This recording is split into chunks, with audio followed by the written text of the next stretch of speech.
All right, no more bits, no more playing around. Usually, when I make a video like this talking about whatever I'm talking about, it's usually a angry rant-filled video. Especially in recent times, whenever anybody talks about Overwatch, it's usually some kind of rant or tangent, right? And I'm no different, right? I usually make a lot of my videos some kind of angry rant or tangent, but that's not what this video is going to be. This video is not going to be an angry rant. It's not going to be an angry tangent of how bad Overwatch 2 is and blah blah blah blah blah. This video is going to be instead what I want to make this video is my experience with Overwatch. How I felt about Overwatch over the years, how I felt about it when I first started playing, and how it's progressed and how my thoughts have changed on it, and basically my credentials as well. Because a bit of an issue is I've talked about Marvel Rivals, I've talked about Paladins, I've talked about all other games on this channel, and I keep coming back to Overwatch over and over again whenever I talk about games. Even somehow when I'm playing Tekken and I talk about Tekken, I somehow loop all the way back to Overwatch, and I never made a clear, real statement on how I feel about Overwatch and what it means to me. And that's what I want this video to be. I want this video to be what Overwatch is, right? So overall, this isn't going to be some hate-filled rant, but instead a love-filled one. A one of what Overwatch used to be to what Overwatch is now. And God, where do I even start with this? For pretty much my entire life, video games have been a part of it, right? A lot of people around my age, they grew up with parents that restricted their video game access, only let them play so much a day, and only had so many games, and a lot of times their parents didn't understand, and they're like what you could consider, I guess, first-generation gamers, right? However, me, on the other hand, I'm a second-generation gamer, right? That sounds so cringe when I say it out loud, but video games have always been a part of my life. I've never had restricted game access, and I've pretty much always been able to play video games, and not only have they been a big part of my life, but a big part of my father's too, right? This is kind of what I mean when I say I'm a second-generational gamer, and that is that my father has always had sort of a fascination with games and puzzles, as well as computers too, and even now he's in his early to late 50s, and he's still more tech-savvy than anyone I know, and more tech-savvy than even I am, right? And he kind of grew up around when computers started to become like a thing, and he grew up playing, games on the Atari and old consoles like that. And even before I was born, he was playing stuff like the old Fallouts, and he was playing like Baldur's Gate, and his favorite games are those like Civilization types of games, like, Civilization, or Age of Empires was one of his favorites as well. And I grew up kind of in that environment, right? And for as long as I can remember, we've had tons of video game consoles, from PlayStations to old Nintendo consoles to Xboxes as well, right? And he always goes back to these stories of when we were like toddlers and little kids. He'd always want to be playing games, and we'd want to play too. And he would basically do this thing where he would give us a controller, but wouldn't have it unplugged, and like act like we're playing and stuff like that, and that kind of thing. And that was sort of the environment I grew up in, and the environment that me and my brothers grew up in as well. Was this sort of environment where we were almost incentivized and kind of bonded with our father by playing video games, right? And never really discouraged or restricted at all by playing these games, which a lot of people I feel like are. And like even before I was born, he participated in all kinds of like, different events for gamers and all kinds of shit like that, right? And he would go on like certain things, like one of them was the Joko cruise. He went on frequently, which is I think it was this cruise that was built around like this guy called like Jonathan Colton, and he made like music about video games, right? And that was kind of his thing, and it was sort of like he would go to like board game events and video game events and stuff. And this was way back. This was way back in the early 2000s and early 2010s and shit. And I don't know if any of that stuff's still around, but like I said, and I even have some memories of him taking us along when we were little kids to go to these like board game events and playing board games with like all kinds of other people around that time. And of course, this extended to me and my brothers. And me and my brothers would constantly play video games with each other as well at a very young age, right? We'd love playing games like Call of Duty Zombies or Borderlands, or really any shitty game that was available on like Xbox Gold. Xbox Gold would like give you out free games. I don't know if it's even still around, but every couple months it would give out like a bunch of free games, and we could go and play it, and it'd be all these like low budget shitty games from these really small studios, but they were always fun to play. And stuff like Battle Block Theater, Castle Crashers was another one. And one thing that me and my brothers pretty much always played together was the old Street Fighters from Street Fighter 4 and whatnot, right? And Mortal Kombat as well. Mortal Kombat Armageddon was one of our favorites. And even though a lot of people shit on Mortal Kombat Armageddon and say like, oh, this is the game that bankrupted Midway and blah, blah, blah, this game was like a big part of our like childhood, and we played that all the time. And the worst part is we played on the fucking Wii U, and the Wii U was terrible with the Mortal Kombat, because to do the motion inputs, you had to do it with the motion controls. So you do like this to do a half circle, and it was always super uncoordinated and janky, and it was an awful experience, but we always had fun with it. And to this day, I still remember the first time I saw Overwatch, and I remember being absolutely blown away by it, and I thought it was the coolest thing ever. And it's kind of crazy to think that it's been about almost a decade, if not over a decade, since then, right? And I remember seeing it, and the whole concept, while now it doesn't seem like that interesting or unique of an idea, it's like every character, every game is a fucking hero shooter. Every game, it's like, oh, here's your heroes, and they all got these personalities, and blah blah blah blah blah. That's what every game is now, right? Even games that have no business being this, right? But at the time, it was new. It was interesting. It was unique. This was something different, right? Where you played as a specific character, and they had different abilities and even different guns, and everything about it looked amazing to me. This game, it was absolutely beautiful, and as a child, it blew me away. And I was instantly hooked, and I thought that this was the pinnacle of video games. This was the culmination of all video games, basically taking different types of characters from different genres and different types of games and meshing them all into one game, kind of like I don't know, a weird Smash Bros of first-person shooters in a way, right? But instead of being like specific characters from different franchises, it was the archetypes of different games, and it was beautiful. It was something different. It was something unique. And while this technically isn't like the first hero shooter, Overwatch wasn't the first hero shooter. The first hero shooter you could consider TF2. The issue is Overwatch is more like I would consider Overwatch the mother of hero shooters, right? TF2 was more like the weird grandfather, or even weirder uncle, right? TF2, even at the time, I think it came out in like 2007, even at the time, it was known for having a fucking fan base of a bunch of unfunny retards that were likely closeted homosexuals, and nobody liked TF2 fans. Even now, people still don't like TF2 fans, and I don't even know how they're still around. The whole game, it's hard to get into. It's pretty much always been exclusive to just PC, and it's got all kinds of other weird shit like trading and all of that kind of stuff. And overall, it didn't appeal to everyone. It didn't appeal to everyone's sensibilities.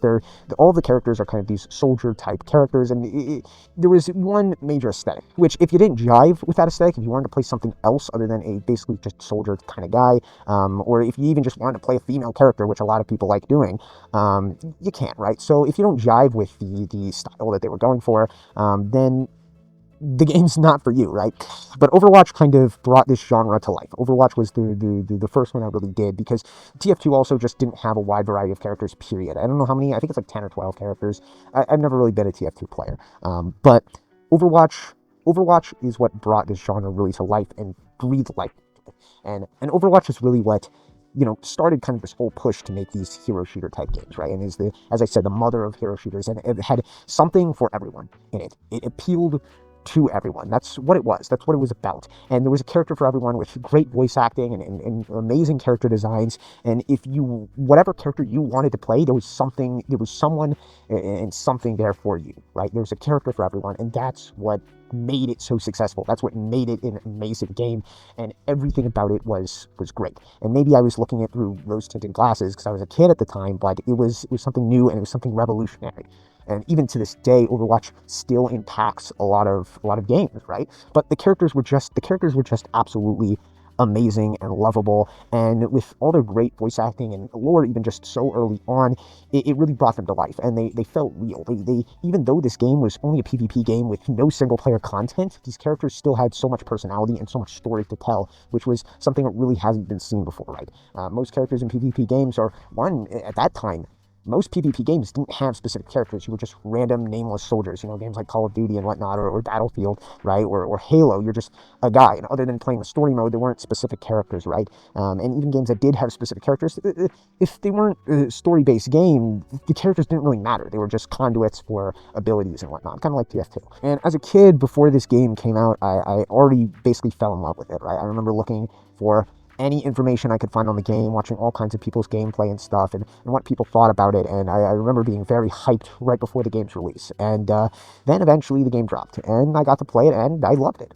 This game was amazing. This game had everything, and as I said, there's a little bit of everything for everyone, and I played it over and over and over, day in and day out. I spent hours upon hours playing this game, and this game had to be the most hyped I've ever been for a game's release, even to this day. It was something magical, and like I said, I spent so much time. I would even go so far to skip school just to play this game. I would not go to school. I'd sometimes take days off just to play this game, and that's basically what what my life was, right? It was like those memes of the, this eat, sleep, Fortnite, repeat. That was me, but with Overwatch, right? It was just like every single day. It was like I wake up, I go to school, or sometimes just don't go to school, and then I just play Overwatch from, as soon as I get home or as soon as I wake up, all the way until bed, right? And the thing is I was able to do that mostly because, like I said, I didn't give a shit for school. I didn't care for school. I was a little kid. It didn't really matter. And the thing is my parents were never really like around all that much. They had work and stuff like that, and they were always busy. So and they didn't seem to much care either, right? So I could just not show up; they would never know, and it was never really much of an issue, right? So that was kind of, in a way, I became addicted to the game, and I loved every second of it. I kind of don't even regret doing it, and it was a great experience, right? And even a lot of stuff like loot boxes was another thing that was revolutionary about the game. And when the game came out, this kind of revolutionized loot boxes. And games like Battlefront and FIFA tried to copy them with all these loot boxes. And loot boxes be kind of, Overwatch was kind of like the Fortnite when it released, which is kind of crazy. And, I'm kind of like the Fortnite kid of my generation in a way. Like I said, it was the Fortnite. And since Fortnite came out, every game has a battle pass now. Battle passes are an industry standard. And before Fortnite, Overwatch came out, right? And after Overwatch, every game had loot boxes, and loot boxes became an industry standard. And a lot of people yelled and screamed about loot boxes, and it was this massive controversy at the time that loot boxes are evil and they're corrupting your kids and they're fucking brainwashing them and to become gamblers, and it's incentivizing gambling. And there'd be stupid people who would spend exuberant amount of money on fucking loot boxes, like idiots, right? And they would blame this shit. And same thing with battle passes, right? Kids these days, they sometimes spend exuberant amount of money on battle passes and V-Bucks and shit, right? And loot boxes, in some games it's really bad, like Black Ops 3. I hated the way that the loot box system worked in that game, where it's like there are some guns you can only get on the black market for like by getting these loot boxes, and you have to spend like COD points and shit for them. That was really bad, and it was hard to get them outside of spending real money for them. But Overwatch was always very, very generous with their loot boxes. I never had an issue with loot boxes. I've never spent money outside of just buying the game. Even to this day, I have never spent money on Overwatch. And I had almost every single outfit in that game. And for any character I wanted, I had an outfit for, right? Any skin I wanted, I had that skin, right? The loot boxes were very generous. To get like a legendary or rare item, the yellow ones, right? It was maybe like a 1 in 4 or 1 in 5 chance. And considering how many loot boxes they gave you, it wasn't very hard to get. They give you a loot box every level. For doing daily challenges, you can get like 3 loot boxes a day. And among that, if you had any duplicates, or a lot of times the loot boxes would give you credits, you'd get so many credits as well. So if there was a specific skin you want, a lot of loot box systems specifically tried to avoid you from getting a specific skin. And you can't buy something, right? If I want something really bad, just one thing, I have to keep opening loot box after loot box until I get it. A gacha system, right? But Overwatch didn't have this issue. If I really, really, really wanted something, I could save up credits or get credits for my loot boxes and then buy it. So I never had this issue. It's just like there's something that I wanted that I couldn't get without spending real money. And pretty much everything I wanted, I always got. And they were super generous with the loot boxes. And it wasn't very rare to get the shit that you wanted. And I never found an issue with the loot boxes. And I remember at the time people yelling and screaming about on the internet and whatnot about how predatory and horrible and how evil loot boxes are as a monetization system. And I never thought that. I never had an issue with that. Sure, fuck it. It was gambling, but it was so generous, and you got so many of them a day. It really was never an issue, right? And the loot box system, I feel like, didn't serve to make money. I don't think Blizzard made the loot box system to serve to make money, right? Like a lot of games, like Black Ops 3, that was meant to steal your money. You were meant to pay a fucking small fortune if you wanted, a special gun or something like that from the black market, right? But this game, it wasn't that. I don't think they wanted to make it to make money. They just wanted you to have something that you could gain and progress in. And doing something like making challenges or something like that to earn each skin or whatnot is hard to make. It's hard to make, to do all of that, right? And just making something lazy like, oh, you unlock it through levels, is stupid. And especially because you're going to keep adding more and more and more skins. The loot box system, I think, was amazing in the way that it worked in Overwatch, and I think it was fair, it was generous, and I never had an issue with it. And like I said, I unlocked almost every skin in that game up until the very end of Overwatch 1's life. Never spent a dime on that game, other than buying it on its initial release. And the thing is nowadays, you can't do that. Nowadays, you can't unlock every cosmetic in the game without spending money. I can't unlock every cosmetic in whatever game now because they have battle passes. I need to buy the battle pass if I want the thing that I want. And I need to do it now because it's only at a temporary period of time and it will never come back. Or it will take a long, long time for it to roll around in the shop if they have something like that, right? And I think that's just so much worse. It's so much worse because that's content in the game that's being locked out that I have to buy now. And Overwatch, that wasn't like that. Any content in that game I could get, but I had to earn it. I had to earn it through playing and getting lucky, maybe. Maybe I just got lucky. But luck even wasn't a factor because I had the credits and I could work up to get credits. And if I really, really, really, really badly wanted something right now, then sure, I can open my credit card up and buy the credits and then buy the outfit. But you didn't need to do that. And some people did because they're stupid. And these people are going to blow their money on whatever anyway. And you don't need fucking loot boxes as an excuse to do that. I hate seeing that every game is now just battle pass systems. And I can't recall the last game that's had a fucking release with a loot box now. Now it's battle passes. It's the new thing. And now that locks content. They're not even pretending like you can get this without spending money like they did with loot boxes. Now it's just, you're not getting this content, buddy. You got to give me your credit card if you want it. And I'm not a fan. I'm not a fan. And this is kind of the moment to start playing the world's smallest violin. And I'm going to talk, maybe I might get a little bit too personal here, but I'm going to talk about a little bit about my life and where I was at when I was a kid around this time when the game came out. You see, when I was in elementary school, around this time, I had a lot of issues, right? I had a lot of problems in school, not only academically, socially, but also behaviorally, right? I had any issue you could imagine I had, and I always had trouble in school for a myriad of reasons. But the main thing was, and how I could describe how I felt when I was a little kid, the word I'd use is confused, right? I always felt confused as a child, right?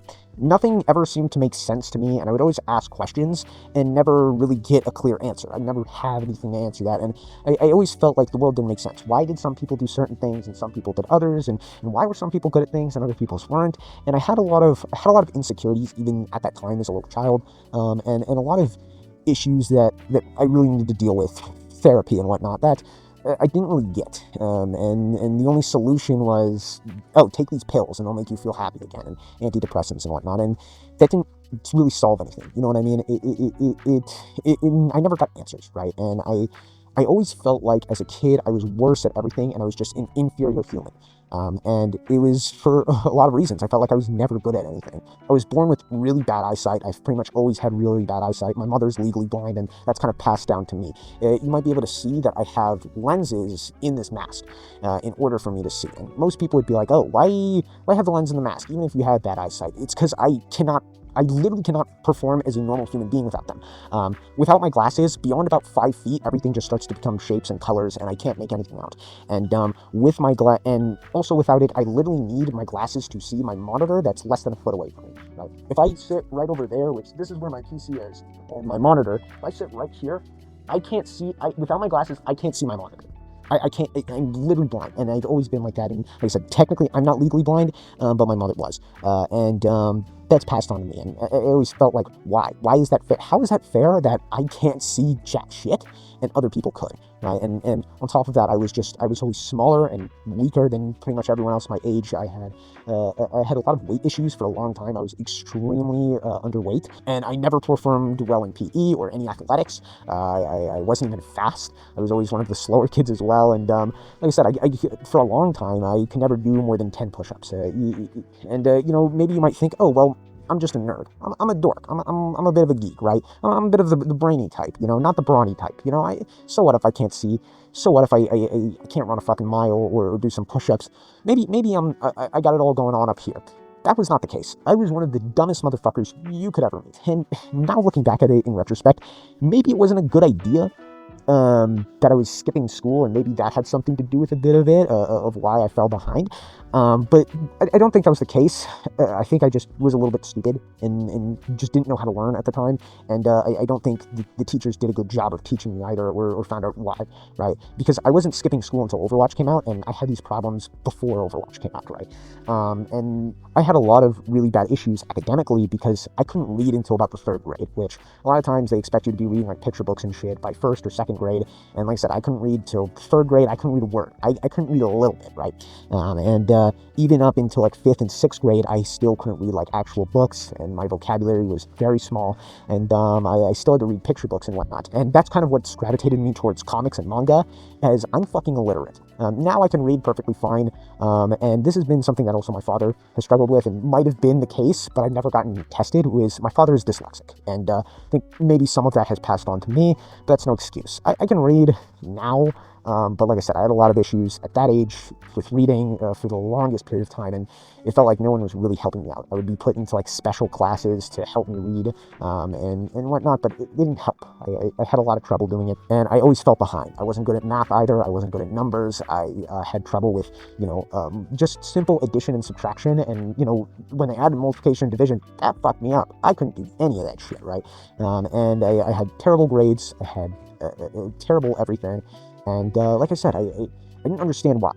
I really didn't understand why, and it felt so confusing, and it just felt like for everyone else, everything just made sense. It felt like everyone else was good at something, and I was weak, I was dumb, I didn't have anything going for me whatsoever, and I wasn't even remotely charismatic or funny at all. Right? I had terrible social skills, the social cues and whatnot would just fly over my head, and things just didn't make sense to me. I didn't understand why the world was like this, and it felt unfair.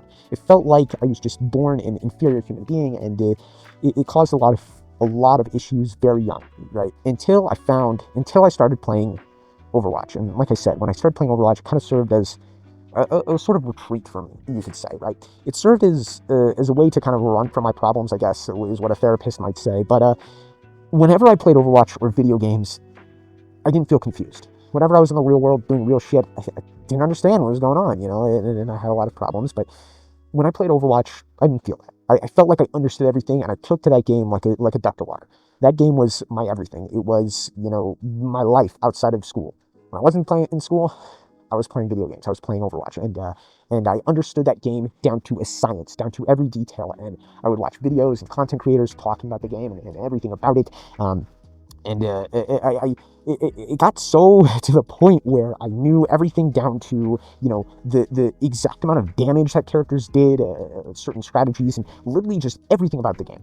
Every minute detail, I knew the angles at which shit would go. Down to the decimal. There was almost nothing. I knew all kinds of trivial little shit about the game. Fuck if I know it now. But like I said, there was almost nothing that I didn't know about Overwatch when it came out, and that's how it was. And like I said, and this kind of became a moment of pride for me, and it inspired me to play the game more and get more addicted to the game.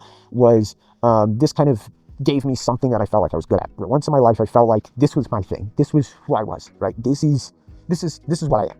I may not be smart, may not be strong, I may not be able to see a couple feet in front of me, but I can play Overwatch. I'm good at that.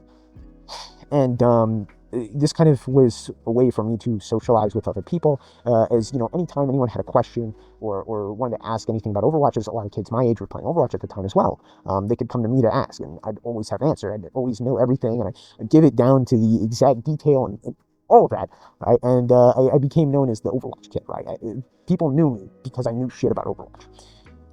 And like I said, and at the time, I thought I knew my shit, and I definitely did know a lot of trivial knowledge that wasn't really important, but I only played casual play. I never played competitive play because it didn't appeal to me. There was no real reason to play it for me because, like I said, all the games I played prior were just with my brothers to have fun, and that's how I saw games. And I didn't play games really competitively or to have that, vigor and fire in me, right?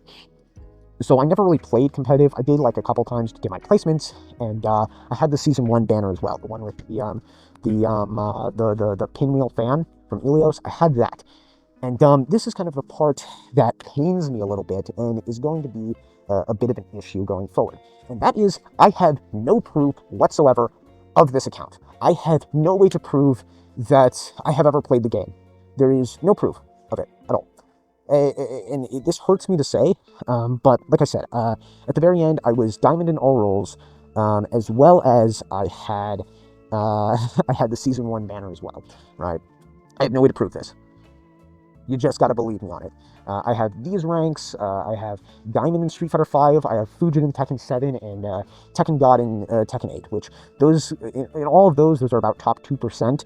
I don't know if these Walmart cards work here at Best Buy, but like I said, this part really fucking sucks for me. And I tried to look for my account, and I tried to find it, and I looked it up on all kinds of Overwatch trackers and stat trackers and all that shit, and I even was able to go on like an Odyssey-size side quest, right, to go and find my Xbox, which was just a pain in the ass to get itself, and I tried to go and find it, and I also tried to contact some of my friends that I used to play Overwatch with, and I contacted them, and I asked them, hey, could you find me my account, because I just wanted to see my career profile. I wanted to show you my rank, I wanted to show you the banner that I had, and I wanted to show you, it would make this video so much easier, because I would be able to know specifically and exactly when I played certain characters at certain times, but no luck. None of my friends had their Xbox anymore, and couldn't look up these stats, and when I got my Xbox, I had to rebuy like all the Xbox Live, I had to do all of that shit, I had to go jump through all kinds of hoops to get it working again, I had to update it, I had to try and go into my my profile and whatnot, and I looked at the account on my friends list, and everything in it is gone. This account no longer exists. The banner doesn't even hold up, there's no data on it of my career stats or anything about it. Everything in this account is gone like that. Just like this, it's gone. Doesn't fucking exist. And part of the reason is I did lose this account around COVID, and I had to make a second account, and the reason I believe I lost this account was this account I made when I was really little, right? This account I made, you know, before I started playing Overwatch, and this kind of uses Overwatch, and I just kind of used on Xbox, and I even used it on the Xbox 360 as well. And this account was killzone@gmail.com. And this account, this thing was made with the only numbers to verify it. I knew the password, I knew the email. The things that I had to verify it was an old phone number, a home phone number from Maryland, right? Don't live in Maryland. Haven't lived in Maryland in more than a decade, so I had no way to access this, and an email that belonged to my father. And he does not have access to this email either. So there was no way to verify it, but it was an issue because I knew the email and I knew the password. But around 2020, two-step verification started to become mandatory, or at least a option that started to be forced, right? And you need to do two-step verification. Everything had two-step verification, and around this time, this fucked up my account. Because the thing is even though I knew the password and I knew the email, because of this, it would ask me to verify it through one of these two sources. I don't have access to either of those. And this was, like I said, this was an account made over a decade ago, and because of this, I lost progress and everything. But even on my secondary accounts, even on my Smurfs and whatnot, lost progress in that too.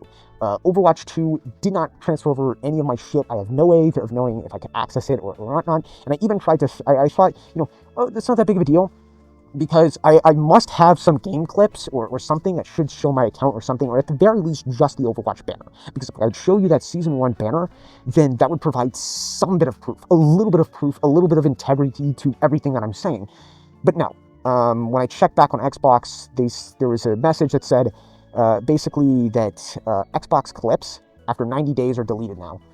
So I had clips going back years ago on that account that I'd be able to see because they were public, but now they don't exist. They're gone as well, and I have no way to access them. I have no way to see them. I have no way to see my old clips, and that would have also made this a lot better overall. But I have no footage. I have no gameplay of, you know, what I used to play, and I also don't even have proof of anything that I'm saying. I don't have proof that I ever even played Overwatch, and that's what sucks. That's what really fucking sucks about it is. That account's gone. It's gone in the ether. And that account would be, even if I could just get it, that account would be worth so fucking much. That account would be worth so much. A diamond in all roles account with 5 gold guns, a Season 1 banner, as well as almost every single skin in the game, which now, because you gotta fucking buy skins with like real money and shit, now these skins would be worth more than ever. God, I could probably sell that account for over $1,000, but it doesn't exist anymore, and you can't even see the career profile because of the mismanagement of this company, and it infuriates me so much. It infuriates me so fucking much. You do not believe in all the time, almost 2,000 hours that I put in this game, and it's gone, and I have nothing to show for it, and it pains me. It fucking pains me, but yeah, it sucks. It really sucks. And like I said, let's get back to the scenario, the story. Right? When I started playing, always played casual. Never really took the game too seriously. Never took it too competitively. Played some competitive, but I didn't see a reason why. Not until about Orisa came out did I really start actually playing some comp. I saw the game, went playing it as perfection. I saw the game as the greatest game to ever be made, and that this will be the greatest game ever, and 1,000 years Overwatch will stand, and blah, blah, blah, blah, blah. And maybe, now looking back at it, base Overwatch certainly wasn't perfect, but as a kid, through rose-tinted glasses, it looked like perfection to me, right? But when I first started playing, the main characters that I played was, I predominantly played, I played a little bit of everybody, because it's just, whatever I felt like playing, because I was a kid, I didn't care about winning, I didn't care about losing, I was just trying to have a good time, and I tried out a lot of different characters, and whatever characters I could. But the main characters I was attracted to was Junkrat and Roadhog were my two biggest ones. And those are known usually as like kind of scrubby characters for, people who aren't too good at game, especially Roadhog. And the reason I think I was attracted to them was not only because they were easy, they certainly were easy, but I was attracted to them as well because I think something about them appealed to me. I liked this sort of post-apocalypse kind of vibe that they had going on, and it really said something for me, and something about their personalities and the way those two work together, I think was I liked them, and I liked them as characters, and I liked their voice lines and their unique interactions with each other and whatnot, and I thought they were great characters, and that was the main reason I played them, was because I had loyalty to the characters and I liked them as characters more than just their design and function. But their design and function being easy to use as well really definitely appealed as well. Other than that, I also played Lucio, was a big one that I loved playing, and was probably my most played character at the time for a long time. I just liked his, easygoing attitude, and he really appealed to me. He was just very fun and bubbly, and I also, it was just fun to ride on the walls and whatnot, and he was really the only support that was like, I can just sit here and shoot, and I didn't have to worry about healing. So that was a reason he appealed to a lot of people, and a lot of beginners as well, and same thing with the other two characters. Other than that, I also liked playing Zarya. Zarya was a favorite off-tank of mine for a long time, and I pretty much always played her for fucking ever, right? And then I also had a Pocket Reaper and a Pocket Soldier that I would bust out every once in a while. But let's be honest, who didn't? Everybody has a Pocket Reaper. Everybody has a Pocket Soldier. Those characters were just, those characters were easy to play and rewarding as well. And these were definitely the characters that I gravitated to. And the character I played the most as a casual player was Roadhog, as most people did. He was just simplistic. One, I liked his design. I liked the post-apocalyptic vibe they were going for as well. But also, he was easy, he was rewarding, and he wasn't very punishing either because he had the magical boof, right? This is the reason a lot of people, especially beginners, are attracted to Roadhog, and I kind of stuck with that for a long time, until about Orisa came out. And Orisa really appealed to me as well because Orisa was... I just loved her. I loved her design. I loved everything about her, and I think her... I liked that she was a robot. I liked the robot, and I liked the voice actor as well. I don't know, something about her voice and the little jingle that played when you clicked on her, that dun, dun, dun, it was soothing. It was soothing, and I think I love that she was kind of this sort of protector that was kind and gentle, but also kind of a badass as well. This badass centaur kind of person. I like that sort of duality, and that's what appealed to me. That's what appealed to me. And I played Overwatch, and I played Orisa, and Orisa quickly became one of my favorites. And I played her all the time. And around this time, I started playing competitive as well. And the reason I started playing competitive was I didn't care for competitive. I didn't care to play the game all that much. I just cared to play the game for what it was. I just wanted to have fun with the game because I liked the game as it was. I didn't care about a rank or anything like that. And I also didn't like the environment that competitive players take because they don't care about having fun either. They're super serious about getting all their rank and stuff like that. And I didn't like, when you start fucking losing or people don't like how you're playing, you'll start getting like, especially on Xbox, it's annoying. You'll get spam invites. That's a thing. Is people would go over and spam invite you over and over and over and over again, and it'd be really annoying because they wanted you to join the party, and then they just shit talk you and flame you the whole time, and wouldn't let you get a word in. And I didn't like that environment. I didn't like any of that. I didn't like how competitive players were. But the reason I started playing competitive was because there was a good incentive to it, and that was the golden guns. I didn't like that there was content that I couldn't get in this game. So I went in and I was just like, fuck, I really want these golden guns because there's characters here that I really love. I love Lucio, I love Roadhog, I love Zarya, Orisa, Junkrat. I love these characters, and I want to show something that I love these characters, so I started playing competitive. And when I started playing competitive, I did very, very well immediately. Like I said, I knew so much little shit about the game. I knew I was watching all kinds of videos, and I played the game like I was a competitive player, but I wasn't. I would just play casual. And this really, I shot up instantly.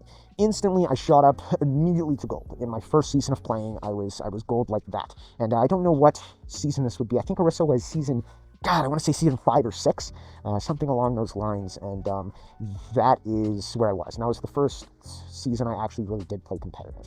And then, which now looking back at it, as now. I probably should have been higher than gold with how much I played the game, and been almost a year, I think. But considering that I was a kid and I didn't have like really a fully functioning or developing brain, I think that's pretty good, especially for my first season that I actually took seriously. When playing Orisa was the main person I really liked playing, and Orisa, Junkrat, and Lucio were my main characters. When playing Orisa, I pretty much completely dropped Roadhog. I stopped playing Roadhog after that, because why would I play Roadhog when I had Orisa? And Orisa was something special to me. Orisa was something that I loved playing, and I loved playing her as well because she provided something to the team too. She was just overall a better character, and I got better results with her as well. And over time, I started to also implement more McCree into my gameplay, just because I needed some kind of hit scan character. Junkrat really wouldn't do it against a character like Farah and whatnot, and I would still pop out a Soldier or a Reaper if the time needed for it, but I started to gravitate more towards McCree as well. McCree was another character that I had on my roster, and I've always played McCree. I've always had McCree in my back pocket when necessary, but I never liked McCree. McCree was never a character that was like, oh yeah, I'm a McCree man, I love it. I would never get, in a million years, I'd probably never get a golden gun with him. I didn't like him, but I needed him, right? And after a little bit of time playing this game, I don't recall what season I got this in, but I got enough for my first gold. And the first gold that I got was Lucio. Lucio was the character that I first got because I like Lucio, and I had that gold for pretty much ever, and it served me well. I did not regret the Lucio gold whatsoever at no point in my time playing. Even when I started to outgrow Lucio and started to become more of a Baptiste player than a Lucio player much later in my life. But like I said, the grind went on, and I pretty much replaced casual play with competitive play. And I stuck with this until about Doomfist came out. Doomfist was the next real arc in my Overwatch journey, and Doomfist was something really, really, really special to me. You know, like Orisa and Junkrat and Lucio, they're special to me. Doomfist is something else entirely. Doomfist is a character that I will fight you over. And Doomfist is a character that I absolutely loved. The moment I saw him, I fell in love with him, and he was amazing. His reveal trailer was great, and he's just an amazing character. And I started playing him because I thought he was fun. And, you know, I started playing him casual, and I started taking him to competitive, and I started doing very well with him. And I loved him. I loved him. I loved the way that he worked, how all of his abilities had synergy and cohesion with each other, even his ultimate. I loved, you know, how much you need to know about him, all the nuance in different scenarios, and I loved how, depending on the order and the way you use his moves, they had so many different methods and options to approach a different scenario, and he had everything. This character was everything to me, and I loved him so fucking much. But at the time, even when Doomfist immediately came out, there was a lot of discussion and doubt of the character. A lot of people felt very disappointed. A lot of people felt like he was bad, or that there was a common sentiment is, why would you ever play Doomfist when you can play Genji and Tracer, right? A lot of people felt like he was just a pointless addition to the roster, and people felt disappointed that this character that's supposed to be the big bad, sort of the main villain, the absolute, you know, menace, right, was just so underwhelming. And a lot of people felt this, but I didn't feel this at all. And Doomfist clicked with me, and I felt like his design in every single way was perfection, down to the single minute detail. To me, what Doomfist was a character with infinite potential, a character with a limitless skill ceiling, a character that there was always an option, no matter what the scenario was, and I loved him for it. I loved him for it, and for the longest time, he's always been a why pick. Why would you ever pick this character?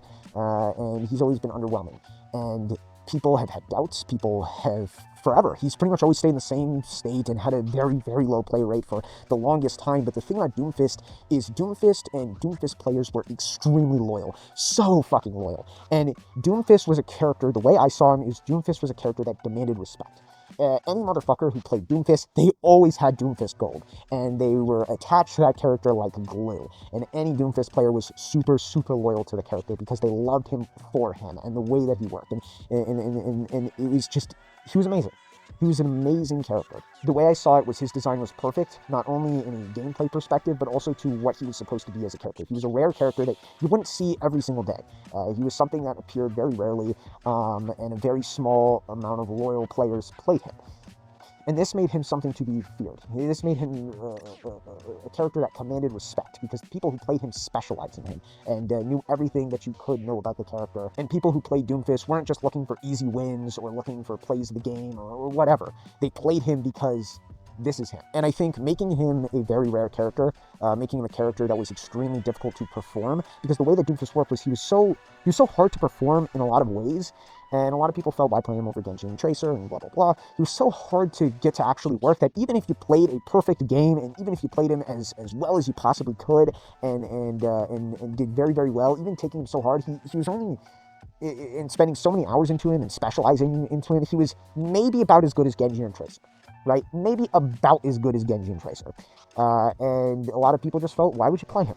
Why in the world would you play him? And this created a lot of loyalty. And he was a character that commanded respect. He was a character that people adored. And when you saw him, you knew that Doomfist was going to be a menace or a throw pick. They said, and I think this worked perfectly for him being the big bad boss of the bad guys, right? Of Talon, right? This worked perfectly for him being that big bad boss that controlled everything. Because if you saw Doomfist in every lobby, and every game had a Doomfist, and he was super easy to play, and he was just mindless and dumb, who cares? Who would like that character, right?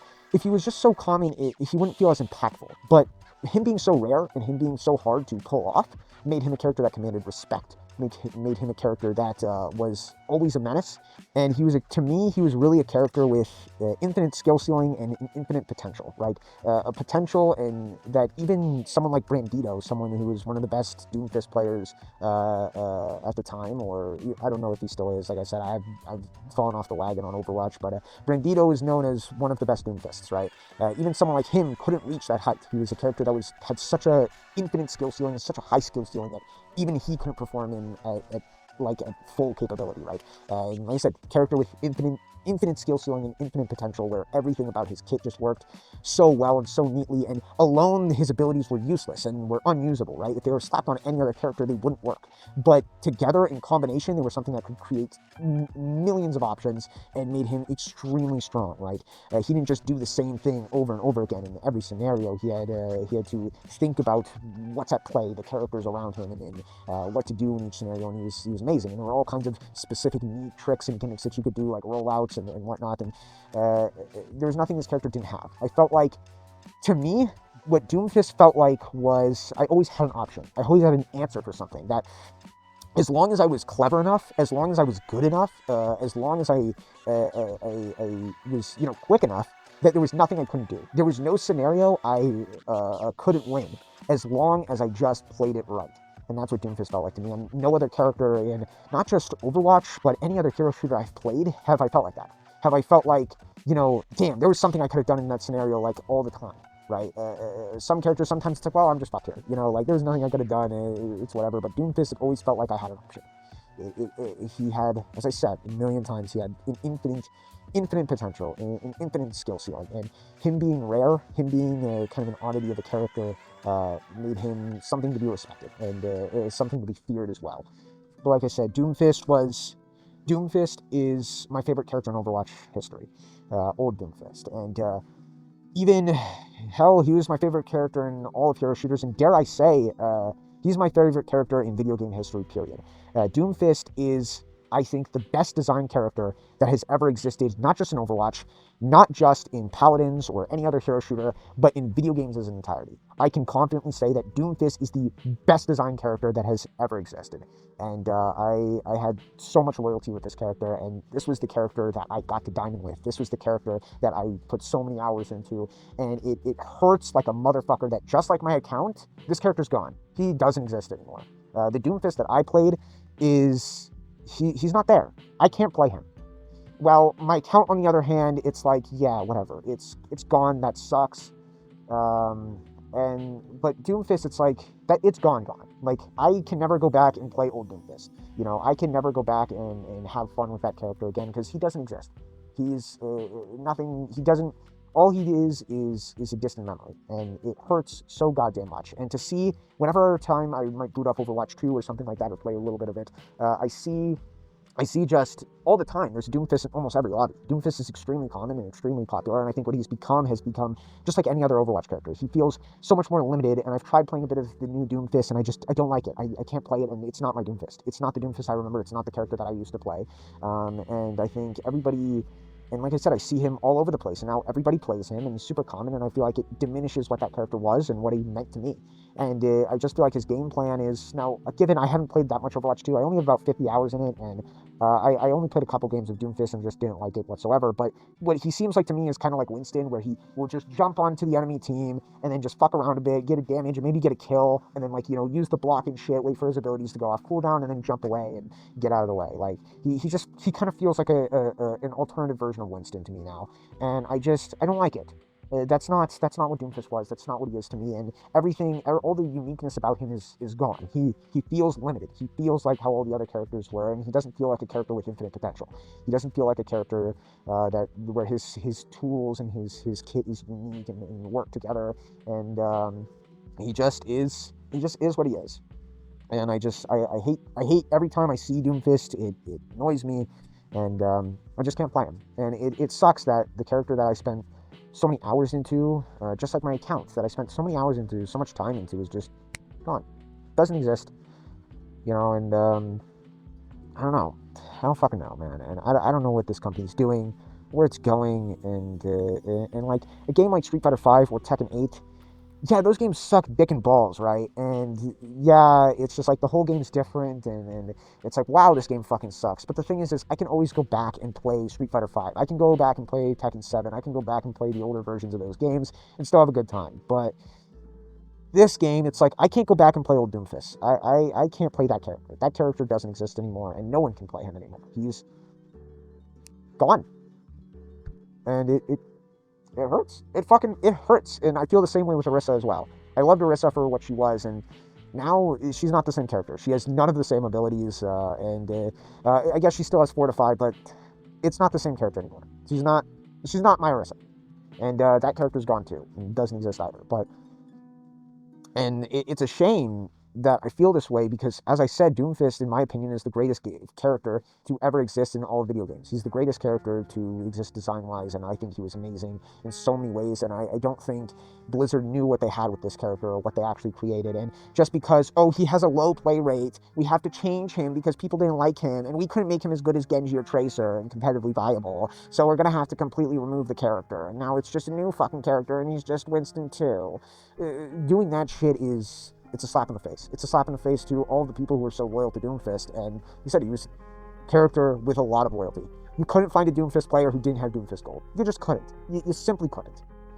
And like I said, just because he had a low play rate. But as I said, I don't think he was necessarily bad. He wasn't terrible. Yeah, like a lot of people would make the argument at the highest level, if you play him properly, he's as good as Genji or Tracer. If you spend so many hours into him, and that's fine. Don't mind that. Because I don't care if he's not as good as Genji or Tracer. I care that he's fucking Doomfist and he was fun. And he was unique and he was special. And honestly, I think he was better than Genji and Tracer. When I played him, I feel like he was better than Genji and Tracer because he had more options.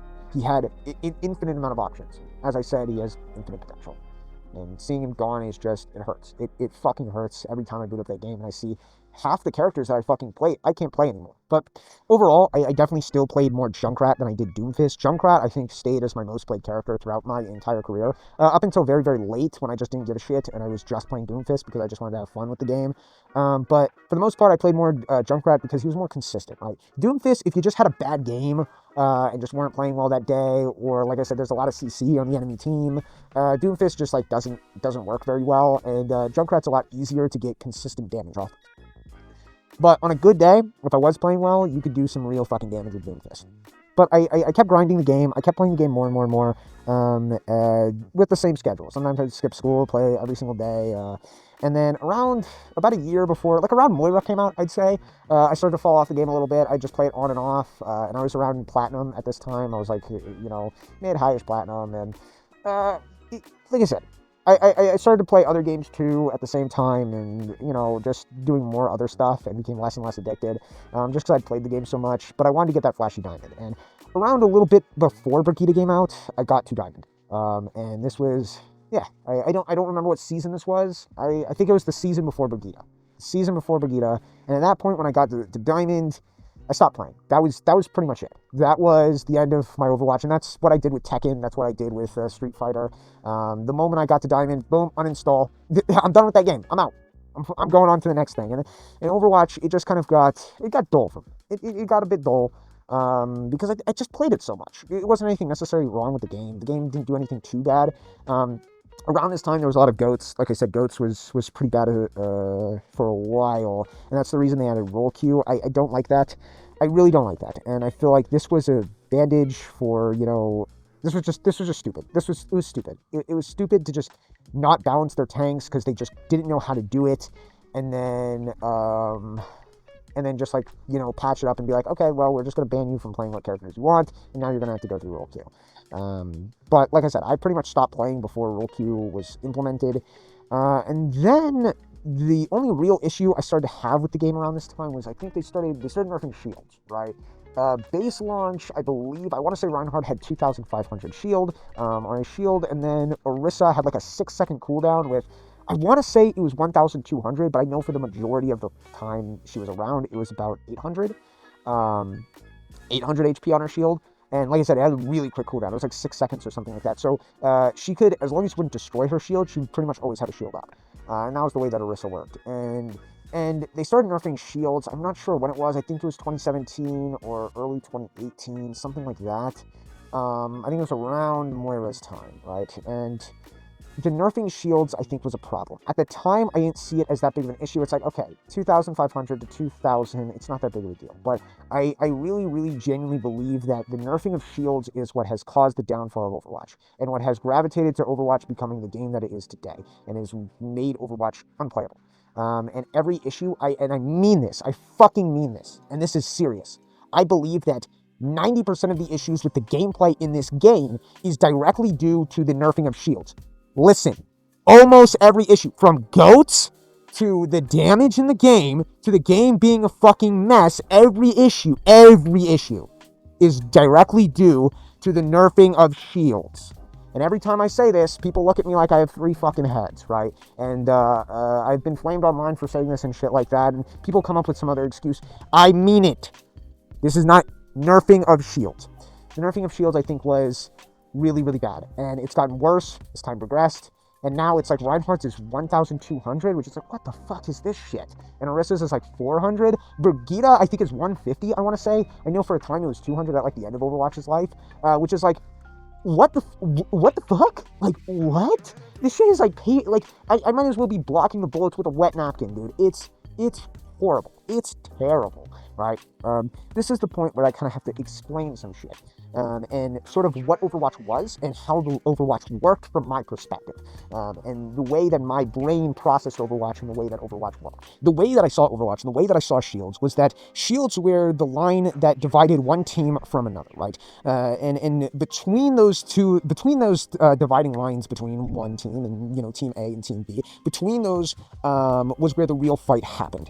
This is a concept that exists in not just Overwatch, but many games. Many games, and even the real world has this, you know, and it has many different names across many different genres, and it's always the same exact concept, and I feel like it's an essential thing to know to get good at really any game or anything competitively whatsoever, right? For fighting game players, they call it neutral, right? And even in real-life combat sports and martial arts, the absolute GOAT, Mighty Mouse himself, aka Demetrius Johnson, he has a YouTube channel, and he talks about this concept all the time that he refers to as the void, right? And then even in the real world, in that has existed for hundreds of thousands of years, the art of war, we call this no man's land, right? This space between one team and another, this neutral area that neither side controls, that both sides want to gain dominance over in order to defeat the enemy, right? The space between the enemies. This is where the real fight happens, and this is the something that I feel like a lot of players do not understand, especially at a very low level. And this is something that I feel like is essential, not just for fighting games, which, like I said, neutral is a very, very known concept in fighting games, but also hero shooters like this as well. But like I said, I feel like almost every game has a bit of this to some degree, even something like tactical shooters like R6 and Valorant and whatnot, in a weird way have a bit of neutral as well. But I think no community understands neutral and the way that it works and has it down to a science as much as the FGC, which from here on out, I will only be referring to it as neutral, because like I said, it's a concept that I feel like a lot of people don't fully grasp, and almost every community has a different name for it, but it's always kind of the same thing. right? But like I said, fighting game players have this down to a science. And in fighting games, neutral is just something that is expected of you to know. You are supposed to know neutral and how neutral works. And I feel like this is something that I think other players from other video games and stuff should know as well, and they just don't. And it's something that isn't propagated enough. And oftentimes when seeing this neutral, people who are, low level or don't know what's going on, who aren't good at the game, they see this and think nothing's happening. Why isn't the other guy hitting him? Just get aggressive. Go and hit the other guy. What is he doing? What is happening here, right? And a lot of people don't understand that the real fight is happening in between them. During this neutral, when it looks like there's nothing happening, there is thousands, millions of micro little actions and battles taking place, all in their heads. And this is the beauty of neutral. And to people who understand this concept, they see it, right? And I think this is what really gives everything strategy, right? That neutral is the building block of strategy. And without neutral, there is no strategy. There is nothing there, right? It is a scramble. Without that, somebody is always going to have advantage, and it's a scrambling mess. It's nothing but a kerfuffle. And what it leads to is an inconsistent game with inconsistent results that nobody actually likes playing. It is, like I said, a scramble. In a game like Overwatch, the shield tank is most of the time the main shot caller and sort of the team leader, right? And the reason for this is because the shield tank is basically the one who's going to be predominantly playing neutral, right? The shield tank is going to be the one who can sort of control when to retreat as well as when to push up and advance. And like I said, other people can, in a way. And like I said, if you got comms or good communication, the shield tank doesn't necessarily have to play this role. But for the most part, the shield tank is the person with the most control over the team. He is the building blocks of the team. He is the one who is playing the neutral. He is the one who is able to create space, keep the enemy team back and push them back, as well as be able to help their team push forward and advance on the enemies. So of course, if you are the team that is on offense, your objective is to destroy the enemy team, or at the very least push them back, to push them off the objective in order to claim it. And of course, the team on offense is going to have to push forward in order to push the enemy team back. They're going to have to push forward in order to advance onto the objective. But this is risky. They can't just walk in and collide into the enemy team. They're likely going to die. Trying to basically bypass neutral by just forcing their way in and getting very close is a ballsy play in pretty much anything that it exists in. Trying to push in way too fast without securing some kind of advantage can lead to your downfall, as well as doing so can lead to a disadvantage, as you can leave your team overextended or you overextended, and if expected and anticipated, this can lead to your downfall. And the closer you get to the enemy team, the riskier it will become, right? You will have less chances to run away. You will have less natural cover oftentimes, and when you get too close to the enemy team, at that point you are committed. You will eventually reach basically the event horizon, and you either have to go through with it or die, right? At some point you'll get too close where you can't retreat, and the enemy will be able to take care of you swiftly and effectively, right? So, of course, you are going to, before you can push in, before you can try to take your advantage, you need to have an advantage. You need to make an advantage. You need to make some kind of opening in order to push through the enemy team, in order to advance. And, of course, some characters more than others benefit more from being in close range. In fighting games, if I'm, let's say, a grappler or some kind of close range mix-up character, I, of course, want to get very close to you. Because without getting very close to you, I will not be able to enact my mix-up. I will not be able to command grab you. I will not be able to use what makes my character strong and unique against you. And same thing can be said about some characters like, I don't know, Reaper or Reinhardt, right? They need to get close to you as well in order to enact what they want to do. And of course, this is the importance of a strong defense, right? Things like good solid anti-airs in fighting games, as well as just a good defense overall, good guard, a strong jab, posting, pokes and keep out tools, as well as things like teeps, right? In actual combat sports. The point of these is to try and keep the enemy away, to try and maintain some neutral. Without these tools, you are unable to keep neutral, right? Without some kind of deterrent, some kind of way to keep them out of your face, right? And then when that happens and you cannot keep them out of your face, it results into a scramble. It results into something inconsistent and results into that kind of being anyone's game at that point. Or in the case of something like, let's say, combat sports or like an unbalanced game, for example, what this will result in is whichever person or character is stronger will pretty much always come out on top. And this is not good competitively. And like I said, in combat sports, as well as fighting games, you need these tools to keep them away from you, and you need to have strong jabs, you need to have strong pokes, you need to have strong keep out tools, you need to have strong teeps, or else the other person can just run up on you, they can clinch you, they can put you in a mix-up, they can grapple you, they can do whatever they need to do. And Overwatch is no exception, right? This is the purpose of shields and CC. Shields and CC serve as a deterrent to keep the enemy team from just pushing in onto you. They are deterrent to keep them away from you, right? Shields not only keep stray shots and bullets out from your team, so if someone like Widowmaker or Hanzo wants to pick off your teammates, they can't really do that, right? Well, there's a strong shield on them. Because they have virtually very low DPS and rely on getting that critical hit to instantly kill them, they can't get that while that shield is up, making them virtually worthless most of the time when that shield is there. But when that shield is down, if they're a good shot, they can take out a player sitting in the back, and that will allow an advantage for your team to push in. And as well as CC helps against dive characters like Genji, Tracer, and Doomfist, Diva, and whatnot, right? Having stuns and slows and ways to keep them away from you, right? And characters like Mei and McCree, they cause a lot of frustration. The thing is they're necessary. You're not supposed to jump onto the team when there's a McCree or a Mei or something that is ready for you, when they're prepared for you. It's just going to end poorly. So instead, they're more there, less to stop you when you do it, but more there to scare you off. They're kind of like scarecrows or jack-o'-lanterns for ghosts, right? Having a McCree somewhere is a deterrent, right? It's a good luck charm to ward away evil Genjis. And that's supposed to be the point of them, and that's what these characters serve as, right? CC, as well as shields, basically serve the same purpose as pokes, as keep-out tools, as teeps, and all of that kind of stuff. These are things that are used defensively, and they keep your structure of your team together and keep their team out of your team, and as well as keep your team moving forward so you can take over their team. But of course, you can't do that until you got an advantage. You need to try and find some kind of opening, or at the very least, make that opening. You need to make this through misdirection, through trying to make them think things that aren't there, see things that aren't there, and this can lead to an opportunity to make that opening. Ways to find and see these openings are things like being mispositioned, being somewhere you probably shouldn't be, whiffing something is another way to give you this kind of opening, as well as not having your resources, right? Not having meter or not having certain abilities off cooldowns can create an opening. Having your shield destroyed in Overwatch, that's an opening that you can be able to take advantage of. As well as being overextended is another one. If a player is overextended, you can capitalize on this and take them out. Like I said, if it's someone like Reapers tend to often have very poor positioning and oftentimes find themselves overextended in a lot of scenarios, and the reason is because of their Shadow Fade ability, right? They really like to run up and get greedy with kills and think they're basically invincible and immortal, and they can just Shadow Fade back to the team whenever they're scared and think their life's in threatened, right?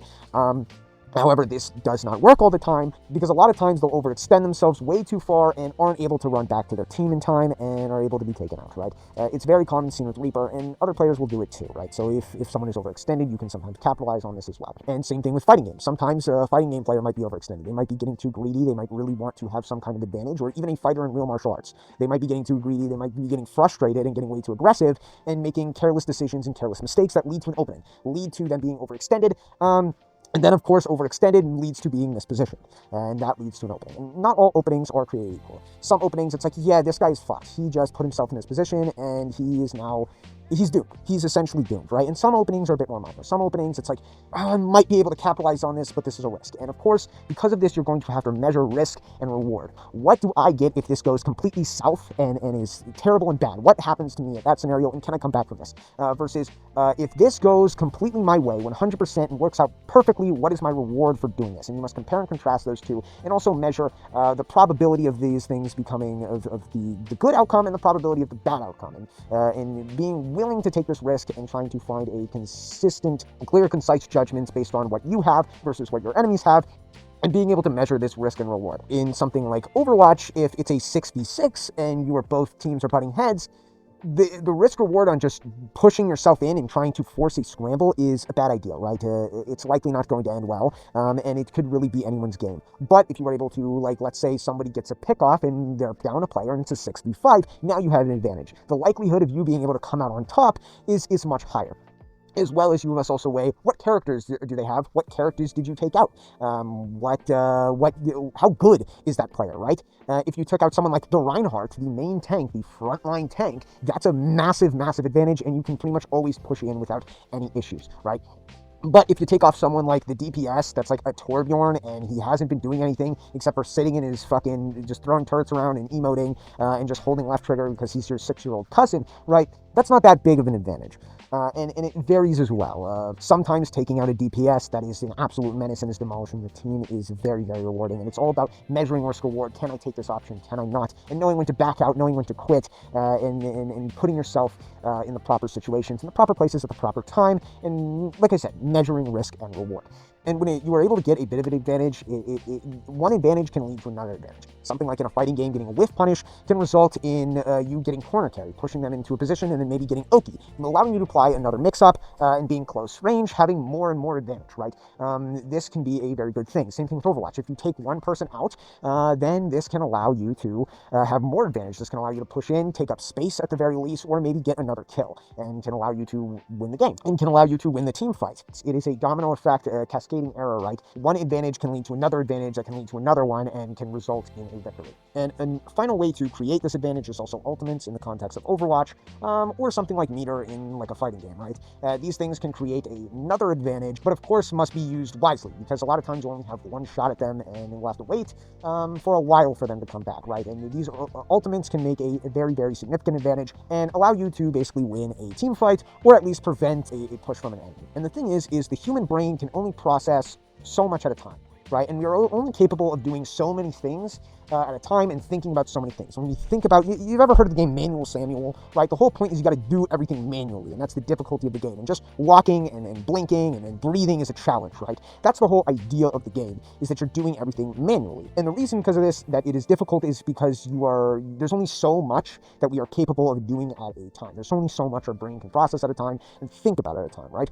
And the thing is when we start training, when we start playing video games and whatnot, we don't have any foundation. We don't know what is going on when we just started, and a lot of times we are uncoordinated and doing everything manually because we don't have any muscle memory for anything, and we can't do anything subconsciously. But through hours and hours of training, or hours and hours of playing a certain video game, over time, these things that we used to start doing manually and have to think about over and over and over again, these things start to become more and more subconscious. We start to not having to think about that. We start having not to think about the way we punch, or the way we kick, or just the way we move, or the way that we position ourselves in a video game, or how we retreat and whatnot, right? We stop having to think about that. We stop having to think about the way we aim. We stop having to think about how to do combos. We stop having to think about those things because we do it so much over and over again until it's built into our muscle memory and built into our subconscious. And we can do it without even realizing we are able to do these things, right? And because we get better at doing everything subconsciously, and the things that we used to do manually and the things we used to have to think about become habit, then we can conserve our brain power and use all of our thoughts for something else. And this is how improvement happens, right? We can use this and start thinking about different things and more complex ideas, such as our strategy and how we are going to approach a scenario, right? We can start thinking about more complex ideas, like looking for an opening and looking for a position, right? This is why a lot of beginner players or beginner fighters don't see things that are sometimes very, very obvious, right?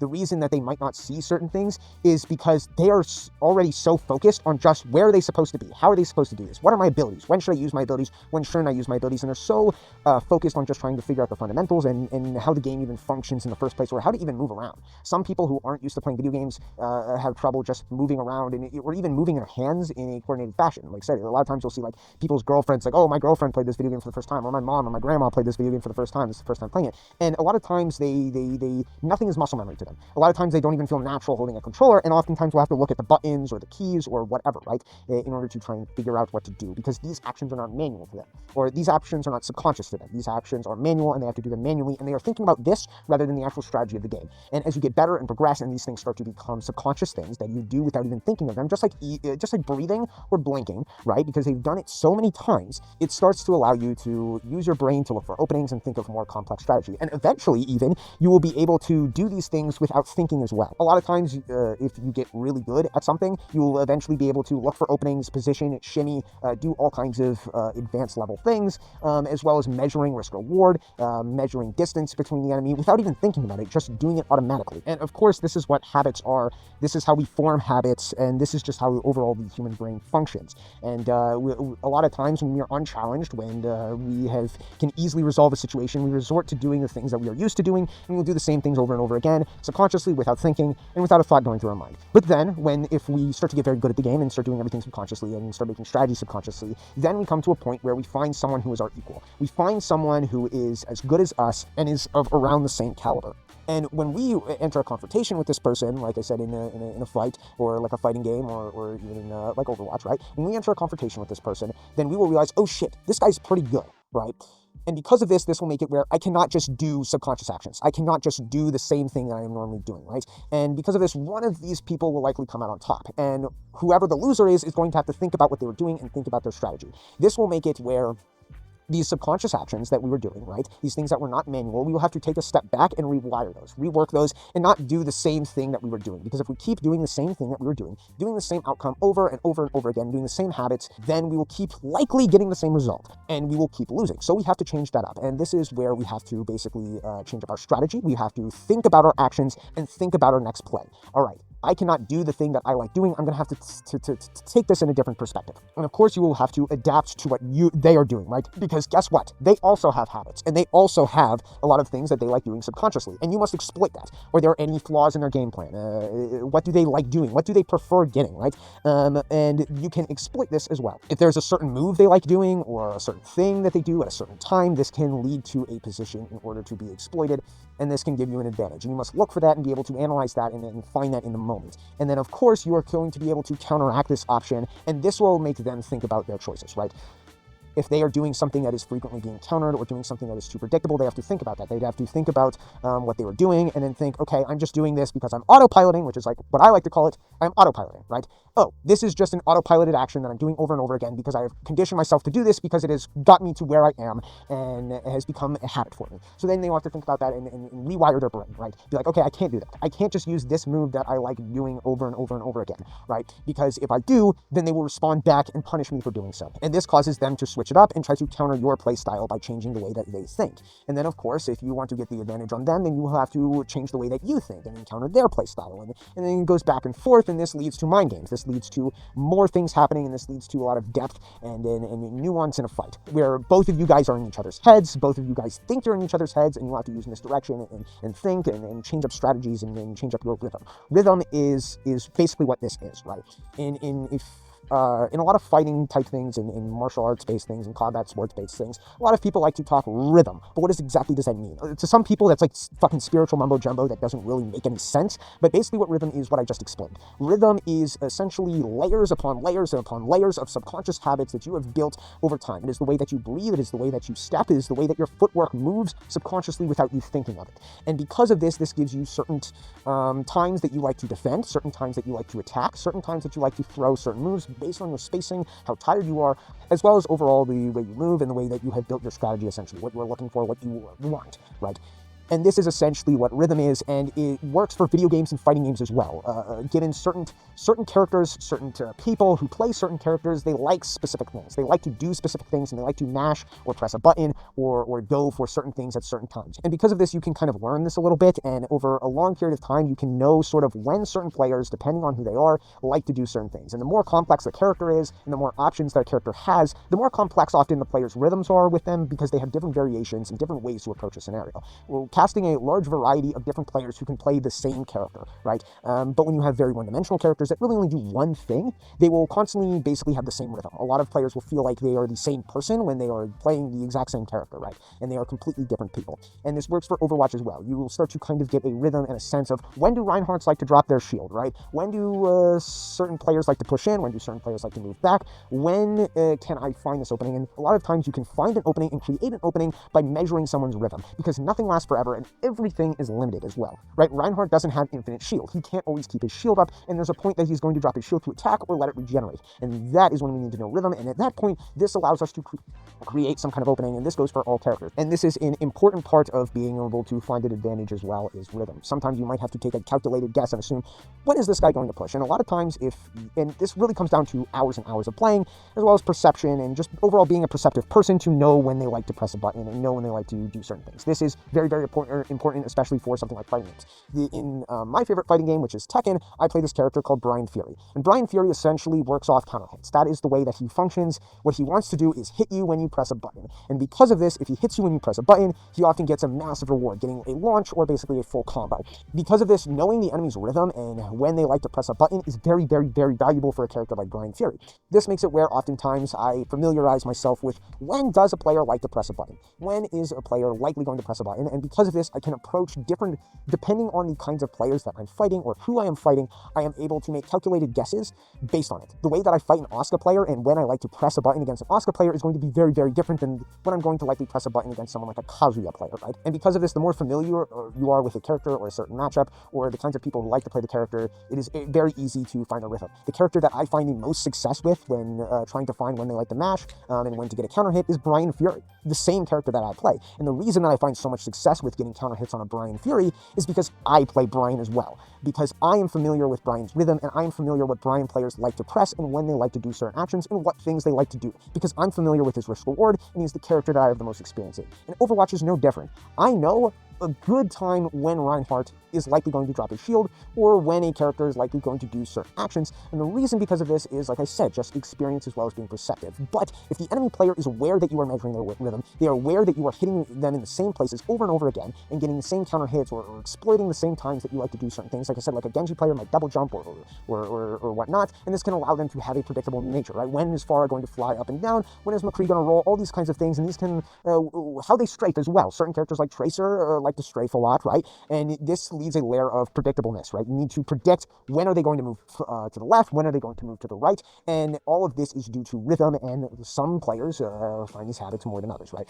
But like I said, if a player is aware of your rhythm and aware that you are measuring their rhythm as well, and are aware that you know when they like to mash, and you know when they like to move to one direction or another, or when they like to do certain actions, they will of course need to think about that as well. And a lot of times players do not see this and keep doing the same thing over and over again and never change up their rhythm. And because of this, you might think that, okay, I have to change the way that I am approaching the scenario, and I have to change the subconscious actions that I do. Sometimes I may not change my rhythm at all, right? Sometimes I will change my rhythm, right? I will change when I like to mash, and I will stop falling for the same actions over and over and over again. But of course, this can allow this shit to be exploited as well, right? If I am mashing less and less and less against a character like Brian because he has a large amount of reward against counter hit, then this leaves an opening for me to push in. This leaves an opening for me to exploit that option and can lead to other advantages as well if I catch on that you are changing rhythm. And this is another layer of mind game, and this is another way that you can gain an advantage. But of course, a lot of times it is very, very difficult to see these things in the moment and to see, to know my enemy's rhythm, to know what habits they like to do, to know their subconscious actions, to know what they're looking for. And if they switch up, it is hard sometimes for you to switch up as well and to see this. And that is the first step to being able to conquer an enemy that has changed their strategy, has changed their game plan, and is now doing successfully, right? The first step is to notice that, okay, they are doing something different, they have changed up something about their game plan, and I must change in order to respond to that, right? And a lot of times it is very difficult to see this in the moment. In the heat of the moment, it is a lot of times very hard to see that there is an issue going on, that they have changed the way that they are playing and they are now exploiting that, right? And because of this, you kind of have to be a good player, you really do need to learn to train yourself in order to be able to change up your game plan and be able to analyze your gameplay in the moment. While you are playing the game, you need to be able to analyze what is going wrong and find what is the issue that is happening right here. And you should not blame your teammates or say that, oh, it's just because I'm not getting enough healing. Maybe that there is something other issue. And that's why I always say, and I always recommend, expect that it is your fault. And it is your fault that you are losing. And that there's something that you could have done better in order to improve and change that situation. I always default to blaming myself before I blame my teammates. And I think every player should do that, and that is the best way to improve. But on top of that, the other thing is, this is why, like in martial arts and fighting, they always have coaches or cornermen that come in and give them advice. And it's like, okay, this is what you're going to do. This is your strategy. This is how you change it. Even in fighting games, sometimes some players do have coaches as well. That oftentimes it's a lot easier from an outside perspective when you're not in the ring, when you're not the one playing the game, to be able to see things that the other person isn't seeing, right? And this is why you have coaches. This is why you have cornermen, right? This is why they exist, is so they can basically tell you and allow you to be aware of what you are doing wrong and allow you to change up that gameplay. Even at the very highest level, you might think, oh, why does this in this box or whatever, right? You need a coach or a cornerman, right? If they're so good and so competent. But the reason for this is to tell them to be able to switch up the game plan. And the same thing goes for these games as well. The thing is what I'm doing here with everything that I've said prior is I'm basically relying on a mistake. I'm relying on human error outside of the rhythm thing, right? If I'm trying to get them overextended, if I want to find a pick and I want to look for an opening, but I can't find it, how can I win? And in a good game where there isn't too much defense, you will have to make it. You will have to make the opening. If there's no crack in the wall, then you have to make this crack. You have to make your own opening and make your own options, right? Like I said, and this certainly does happen, because what you're basically doing when you are looking for a mistake, when you are looking for an opening, what you are trying to do here is you are expecting them to do human error. You are expecting them to do something wrong, and I always say never, never, never, ever expect human error. Expect that the person that you are fighting is an absolute fucking machine. Expect that they will never make a mistake and that they are flawless in every single way. This is not true. There is no player in any game, whatever game it is, whatever game, whoever you think is the GOAT, they have made mistakes. They certainly have made mistakes, and they still make mistakes, and they will still keep making mistakes. There's not a perfect player in any fucking game whatsoever. However, you should always expect that the other person will never, ever, ever, ever, ever make a mistake, right? If the enemy or enemies that I'm fighting is calm, collected, and strategic, and competent, then how am I able to defeat someone like that? And the way that you do that is you have to use misdirection. You have to use something more. And like I said, sometimes rhythm, just relying on rhythm isn't always the best thing to do. And you'll have to be clever. You have to make this opening that you are looking for. A good way is something like some kind of deterrent, right? Some such thing like a bomb or area denial or something like that will limit their options, forcing them into a position that isn't favorable, right? If Diva Bomb goes off, then it's like, oh shit, we gotta scatter, we gotta get behind cover or something, right? And that will force their options to be much more limited, allowing you to exploit that as well. And there are many ways to essentially force a mistake, right? To force people to be in a bad position,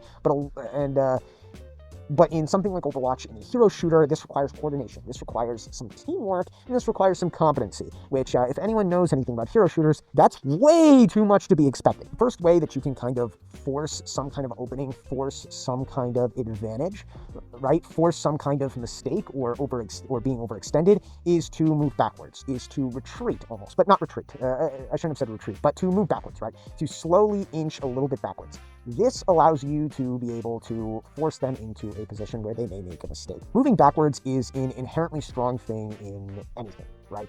And this can allow enemies to put themselves in a position where they are mispositioned, overextended, and aggressing way too far. And if they do this, this can allow them to be punished, right? Something like I said with the Reapers. Reapers love overextending themselves. And if you start to kind of inch a little bit backwards, they will start moving along with you. And at some point, they have to know when to back off, when to say, no, I'm not going to do that. And this happens in fighting games as well. And this happens in combat sports too. A lot of times, they will move backwards, and what the fuck? That is loud as shit. When you are moving backwards, it essentially is inherently strong. Moving backwards is always very, very strong, as a lot of times it will make you safe. Moving backwards will pretty much always keep you safe, and it's very hard to hurt someone who is moving backwards, right? The main way to do such a thing is you will likely have to overextend yourself. If you want to get a pick, if you see an opening or an advantage and the enemy is moving backwards, then you will likely have to overexert yourself, overextend yourself, put yourself in a bad position in order to try and take that advantage, right? So moving backwards eliminates the openings and basically serves as a way to compensate for having an opening, for having some kind of crack in the defense, for having a flaw, right? However, there are two main reasons not to move backwards. Actually, there's more like three. The first reason is you look like a bitch. This is especially a big thing in combat sports or even fighting games. I get this a lot of times where people kind of see constantly moving backwards as cowardice, as annoying, and as basically dishonorable, right? But moving backwards is a very reliable strategy, but if you do too much, then you will be seen as a coward, and that's no good, right? Some characters in like fighting games, like Jury, for example, is one that really relies on moving backwards all the fucking time, and is seen as a very annoying character that people don't like and don't like fighting because she's so good at this. And because of her extremely fast backwalk speed, it makes her really hard to catch, and makes it very strong when she's constantly moving backwards, as well as she has to work on getting her Fuha stocks and all of that bullshit in order for her to do her things. And of course, and she has good pokes as well, so she'll constantly move backwards, and then she can throw in a fucking, whatever the fuck, and then move in, right? And people don't like that. People do not like that, and people don't like watching that either. And people who don't really fully understand neutral or what is going on often get annoyed and go, why is he backing away? Is he scared? He's a coward, blah, blah, blah, blah, blah, right? And sometimes it could be. Sometimes it could be that they just don't want to engage, but also times, like I said, it can create an opening. But there are two other reasons, the two other main reasons why you cannot back up forever, right? And the first one is in a good game that's not tagging, right? In a good game, you have a limit in order to move backwards. There is only so much space in that. Eventually, there's a corner. Eventually, you will be taken back to spawn. Eventually, there's only so much you can back up, right? Eventually, if you back up too much, you will be on the ropes or at the edge of the cage, right? And at that point, you have no more room to back up. You cannot move back anymore, and you don't have this way to be able to secure your openings, like I said before. So if you back up too fast or back up too much, you will put yourself in the corner, and this will lead to being in a very bad position that, so like I said, you cannot use that. Your space and how much you can move backwards is a resource that must be managed. No different than your health or your meter or the abilities that you have at your disposal. It is something that must be managed, and if you use too much of it, then you're going to put yourself in a very bad position. And that position being the corner. This is another concept for another day that I like to talk about, which is control, right? The concept of control. And this is something that's especially very big in a game like Rainbow Six Siege that I might talk about on another occasion. But basically, the more space you have, the more control you have. And the less space you have, the less control you have. And control is kind of like... Control is kind of like, what's that one? The law of conservation of matter, right? Which is that matter cannot be created nor destroyed, and it kind of just moves to place to place. Control is exactly like that, and control is something that cannot be created nor destroyed, but just moves to place to place. And as one player gains more control, the other player loses a similar amount of control, and vice versa, right?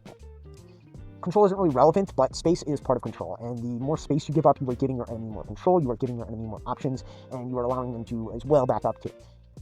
And when you put yourself in the corner, you have basically ran out of control. You have ran out of the options that you are capable of doing, and you can no longer back up. Like I said, and in a game like Overwatch, the basically corner equivalent is pass the objective, right? Or in some cases, spawn. Pushing them to spawn isn't always a great idea. It's usually not a great idea. But like I said, you can think of basically being, if I back up too much on defense, then I'm giving up the objective, or on offense, right? And that's not good. And as I said, space is a resource that must be managed. It is a resource that's like your health or your ability or your meter, right? And this is the number one in any game period.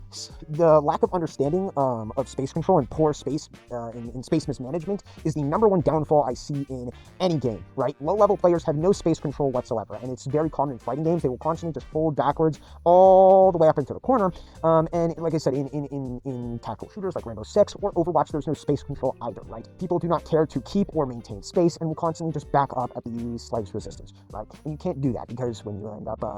because if you back up too far, you are putting yourself in a bad position. Now, at a low level, especially in a game like Street Fighter 6, putting your back up into the corner isn't that big of a deal because people do not exploit it or punish it all too much, right? If I keep backing up and put myself in the corner, then I'll just end up in the corner, and since at a low rank, nobody knows how to anti-air, I can just jump right back out, and then keep doing it over and over again, and just keep holding backwards, and then jump out, and hold backwards to the other corner, and jump out, and do the same thing over and over and over and over again, and it's very annoying. And this is a common thing to see at a low level, but of course, at a higher level, when you start to get around silverish to gold, people start to learn how to anti-air. They start to anti-air better, they start to anti-air more consistently, and when you try to jump out of the corner or reverse the situation, they are able to punish that accordingly, right? And it essentially leads to a dead end. And the same thing can happen in Tekken or combat sports, is they can reverse the situation. If they can get a good sidestep or be able to pivot out of the corner, then they can put you in the corner instead. And this could be a very bad thing. It's a place you don't want to be in because you have no more space to move in. You have no space to back up in, and you have to take basically the full brunt of their assault, right? However, as players start getting better, as fighters start to become more competent, there are ways to keep the enemy in the corner, right? If in Tekken I am trying to sidestep my way out of the corner mindlessly, there are plenty of tracking moves, there are plenty of moves that have a bias to one side or another, and there are ways to keep an enemy in the corner. Same thing in like I said, combat sports. If someone backs themselves into a corner, then they might try to pivot in one direction, and you have hooks, you have kicks, and if they are trying to pivot out of the corner, they are trying to get out of the corner, they are moving into that attack, and that can be very, very punishing if doing so carelessly, right? And as people start to get better, as people start getting more competent, they start to punish being in the corner more. And they start to punish you from giving up too much space. Same thing happens in Overwatch. If I am right at a low level, people kind of just give and take space, and it doesn't really matter. But at a higher level, people start to take space, and then they will not give it back. And this makes it where every inch is very, very valuable. So when you are in the corner and you are unable to reverse this situation by jumping out or doing a pivot or something, the only way out at that point is through. You will have to basically be able to find some kind of opening, some kind of point where they will push in and be able to counter that that and basically brute force your way out of it. But of course, in order to prevent you from fighting your way out of the corner, the enemy is likely going to have to fight themselves, right? They will have to press a button on you and keep you locked down in order to prevent you from mashing, in order to prevent you from doing anything like that, right? And if they do that, eventually they will leave themselves in a position where they are minus, right? Where they can no longer attack you, and there's only a limit to their offense. There's only so much they can do, and at some points they might be way too close, right? In order to try and hit you or to try and put you in a mix-up, right? And because of this can allow you to have an opportunity to escape. Like you're able to jump out of the corner or pivot out of the corner if they do something way too carelessly, right? And be able to reverse this situation, right? And this is good. Or sometimes you don't get to do this successfully, but you are able to take this risk and basically sacrifice a bit of health in order to get out of the corner. Something like in Street Fighter, if I try to jump out of the corner, right, because I'm scared of being in there, then they can do something that's called a cross cut, which is basically DPing the other way, which will sacrifice a bit of my health, but will get me out of the corner and is good in the long run. And Overwatch has similar risk, as if you push the enemy way too far, then this can lead you into a disadvantage. Just like in these games, they can reverse the situation and fuck everything up. In Overwatch, you might run the risk of overextending, leaving your objective unsecure. If I go in and we push the enemy team past the objective or even to spawn, as I said before, right? This can allow the enemy team to basically, if they can have one of their players slip through, they are able to run over to the objective and start trying to capture it. This can lead to a problem, which means that the only real choice is to retreat and run back to the objective in order to deal with the situation. But of course, if I retreat and run back to the objective with my team to deal with the situation, this will allow the enemy team to push up and close and fall behind us, allowing them to gain all this space back. Similar situation that can happen in Street Fighter, right? Where if I jump out of the corner, I am able to reverse the situation and gain all of my space back. Or you can try and keep someone on the objective in order to secure it as well. Or, like I said, if you're on offense too, and you need to keep someone on the objective in order to capture it, and the enemy team is overextended, which happens way too fucking much, way more than it should happen, right? If they try to keep the enemies out, this can lead to another problem, which is essentially they might be fighting a 5v6 or a 4v6, right? And that's not good, and that leads to them having an advantage, right? On top of that, it also reduces the amount of time that you might need in order to capture an objective. So there are reasons not, in Overwatch, there are also reasons not to push the enemy too far, but there are reasons as well to push the enemy too far. And however, Overwatch, since it is a 6v6 game with team and all kinds of different abilities and whatnot, it leads a lot more interesting options than a fighting game does. It leads more options than a fighting game does, something like Tekken or Street Fighter, because, like I said, you have other teammates and you have other characters with other abilities, and because of this allows you to be able to do flanks. And flanks are a way that you can create another opening that you otherwise couldn't create either, right? This creates more ways to make an opening than simple jabs or feints or setups or anything like that, right? This is something different entirely that Overwatch has. So let me just give a bit of a general example of a flank. Let's say you and the enemy team are kind of in this deadlock scenario where you don't know if you should push, and both teams are about equivalent. It's a 6v6, both of you have shields, and this is back in old Overwatch. We're talking old Overwatch where we have 2,500 shield and shit, right? So this is when shields are real nice and strong. And of course, in order to push in, you're going to want some kind of advantage. You're going to want to make that advantage, but it's unclear how to make that advantage. It's difficult to make that advantage. There are a couple ways, as I've said prior, to make this advantage. All of the shit I've said before can make this advantage, but there's one final way to make this advantage, and that is a flank. So let's say you have a high mobility dive character. Let's say you have Genji, right? And Genji is given the honor to take out one of these supports. Let's say the enemy team has an Ana, right? And if you can take out that Ana that is doing an immense amount of healing, as well as giving valuable support to the team, if you can take that out, this will turn the situation to a 5v4. This will turn the situation to a 5v6, right? In this case, this would be a good advantage to have, and you would want this, right? So Genji is going to try and sneak around the enemy team, and then try to take out the Ana, who is sitting all the way there in the back without any kind of real protection. And on offense, this is very, very beneficial for the Genji to go for this, even if he fucks it up a couple times, because the thing is offense, by measuring risk-reward, it is most of the time less punishing to die on offense than to die on defense. If I am on offense in this imaginary scenario, where I'll put it all in post in whatever fucking map or what the exact scenario is, right? But if I die on offense, I will just spawn back to where I will to the last objective, which is oftentimes going to be closer than defense, unless it's late game. And this is like the final push, then offense is going to get back to the point faster than defense is, making it less risky and less punishing for an offense player to die than a defense player. So this can be very big if this Genji can sneak behind the Ana and take her out. And in this scenario, if the Genji were to basically dive this Ana, there are a couple ways that the team that is, we'll call this the defending team, right? There's a couple ways that this defending team can be able to counter this. and stop this approach, right? Because we're going to just assume that everyone in this lobby is around equivalent level, right, in whatever character they're playing, or whatever role they're playing, and this is a very close game, right? If Genji kills this Ana, it's a 6v5, and 6 greater than 5, that's going to win. So we're basically saying that if this Ana dies, this pushes over. Now, of course, a lot more factors to go into it, but this is one example and one factor we're going over here, right? So Genji goes in, and there's a couple ways to basically prevent this, prevent the defending team from losing. The first one is Ana can just win the fight against the Genji, or whatever support this might be, but we're just going to take Ana as the example.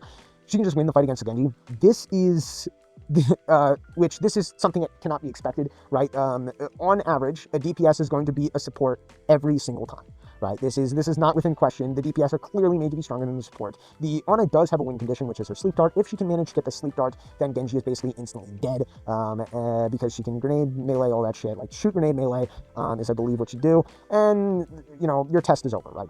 However, like I said, she has one chance at this, and the Genji has multiple chances to kill her. He has many ways to kill her, and if she fucks up this dart, if she misses it, or it gets deflected, then she's essentially dead. This was her pretty much only win condition, unless this Genji is really, really bad. But like I said, they're going to be about equivalent level. We're just going to say, for the sake of argument, Genji flat out kills Ana, no issues, no confrontation. She fucks up her sleep dart or whatever, right? The other way is Ana can try to retreat back to her team. Ana can try to get out of the position that she is and try to walk to the team. And this puts Genji in a position where he will likely have to return back to his team. Because Genji is not going to be able to 1v6 in this scenario. If he jumps into the middle of the team and gets too greedy to take the Ana, that is a misplay. He has played that poorly, and he is going to die. No ifs, ands, or buts about it. He's going to fucking die if he tries to engage this Ana, if she gets back there. But we're saying Genji here is going to get the drop on her, and she is going to have very little time to run back. Ana does not have mobility or anything like that to quickly return to the team, which is going to make this difficult. And if the Genji is good, he is going to easily be able to kill her before she can run back to the enemy team, making this a difficult thing to do. And finally, and what should happen if your teammates aren't absolute dickheads, which is an impossible bar to ask, right? If your teammates are not absolute fucking dickheads, then they will do a good job of supporting the Ana, and when she is in trouble, they will protect her. This is what the DPS should be doing, but is, of course, more times than not too much to ask, right? If the Ana is in trouble, then one of the DPS should go in and try to help her. The DPS should be aware of the Ana and their supports. DPS should be aware of their supports at all times, just as much as supports should be aware of them. Because if the support dies, you are no longer getting healing, and when the supports die, you are soon going to die as well. But of course, a lot of people do not respect their supports, especially DPS players. They do not care for their supports, and they do not try to keep their supports alive, which is oftentimes a big issue. And then the supports are constantly getting cancer and dying immediately over and over and over again, and then the DPS basically blame the supports and yell at the supports for why they lost and say, oh, why didn't you heal me? And it's like, I can't heal you, asshole. I'm getting back shots by 3 men, right? And you're not there. You aren't there, right? And that's kind of a big issue. But like I said, in a good world with good teammates, they will try to help, right? So let's say we have a McCree here, and the McCree is going to try and support the Ana. He sees that, oh shit, there's a Genji flanking, and he catch winds of the Genji flanking, and he starts to move back to try to protect the Ana. But as I said, this is way too much of a thing to ask. Especially when solo queuing. DPS players that are often solo queuing are very selfish and incompetent, especially in low elo, even mid elo, even around gold and platinum. DPS players are often very selfish and incompetent. But we're saying these people are not fucking complete dickheads and are paying attention to their supports, and we're saying, let's say this is a McCree here, and this McCree catches wind of the Genji. He is aware that now Genji is going to flank, that is Genji's intention is to try and take out this Ana. And because of this, McCree can start walking over to Ana. And what should be happening here is Ana will start walking over to McCree. This will help in a myriad of ways, because even if McCree can't directly get to Ana because he's not fast enough, they can both meet in the middle, and McCree simply being here will likely deter the Genji, right? If these two can meet up in the middle, this will leave Genji with basically a decision. Does he try to get greedy and go for this kill, running the risk and eventually having to confront the McCree, likely resulting in his death, right? Or should he go and retreat? In this scenario, with just the McCree and the Ana being here, is likely in a match where everybody is even and equal, likely not going to come out on top for Genji, right? Especially because McCree has flashbang, making it where his advanced mobility and speed aren't that big of factors here. And if Genji has already used up his abilities trying to kill Ana, this could also be another issue. On top of that, if he's taken any damage as well, this could be an issue that leaves him as a hindrance to McCree. And McCree here is fresh. He is fit. He was with his other team and has now joined up with this Ana, and Ana is able to also provide support and healing to McCree as well, making this likely an outcome that Genji is not going to win. So the best option for Genji is to retreat, to move back to his team, get healing, and likely try again another time. And this seems like a very good thing. This is a good thing to happen. However, even though this Genji has effectively done nothing in the ways of getting a kill or even getting reasonable amounts of damage as he was supposed to, this still provides a lot of benefit to the team. Because, first of all, now the team is grouped up better. If Ana starts to try and back up and tries to position herself back to the position that she was, this is likely going to cost some time. And whatever time that you are wasting and not doing anything, this is also costing healing. Now she is not healing, she is not providing support to the team because she is trying to reposition herself to where she was before, to where she preferred to be, right? On top of that, if the Genji ever comes back again, she is running the risk of being dove again and then dying. And if she dies, once again, the other, our Genji's team, the attacking team, will be able to bulldoze the enemy team. So she might be too scared to run off and go back to where she was before. And as well as she is sacrificing healing and support that she could be giving to the team to do so. Which this leads to another advantage, because while she is taking that time to run up to back to where she was, this is essentially doing what the Genji effectively wanted to happen, which is making this a 6v5, right? On top of that, during that brief moment that the Genji is distracting both the McCree and the Ana, this is making the situation on the front line a 5v4. This is an advantage that can be taken into consideration and allow you to push in a bit. But of course, it is not the best thing because, like I said, the McCree and the Ana are able to quickly rejoin the team, and likely isn't the best thing to do, especially if they deal with this Genji, and now you're sitting at a 5v6, which is not great. However, there are brief, tiny moments where you are getting an advantage. And then this results in, because the Ana does not want to return back to where she was before, because of the reasons discussed prior, this makes it where the team is now more grouped up. They are more clumped up together. And now while characters like, let's say, Tracer, Genji, Sombra, and, I don't know, Soldier, right? While these characters are better against enemies that are more spread apart, that are more separated, like this Ana was, there are also characters that are the opposite. Characters like Diva, characters like Junkrat, characters like Pharah, and then Reaper. These characters take advantage of characters being way too clumped together. If the enemy team is way too clumped together, now these characters have advantage. The Genji scaring off that Ana, forcing her to be in a position where she is now clumped together with the rest of the team, provides a bigger advantage for characters like Junkrat or Reaper to be able to exploit this. On top of that, let's say the Genji meets somewhere in the middle. He's not going to overcommit to try and take out the Ana and confront the McCree, but he's not going to return to the team either. He's going to sit behind their team and be an absolute fucking dickhead and just kind of be this spooky little man in the back, right? And sit behind their back line.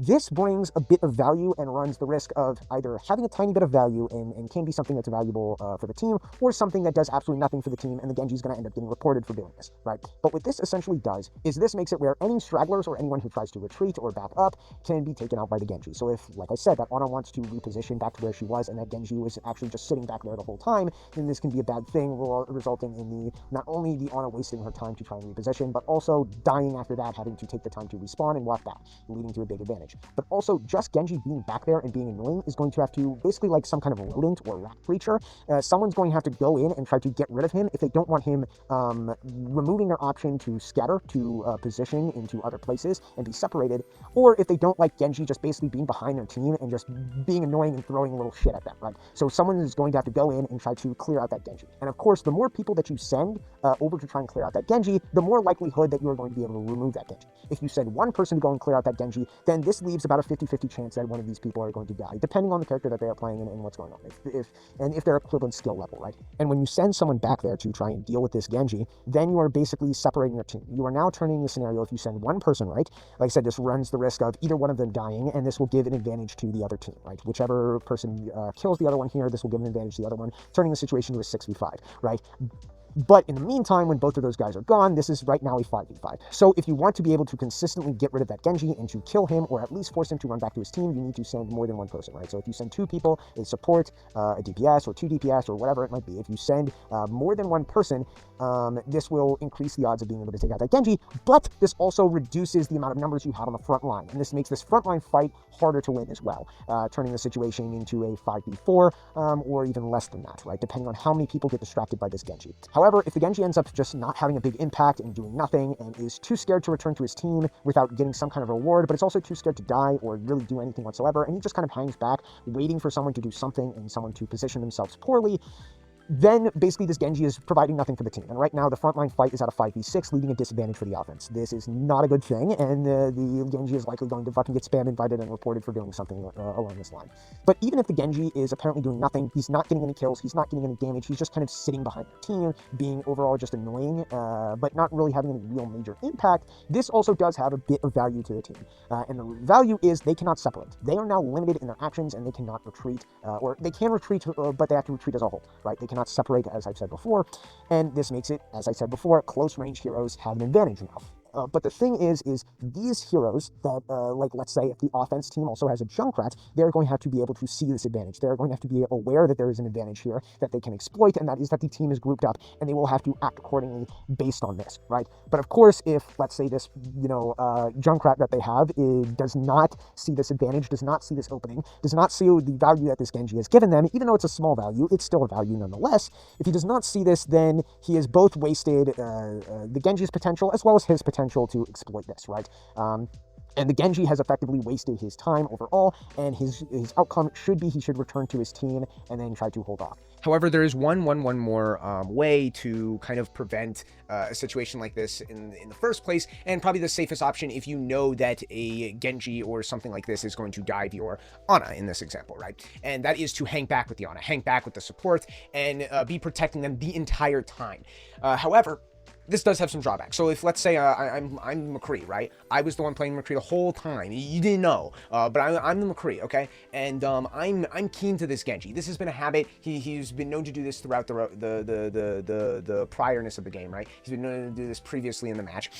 Or if, let's say I just have some preconceived notions or some stereotype about Genjis or Genji players that they tend to like to do this and tend to like to run off from their team without any kind of support or backing and just do shit on their own to get random kills, which I don't know why you would have that preconceived notion, because no Genji players do that at all, right? If I have this preconceived notion and assume and make the guess that this Genji is going to dive, that this Genji is going to go out of his way to kill our Ana, or if I'm keen enough to notice, oh shit, I don't know where this Genji is, and I see the rest of the team here, he's probably going to go rape my backline, I can stay with my backline, right? I can stay with my Ana in this example. And because of this, if the Genji sees me here, and we're saying, like I said, this is even skill level, and this is my advantage because I'm a support and a DPS, and plus McCree versus Genji isn't a terrible matchup for him, right? Flashbang, he's flash, whoa there, he's dead, right? Easy as that.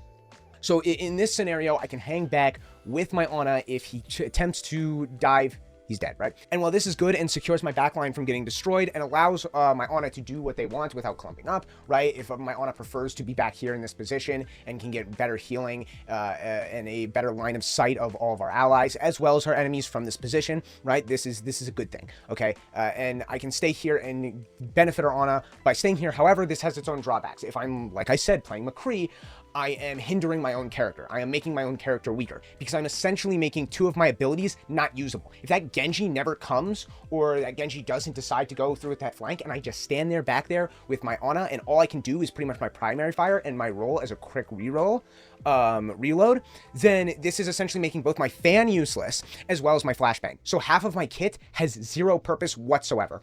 And that's basically the trade-off here, is I'm making myself weaker to keep as a deterrent from the Genji, right? I'm putting myself in a position where I can no longer use that fan, I can no longer use that flashbang, and I can no longer provide valuable frontline DPS. However, I am still providing DPS to the main fight, right? I can still sit there in the back, go shoot my primary fire here. But overall, I am hindering my overall potential for damage, as well as I'm hindering the frontline push, because if, like, let's say they push really fast, really rapidly, and decide we're going to take this 6v4 main fight with me and the Ana sitting back here, I'm not there to stop them from pushing in really fast with my flashbang, which could be something that's very useful. If the Genji is instead on the front line, never comes and flanks, he goes in and he anime slices and ults, right? He ults and he's fucking shit up, and none of my guys can stop him because I'm not there to CC. It would have been better if I was up there in the front. So I have to be aware of all of that stuff.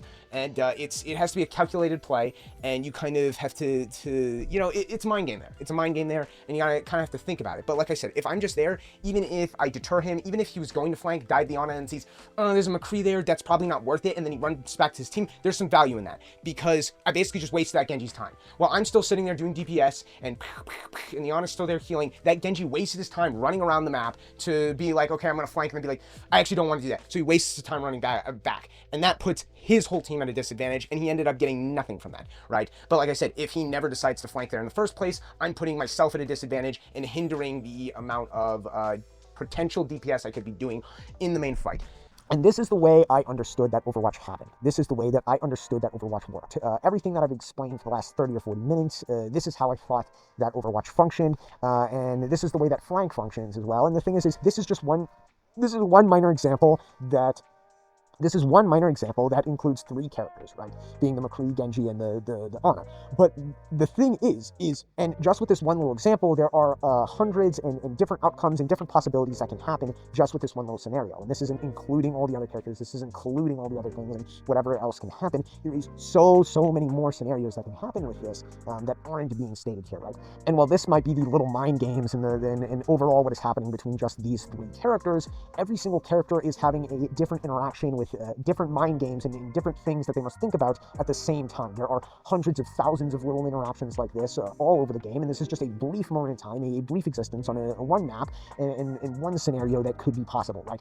As well as while this scenario could be going on, there could be a lot more stuff happening. There's all that neutral that I talked about before. There is that rhythm game, different players counteracting each other, different people focusing on different enemies, and all kinds of different battles. Each player having their own different battles with and having to take into consideration not only what they're capable of and their characters' abilities, but what the enemy's capable of, and the enemy's capabilities and their team's abilities and what they're capable of, and trying to find an advantage over one another this way, right? And everything that I've discussed, from neutral to rhythm to this sort of flanking example that I gave as well, everything about this is only possible for one reason, and that's shields. The moment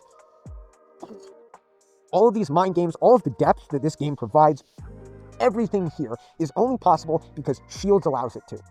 But the moment that you start nerfing shields in CC, the moment that shields start getting too weak to the point where they're just basically a wet paper fucking napkin, right?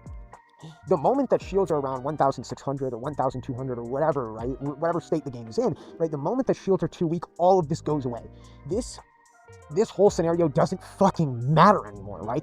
All of the stuff that I've talked about is gone. Neutral is gone. Flanks are less prevalent and less important, right? Because they do not create that advantage that you're looking for. The rhythm game is gone because neutral is gone. Everything is gone, right? All of the depth and nuance that the game have is a thing that of the past. It doesn't exist anymore because there are no shields. And shields and CC is what creates this neutral. Shields and CC is what creates the depth of the game. Shields and CC is the building blocks for all of the strategy and the neutral that this game is allowed to have. And this is what I mean when I say that the root of almost every problem in this game is due to the nerfing of shields. Because shields is what creates the game to have depth. Shields is what provides the team with protection and all of the stuff that I explained. All the stuff I explained goes out the window the moment that shields are either too weak to be used or just or gone, right? And a lot of people blame Blizzard for this and blame Blizzard for ruining the game and saying, oh, Blizzard's ruined Overwatch and blah, blah, blah, blah, blah, and point fingers and yell and scream about Blizzard, but I don't think it's 100% Blizzard's fault. And the thing is back when I played, I remember people complaining about shields. People were complaining and bitching that shields were way too strong, that Reinhardt had way too much health on his shield, that 2,500 was way too much shield, and that Orisa had way too much shield, and blah, blah, blah. And I specifically remember people bitching and whining and complaining that shields were way too fucking strong. And naturally, because so many people, a large, loud, vocal majority of people were complaining that shields were too strong, right? Blizzard nerfed them. Blizzard reduced shields because that's what people wanted. Because a bunch of fucking bronze players who couldn't get past the first point on King's Row complained and bitched and whined on Twitter that shields are too strong, and Reinhardt's so cheap, and they couldn't do what they wanted to do. They couldn't just jump into the middle of the team with Genji and 1v6, so they had to bitch, whine, and complain that oh, there's too much shields that I can't get in, we can't push in, and I can't get rid of the first fucking point on King's Row in Bronze Elo. And I specifically remember people complaining about that shit. I specifically remember people complaining that shields were too strong, and Blizzard nerfed them because the average bronze player, even gold players, were fucking complaining that there was too much shields. And it fucking annoys me so goddamn much. And then after that, when they nerf shields and the game becomes a scrambling mess and nobody likes playing the game anymore and nobody likes it anymore and the game is terrible and awful, right? People go and start pointing fingers and saying, this is Blizzard's fault. Blizzard's ruined Overwatch and Blizzard is horrible and the devil and they drink breast milk out of the community fridge, right? People start complaining about that shit and start crying and yelling and saying that Blizzard is at fault here, which, yes, Blizzard to some degree is at fault. But you know who I think is just as much as fault? You know who I think should have been blamed just as much as Blizzard is, if not more? The fucking community. Because the community was the people who wanted the shield nerfs. The community wanted shields to be nerfed. It was you who bitched. It was the bronze players that bitched that the shields were too fucking strong, that there was too many shields, that there was too much CC. The bronze player bitched that there was too much CC. The bronze players bitched that there was too much shields. They were the direct cause, complaining and yelling about the game, and a large vocal majority complained that there was too much of these things. And Blizzard responded to your prayers. Blizzard did what you asked. Blizzard did exactly what you wanted them to do. And now Overwatch 2 comes out, the shields are weaker. There's almost no CC. And McCree's flashbang has erectile dysfunction, right? And now you get what you want. You got your shield nerfs. You got your CC nerfs. And now you want to go and say, Overwatch 2 is terrible. Overwatch 2 is so bad. And the thing is, the best fucking part is nobody can provide why Overwatch 2 is so bad. So many players complain and whine and bitch and never give a reason why Overwatch 2 is so bad and what made the Overwatch originally so good. They never get a valid reason. I've never got, most of the time, most of the people complaining don't give a valid reason. And they go and point fingers and say something like, oh, it's because it's 5v5. 5v5? 5v5? What are you fucking talking about? What does it matter? If there's one player, one less player, or one more player, who gives a shit? It's not that it's 5v5. That doesn't fucking matter, you fucking moron, dude. It's because of the shield nerfs. The shield nerfs removed all depth of the game, and as well as the CC nerfs. The shield and the CC nerfs directly hindered the strategy of the game. Everything I've spent the last 30, 40, 50 minutes, however fucking long it's been explaining, is all gone now. All of it's gone. There's no more neutral. There's no more mind games. There's no more strategy. It's all gone. It's a scrambly fucking mess, and the reason it's a scrambly fucking mess is because of you. You are the one who bitched. You are the one who complained. The bronze players are the problem. And yet, everyone points fingers. Everyone blames Blizzard. But is it really their fault? Whose fault is it? If a man is shot, right, whose fault is it? Is it the hitman or the person who hired him? Who is to blame in this scenario? And personally, I think it's both. I thought it was because the whiny ass community that all they do is cry and they get what they want, which is so fucked up. You know how like bad parents will give their kids anything they want when they throw a tantrum? And that's not how you fucking raise a kid. That's how you raise a little bitch, right? Well, that's what these game devs are doing for all of the fighting game fans. They're just giving them, oh, this is too good? Well, don't worry, honey. We'll nerf it down for you. And you're just raising a bunch of bitches. And that's what you get in the end. Bunch of pussies. All they do is cry. Never learn a matchup. Don't even play until it gets fixed, you know? It's just the type of child that you've raised. You. Raised bitch. Spores detonate when threats strike. And this is why shields must stand. This is why CC is necessary. This is why you need these things and you need these mechanics in the game in order to make the game function. Because my understanding with the game was that it was a game that had a low time to kill, right? And I don't think a lot of people understand this. I think people have some weird impression that it is a game with a slow time to kill, given how long you like look at the enemy team but aren't actually killing them, and that's because of the shields, right? But the game, I believe, when it first came out, was always a game with a very fast time to kill, and this is why I believe that something like Hanzo's scatter arrow should not have been removed. I don't think Hanzo's scatter arrow should not have been removed, and this is a hot take. This is something that really gets under people's skin, is when you say Hanzo's scatter arrow shouldn't have been removed, right?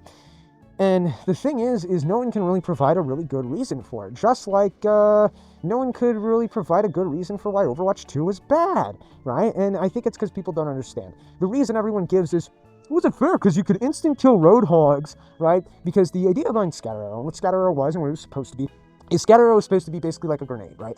The point of scatter arrow is you were supposed to kind of shoot it in like around corners and stuff like that, and it will basically catch people sitting in a corner or trying to run away or anything like that, right? It would hit a wall, it would scatter off the wall, and then deflect all over the room, basically allowing you to hit people hiding that you can't see, that you can't hit with a direct shot. And it worked well in combination with his sonar arrow because you could see through people through walls and be like, yep, that's a guy behind there, scatter arrow, right? And the issue is no one fucking used it this way. The problem with scatter arrow is people would just take Hanzo's arrow, shoot at people's feet, boom, deflect, instantly kill a roadhog, do 600 damage or more, and it killed very fast. Like I said, it was an instant kill. It would just instantly kill them if you shoot at their feet.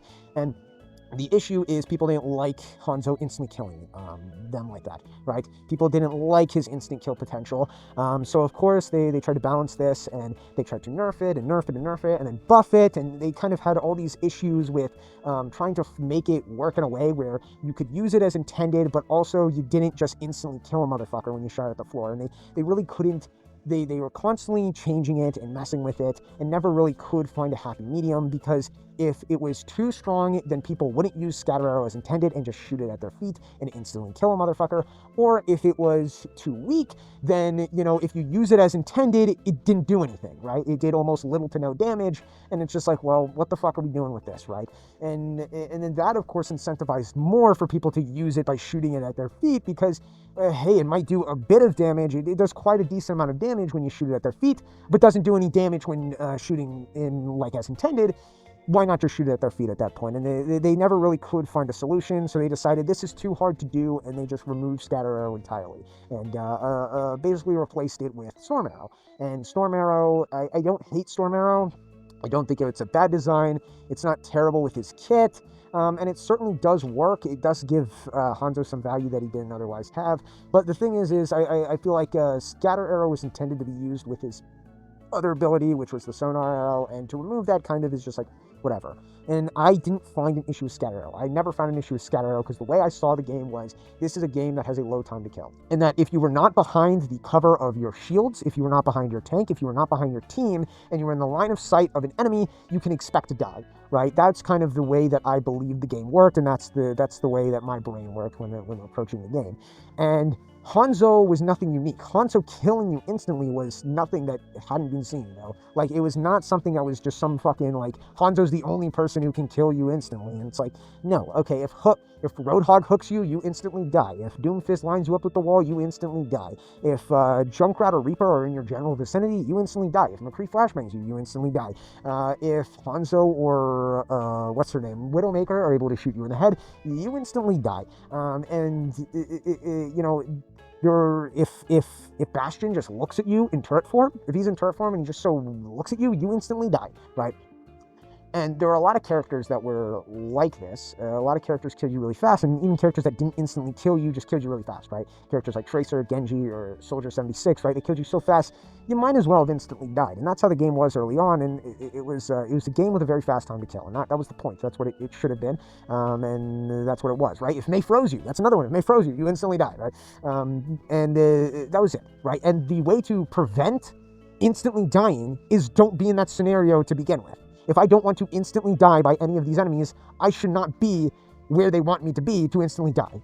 And where I should be is behind my team, is behind my tank. And if I go outside of my tank, if I go outside of my shield, then yes, I am running the risk of instantly dying. Now, of course, you can make the argument that, well, Hanzo's Storm Arrow instant killed tanks. Didn't mind this either. Didn't much mind this either.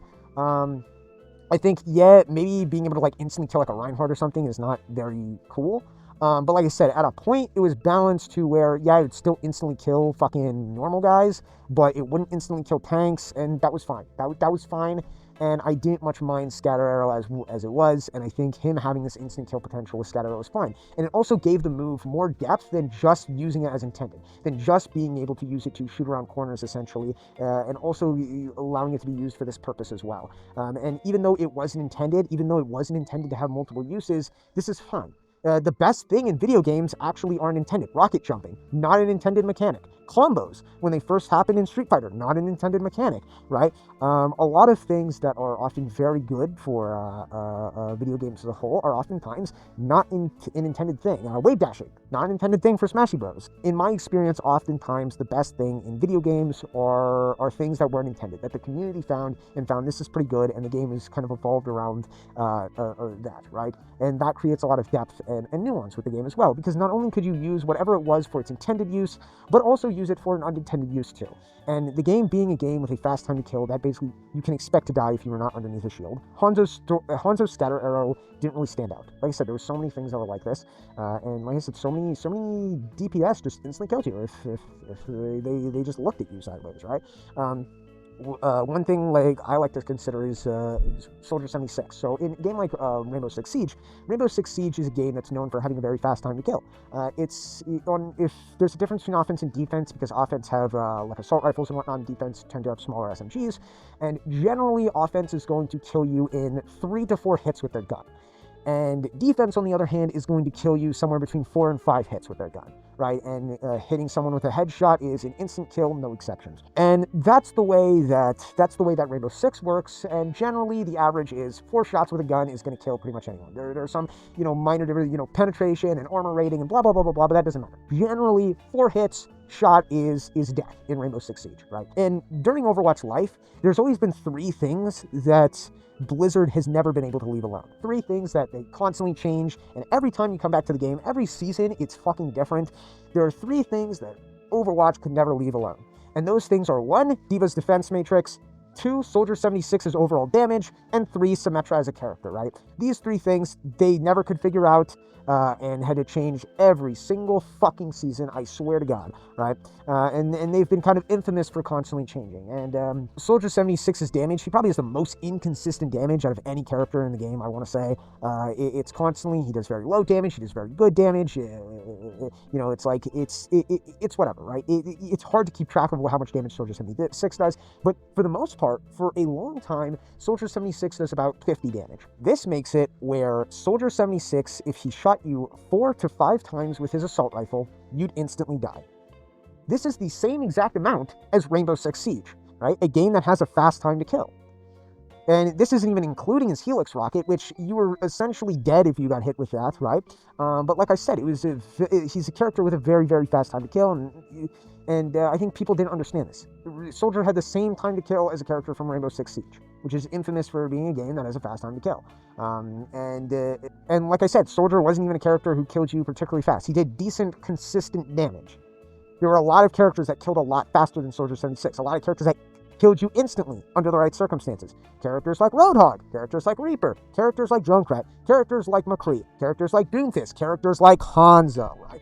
All these characters had the potential to instantly kill you. And the reason they instantly kill you is you either got too close or you are outside of your shield.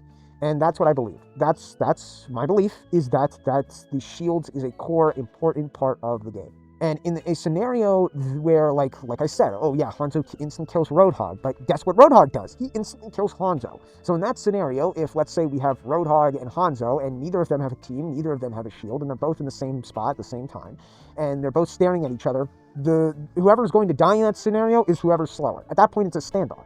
And as long as Roadhog can hook Hanzo, Hanzo's dead.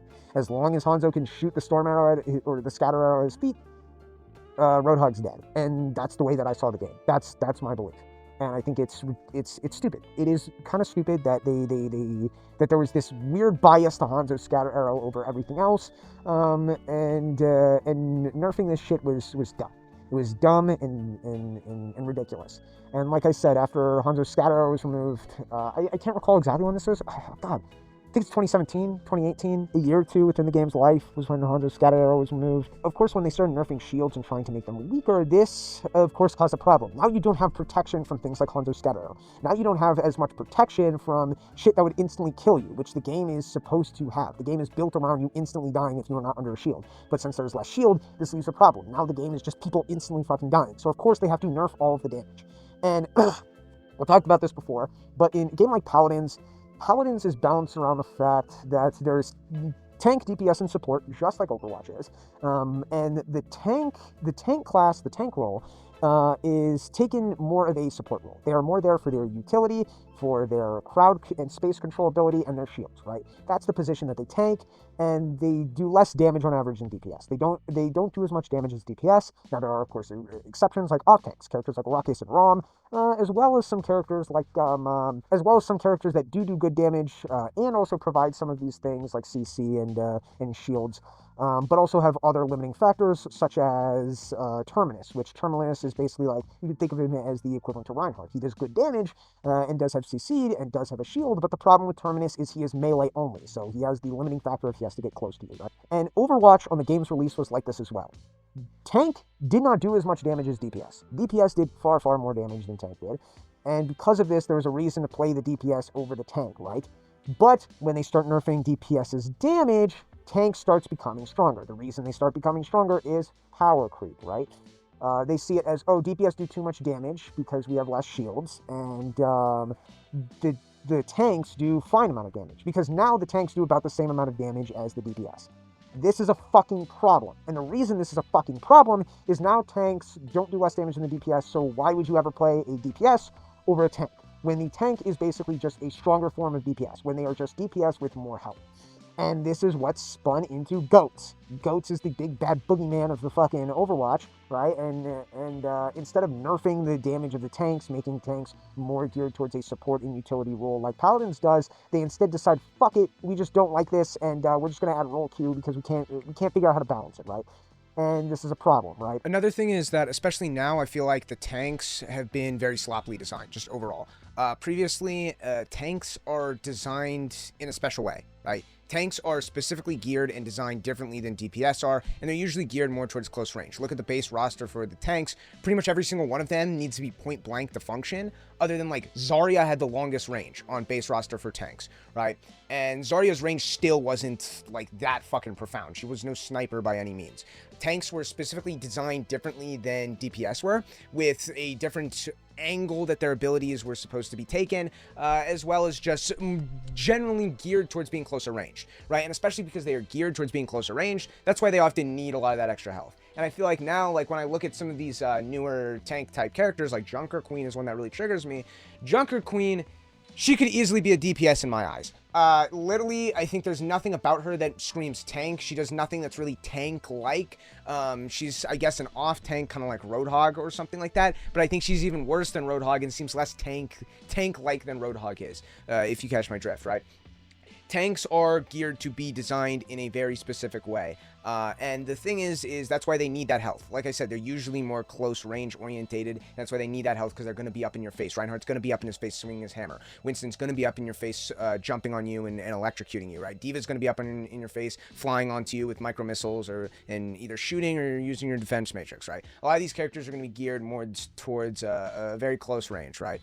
And this is like one thing that was like around like in early Overwatch. I don't know if it still is, but people would come up with like fan concepts for characters, and these were always like fun little videos where people would be like, oh, this is a cool idea for a character, like, you know, and it's like someone would draw like a concept art of like a cool looking character, and then basically write a description of their abilities and stuff. And some people would have like contests and stuff. I'm like, oh, make the coolest fan character you could, and then, you know, they're always a fun watch. And I remember there's one specific design that was it was a design for, I think it was supposed to be, because this was before Sigma came out, so I think this was supposed to be a Talon tank, and basically the idea was he's this big motherfucker in like basically a power suit, and he's a sniper tank was his idea.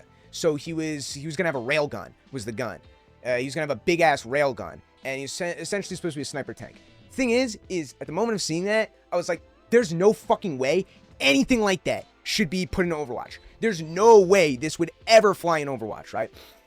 And the reason is because, as I said, tanks should be, or are mostly tried to be geared towards close range. The closest thing we've had to a long-range tank is Orisa, like I said. And how good her gun is has varied a lot, like, and I mean a lot over time. I mean, it's whatever, right? I'm not going to get into the whole Orisa rant. But overall, like I said, tanks are supposed to be designed in a certain way, and they're supposed to be designed to be more geared towards close range because they want to push your team forward. They want to push up your team, and having something like a sniper tank that is just a big motherfucker that sits in the back, that one doesn't make it where he needs that health. right? He doesn't need all that health. He doesn't need 4 to 600 HP if he's just going to sit in the back and shoot a giant fucking railgun. 2, this also makes it where he's incentivized to be behind the team, right? He doesn't want to be pushing up the team. He doesn't need to be pushing up the team. And this is not a good cohesive design for a tank. And this is why a design like a railgun sniper tank, it would not work. And does not work in a million years. They still haven't put one in yet, but I don't think they give a shit anymore, and they clearly do not care about the design of their characters, or the integrity of their characters, or what their designs are supposed to be, or how this would work in a gameplay setting, because if they did, Junker Queen wouldn't be on the roster. But if you kept it where you had characters like Hanzo and you know, all these characters that would instantly fucking kill you if they looked at you, right? All these DPS characters, this would, and they did the same amount of damage, and like I said, they did more damage than the tanks, and you left it like that, then this wouldn't be an issue. There would be a reason to play DPS over tank because DPS do more damage than tank. But since then, DPS and tank have done basically the same amount of damage.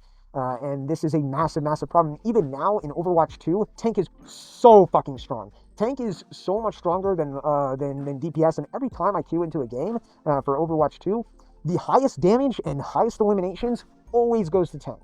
It is very hard to do better than the tank, and the tank is basically, it doesn't even feel like a tank class anymore, especially because shields are so weak, and there's less CC. It instead feels like, okay, here's the other guys, here's the DPS and the support, and then this class is the really cool guy. This is the really cool and awesome guy, that's really cool and awesome, and you gotta suck his dick, because he's really cool and awesome, and he's my MC, do not steal, and he's better than you in every conceivable way, because he's really cool and awesome, right? Did I mention he was really cool and awesome? And he just has more health than everyone else, he does more damage than everyone else, and has more utility than everyone else, and is just better than everyone else overall. You want to know why? Because he's really cool and awesome, and it didn't feel like, okay, this is the tank, DPS, and support classes. It instead felt like this is the cool guy class, the DPS class, and the support class, right? And this is how Overwatch feels now, and it's fucking stupid, and I do not like it. I do not like it at all. And the direct reason is because of the nerfing of shield. It is because they are taking this direction to steer away from having DPS, or I mean tank. They're taking this direction to have tank geared not towards supporting your team. The tank is not a support class that is about CC and space control and about basically being the team leader and the shot caller. It is basically just cooler DPS. And like I said, they never fixed it. They never fixed goats. Goats is still technically like I mean, I guess it's not meta, but it's still technically the best strategy you can get, but you can't get it because the game adds an arbitrary restriction that you can't, right? And now there's 5v, whatever the fuck, 5v5. So I don't know if it still works the same, but like I said, tank, it's stupid. It's fucking stupid. And DPS should have stayed doing far, far much more damage than the tank role does. And like I said, almost every problem in this game resulted in the issue of the nerfing of shields. It started with shields, and it just spun out of control. And the reason was because people complained that there was too much shields, there was too much CC, and because of that, almost every issue that this game has had since then has been directly resulted from that. And it's ridiculous. It's ridiculous. And this is, of course, the problem with Overwatch 2 nowadays, is they wanted to turn the game into something, and it's not just Overwatch 2, because like I said, a lot of these changes were affected at the end of Overwatch's life. Like, Overwatch 2 is basically just a glorified update. I just say Overwatch 2 is like a clear-cut point between the good Overwatch and the bad Overwatch. But like I said, it was around 2019 to 2020-ish. It started to become pretty hard to play the game at that point, right? But the thing is it wasn't... God, the issue that this game is having is the game was created and manufactured in a certain way to work a specific way, right? Characters were designed with a low time to kill, or a fast time to kill, sorry. Characters were designed with a fast time to kill, as well as tanks were geared to do less damage and be more to a support and you know, a supporting role, and healers were designed to have just a supporting role. They weren't really supposed to be doing all this DPS and whatnot, and weren't supposed to really go on the offense, and they were sort of off healers and off tanks like Roadhog and Zenyatta or Lucio and stuff like that could provide a bit more DPS, but overall provides less actual support and utility to the team. And that was kind of a trade-off that had to be taken into consideration, and that's how the game functioned, and it was fine like that, right? But of course, they wanted everyone to be able to have a piece of the pie, to be able to do more DPS and gear the game more towards the DPS role. And they wanted the game to be more like Paladins, where characters were more self-sufficient, right? In Paladins, where characters are very self-sufficient, a lot of characters often have various ways to heal themselves, not only with the card mechanic, but also with the items. You can have kill to heal, you can have life steal, and as well as the game is built in with a passive heal. And on top of that, like I said, there already still is healers, right? And healers aren't as one-dimensional in healing as they are in Overwatch, right? Healers often can do and provide a lot of DPS as well, and that's kind of the way that the game worked. And like I said, Paladins is a good medium, a good middle ground between DPS and support for their characters, and Overwatch was designed for you to have a fast time to kill, with you working around your team and working around shields and working around your resources. And for some reason, the Blizzard team, where I guess low-level players didn't like that. Low-level players didn't like the fast time to kill. Low-level players did not like the shields. They did not like the CC. They did not like the way that the game worked, and thus they complained, and Blizzard gave them what they wanted.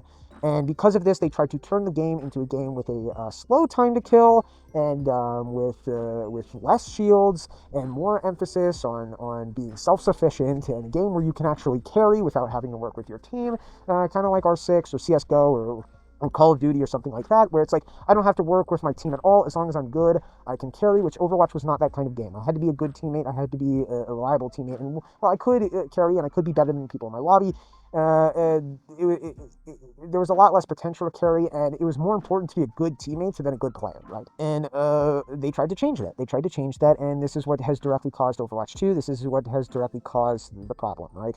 And like back to the whole 5v5 thing, but Overwatch 2 changed the game to 5v5. Their excuse for why they changed the game into 5v5 was, oh, it's too chaotic. But like I said, the reason that it's too chaotic is because not enough shields. It's not enough shields. There isn't enough shields, and that's what's causing the chaos. You don't have CC and you don't have shields, so now what's to stop me from 6 men jumping on my asshole, right? There's nothing. There's nothing to stop 6 men from jumping on my asshole. And because of this, they remove the character, right? They remove the game turning into 5v5, which I don't think is a big deal. I never thought twice about it. I don't really care, but I just don't. I think it's a way to reduce the chaoticness, but the chaoticness is only created just like having the role queue, and just like having the role queue. The chaoticness and goats were created because you couldn't fix the problem in the first place that you created. They went in and they created goats. They created the game being too chaotic, and because of this, they never could find a solution. They didn't care to find a solution, and they just couldn't fix it. So instead, they just decided, fuck it, we're going to come on our game and rework the whole thing to make it work differently. And that's not a solution. That doesn't fix anything. It's stupid. It's really stupid. But I don't know. That's about it for my tangent and my philosophies. Let's get back to the story and where I was. But after that, like I said, I got Diamond, and this would have been 2017, 2018, somewhere around there. And from on then, I kind of take a hiatus off. I kind of took a hiatus off Paladins. Not Paladins. Fuck, shit. I kind of take a hiatus off Overwatch, right? And I'd already kind of been losing interest. I'd been falling off for like a year or so, like kind of just playing it on and off and trying to play other shit as well. And around this time, I got into Tekken, right? Tekken, this is a weird story, but for some reason, I always thought Tekken was a spin-off of XCOM, and I don't know why I thought this. I think the reason I thought this was because the covers look similar, and I thought for some reason Heihachi on the cover, he looked like the alien from XCOM. He looked like the alien that's on the cover in XCOM, and I bought Tekken. I got Tekken from GameStop, and I went in and I'm like, this is not XCOM. What the fuck is this? And it certainly was not XCOM, but I found something better than XCOM, and that was Tekken. And Tekken kind of became my new bread and butter, and I started playing Tekken more and whatnot. And like I said, my brother earlier used to play Street Fighter 4 and whatnot when we were little. And we were never good at it, like I said, because we had been really little at the time. My brother mostly played Yang, and I mostly played Hakan because I thought he was a funny red man, and he like got like all oily, like he slid around the floor. But anyway, other than that, he'd been in fighting games for a while. He'd been playing games like Dragon Ball FighterZ at the time, as well as Street Fighter 5. And since I bought Tekken, and he was like, "Oh, you're playing Tekken, blah blah blah," and I'm like, "I thought this was XCOM." I started really getting into that, and I started to kind of become more of an FGC, become more involved into the FGC rather than hero shooters. I stopped playing hero shooters and gravitated more to games like Tekken, and I started to play Street Fighter. However, I played Street Fighter on my brother's PC whenever like he wasn't around, so it was like I never really got that good at Street Fighter at the time. And I just played it when I could. And Dragon Ball FighterZ, I tried to play some of it, but Dragon Ball FighterZ fucking sucks. It sucks ass, and I didn't like it. I never liked it. And it was just, I don't know. I don't know. I don't like Dragon Ball FighterZ. I don't like Dragon Ball FighterZ. But yeah, I did get into Tekken, and Tekken kind of became my main bread and butter. It became my main bread and butter, and I played it for quite a while. How do I do content or jet upper with Brian? You I've don't. never got once, and I practice every day. Thanks, BRUU. Sorry, man, I got real bad news. You don't! How do you cross up Vega? You don't! This Chinese guy told me that one time. Right, and I started becoming involved in that community, and I started, watching all kinds of content creators from that community, and I felt like I meshed well with it as well. And I got to Fujin, and then once again, kind of just like left it there, right? And I played a lot of other games during that time, and just took a brief hiatus from Overwatch, and hadn't touched the game in quite a while. And then finally, I was in school, and I had this friend, right? And we'll call him H. H was like my closest friend at the time. I was super close to him, and we liked, we just like talking and fucking around during class and whatnot. And he was a good friend of mine, right? And I had this one class, and he had a friend that was like, he wasn't my friend, but he was his friend. So he was kind of like H was kind of like a glue friend, you could consider him. So he was like a friend of a friend, and we'll call him GT, right? And GT, he was kind of weird. He was known for being kind of weird. He'd sent a shit pic to a girl one time. This was like a known fucking thing. And this was before the whole EDP situation. This would have been a while ago. Which, like I said, sending a shit pic to a girl is a bit strange. It's a bit peculiar. And we make jokes, and it kind of became like an inside joke that when EDP sent the shit pic and the whole EDP scenario went down, we'd be like, oh my god, he GT'd her. And like, it was just kind of a funny thing because he did the same exact thing. And it was in the same exact manner too. He like took a picture of his shit, sent it to a girl in a grade, and then like captioned it something like, look how big this shit I took was. And it was like, what is wrong with you? Who would do this? Who would do this? And all of our thoughts was, what human being, what degenerate human being would do something like this? And then the whole EDP thing happened. And it's like, that's what degenerate human being would do something like this. But yeah, that guy, he had a bit of a reputation for being weird. But I had a home ec class with him, right? And and basically we just talk at times and talk about video games and music and shit, and all kinds of stuff. And of course, one of the games we ended up talking about was Overwatch, because I played a lot of Overwatch and had a few hours in it. And we started talking, and we talked about like what we thought about certain stuff and the state of the game. And he currently played Overwatch at the time, and he was currently playing Overwatch. And since I took a brief hiatus, I didn't really know what was what. And when I was talking with him, he seemed very knowledgeable. He seemed like he knew a lot of his shit. And usually when I talk to people about it, like Overwatch, right? Because I knew so much about Overwatch on such a deep level. Usually when I talk to people about Overwatch, it would go over their heads. I would start talking, and then, we'd talk about a conversation. It's like, oh, you play Overwatch? And it's like, yeah, I play Overwatch. And we'd talk about stuff, and they'd be like, it would always digress into something like, oh man, I hate Bastion, or I hate Torbjorn, or I hate, this and that. And then I'd always like give them a solution, or like, okay, well, like, it's not that bad because you can approach it this way and that way, and there's this and that, you can counter it, and all kinds of stuff. And I usually like go in and try to take it from like an analytical perspective, and try to basically answer it, as best as I possibly could. And a lot of times people just feel stumped and be like, I don't know, man. Like, and that's what I felt like with a lot of conversations. Is a lot of the stuff I would say would go over somebody's head, and I just didn't. Talking to people sometimes about the games was just like I never had a meaningful conversation with someone. It was usually they're like some bronze player, and they're like they just go and complain about what character they didn't like at the time. And when I was talking to GT, he seemed very knowledgeable. He seemed like he knew everything. And there was really nothing I could say that stumped him. And, we had, like I said, we'd have good discussions about Overwatch and whatnot. So he asked me if I wanted to play Overwatch sometime. And I said, sure. I haven't played it in a bit. It might be nice to come back and see what I've missed. And we go in, and GT... And of course, we also invite H, because H was a mutual friend of ours, and we're like, okay, let's play Overwatch together. And we basically get Overwatch all together. And given at this, and the way it worked was GT was a platinum player. GT was, God, these motherfuckers were stereotypes, and GT was the stereotype of the average fucking sweaty ass motherfucker that nobody likes to have on their team, right? GT only played characters he claimed had skill, right? And these characters was Genji and Tracer on DPS.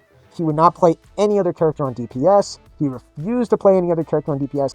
Now that I think about it, he actually did play Widowmaker. He did play a decent amount of Widowmaker. That doesn't make it much better. That really doesn't make it much better because Widowmaker takes skill, but somehow McCree and Ashe don't. So I don't really understand the correlation there. But like I said, he would only play Widowmaker in the scenario that there was like a Pharah, right? Other than that, he really wouldn't play Widowmaker. Sometimes he'd do it in team deathmatch, just for fun. But like I said, he'd rarely ever play Widowmaker. Only if we really needed a hit scan, then he would play Widowmaker.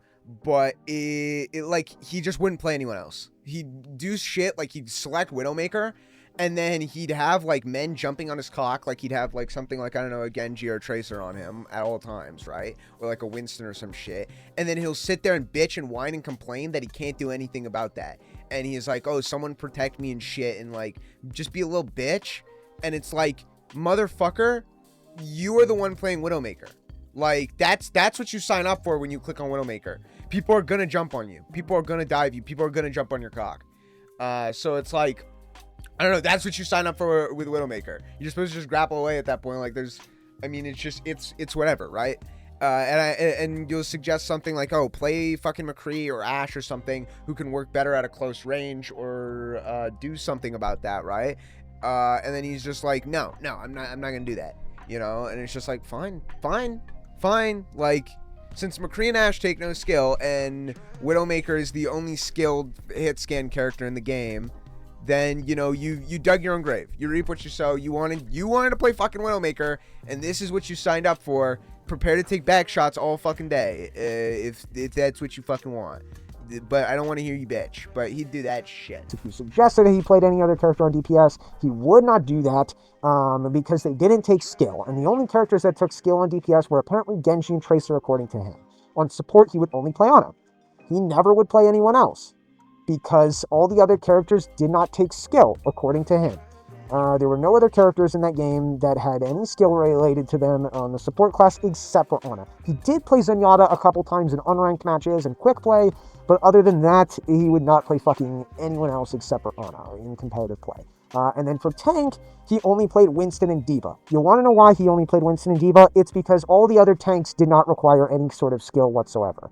My fucking god, is that the most annoying shit at all. It is, god, it was fucking dumb. But it was whatever, right? And then we have H, who was the exact fucking opposite in almost every single way to GT, right? H, you know that friend you have that's unusually bad at video games, that just is not good in any sort of capacity whatsoever? That's what H was. H was fucking terrible, right? And it's like, he just couldn't improve. And basically, the characters that H played was, for tank, he would only play Roadhog. He did not play any other character other than Roadhog. Roadhog was his only tank that he could play. For DPS, his options was Torbjorn. Only Torbjorn. He did not play any other character other than Torbjorn. For healer, you want to know the wide variety of supports he could play? Lucio. Only Lucio. He could not play anyone other than Lucio. These were like the absolute most scrubby characters that people have no respect for in each of their respective classes. And you want to know what rank he was? Bronze. He was a bronze player. So, of course, this was kind of what it was. And of course, it didn't mesh well, considering that GT and fucking H were almost complete polar opposites. And we played a lot of casual and quick play matches together. And eventually we ended up deciding, you know what, let's do some competitive, right? Let's do some competitive. And of course, because the skill difference is way too much between H and GT and me, right? We needed to make new accounts, right? So we made new accounts, not a big issue. And we just played some just fun games in bronze, right?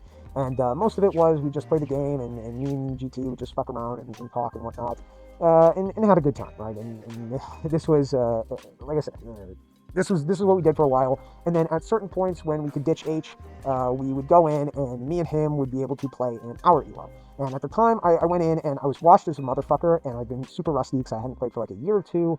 And I was around, and I think I got placed at like platinum, like low platinum or something like that, somewhere around there. And I lost my diamond, right? And at this point, they had roll queue and shit like that, so it was a bit different, because I stopped playing before they added roll queue into the game. So, like I said, they had roll queue. I'm like, whoa, they had roll queue, and I was so surprised at all the shit I missed. I'm like, holy shit, like the female McCree, a fucking hamster, you know, like what's next? And I was fucking baffled. And this was before Sigma came out as well, right? So I was fucking baffled that they added all of this shit into the game, and I didn't really know Brigitte either. I heard about her at the time, but I really stopped playing before she actually got released. So there was a lot of shit that I missed, not as much as I was expecting, but there was a decent amount of stuff that I missed because I'd been gone for about a year or two at that point. So yeah, I was super hyped about the game, and I thought both Ash and Hammond were both super cool. And Hammond is a character I definitely do regret not playing more. And if I could go back in time, I would like to play Hammond. He was definitely a character that I thought was cool, and there was a lot more to him to discover. But I feel like he wasn't a very popular character. He wasn't a very common character, but I felt like he could have been something really cool that I just didn't really give the chance to try all that much. But I did play Ash, and I did gravitate more towards Ash, especially towards the end, because, like I said, I never really liked McCree. McCree was a character that I didn't really enjoy, and Ash kind of replaced it. I did actually like Ash. I meshed well with Ash, and I liked her as a character, and I liked her more than McCree, and she did a lot of the same things that McCree could do, right? So I did gravitate towards Ash at a point, and I would play both Ash and McCree for hit scan, but the more I played after that, the more I started to become more of an Ash player for hit scan than McCree, and at some point I got really into Ash, and Ash was actually going to be my 6th gold gun, but I never actually did make enough for 6 gold, right? I never actually did get that, so that kind of sucks. But overall, we had a good time. We played some casual games, and we played with each other for weeks or however long we would play with each other. And it was pretty much every day. Every day after school, we'd get on and play some Overwatch together in Elo. And then if it was just me and GT, we could go and play some games in R rank, right? And then after playing with what's his fucking nuts, H, right? We ended up getting him around silver. We were on silver Elo at this time, and we were in about a silver lobby, right? And we ran into, we had this game, and it was on Junkertown. And this game is something that was very important to us because we had 3 other people in our lobby that were stacking together, right? And we were playing this game, and we were getting absolutely fucking demolished. We were getting destroyed and ravaged back and forth. It was like a fucking Bang Bros video, man. It was tough. It was fucking tough. And we were doing really poorly. And I was starting to get frustrated because the way that it worked was at the time, H was playing Roadhog, locked in tank. GT was playing Genji or Tracer. I can't recall. He played both frequently on DPS. And then I was playing support, right? And Baptiste. Fuck, how did I forget Baptiste? Baptiste was actually my 5th gold. And Baptiste became my most played support towards the end of the game's life. And I basically stopped playing Lucio over Baptiste. Like I said, Baptiste I took to like a duck to water.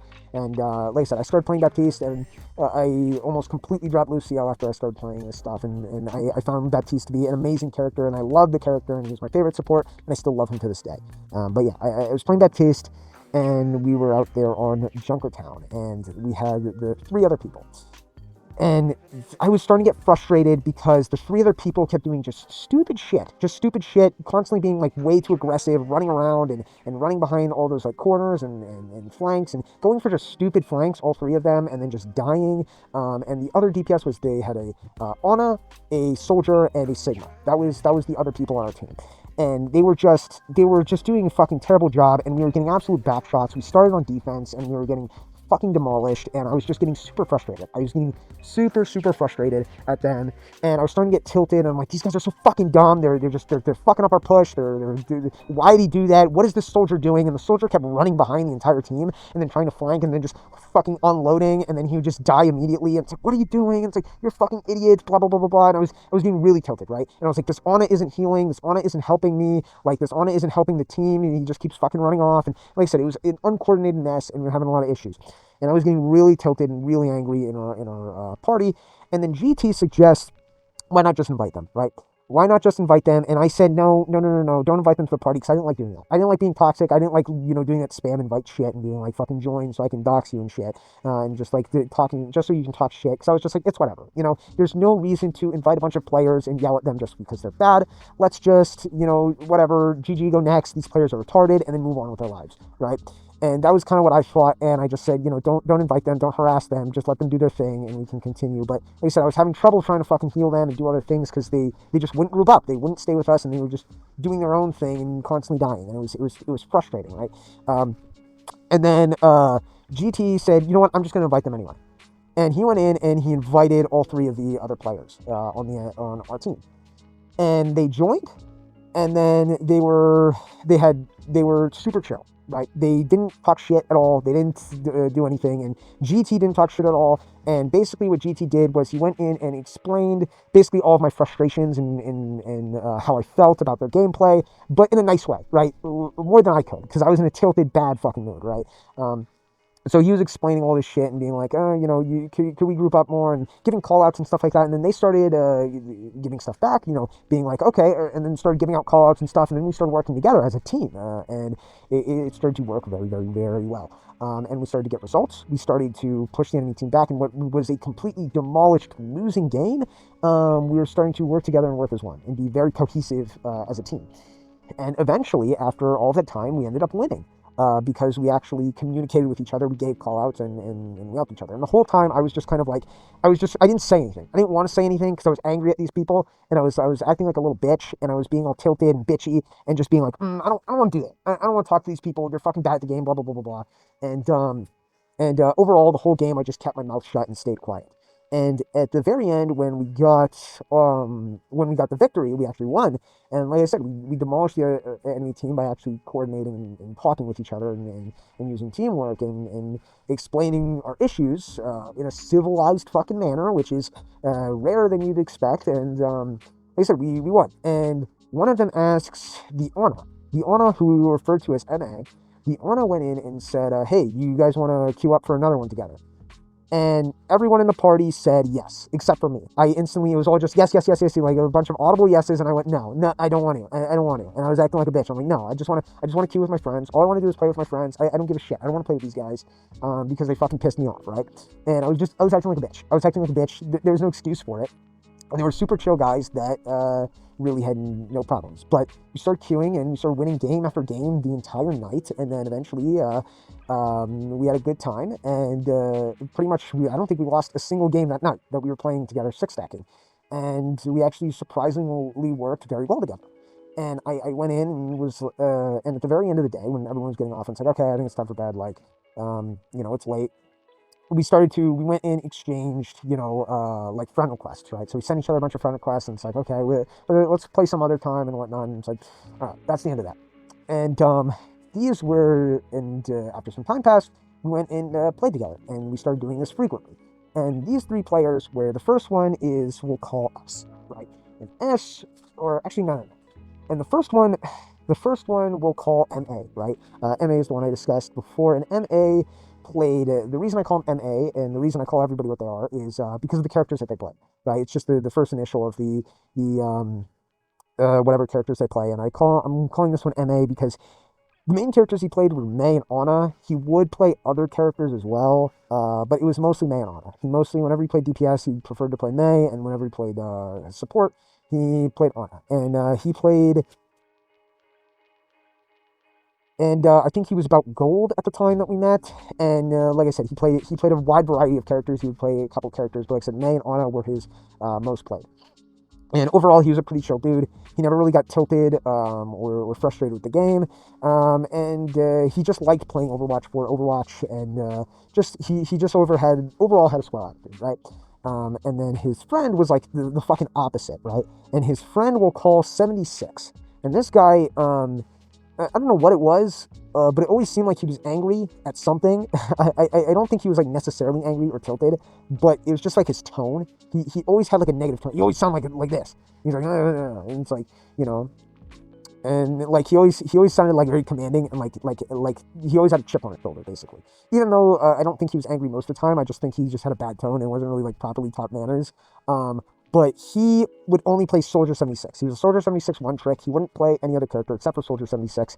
And he didn't really like Overwatch, right? He didn't really like playing Overwatch, and the only reason he played Overwatch was because he was MA's IRL friend, right? He played with MA because he was a friend with MA in real life. And the thing is all these people were around our age, so around like high school, right? So like I said, they were IRL friends, and he only played the game because his friend was playing the game essentially, right? And whenever MA wasn't on, 76 wouldn't play either, and he only played Soldier 76. That was it. He never tried any other characters. He didn't care to try any of the characters, and he was, but that was about it, right?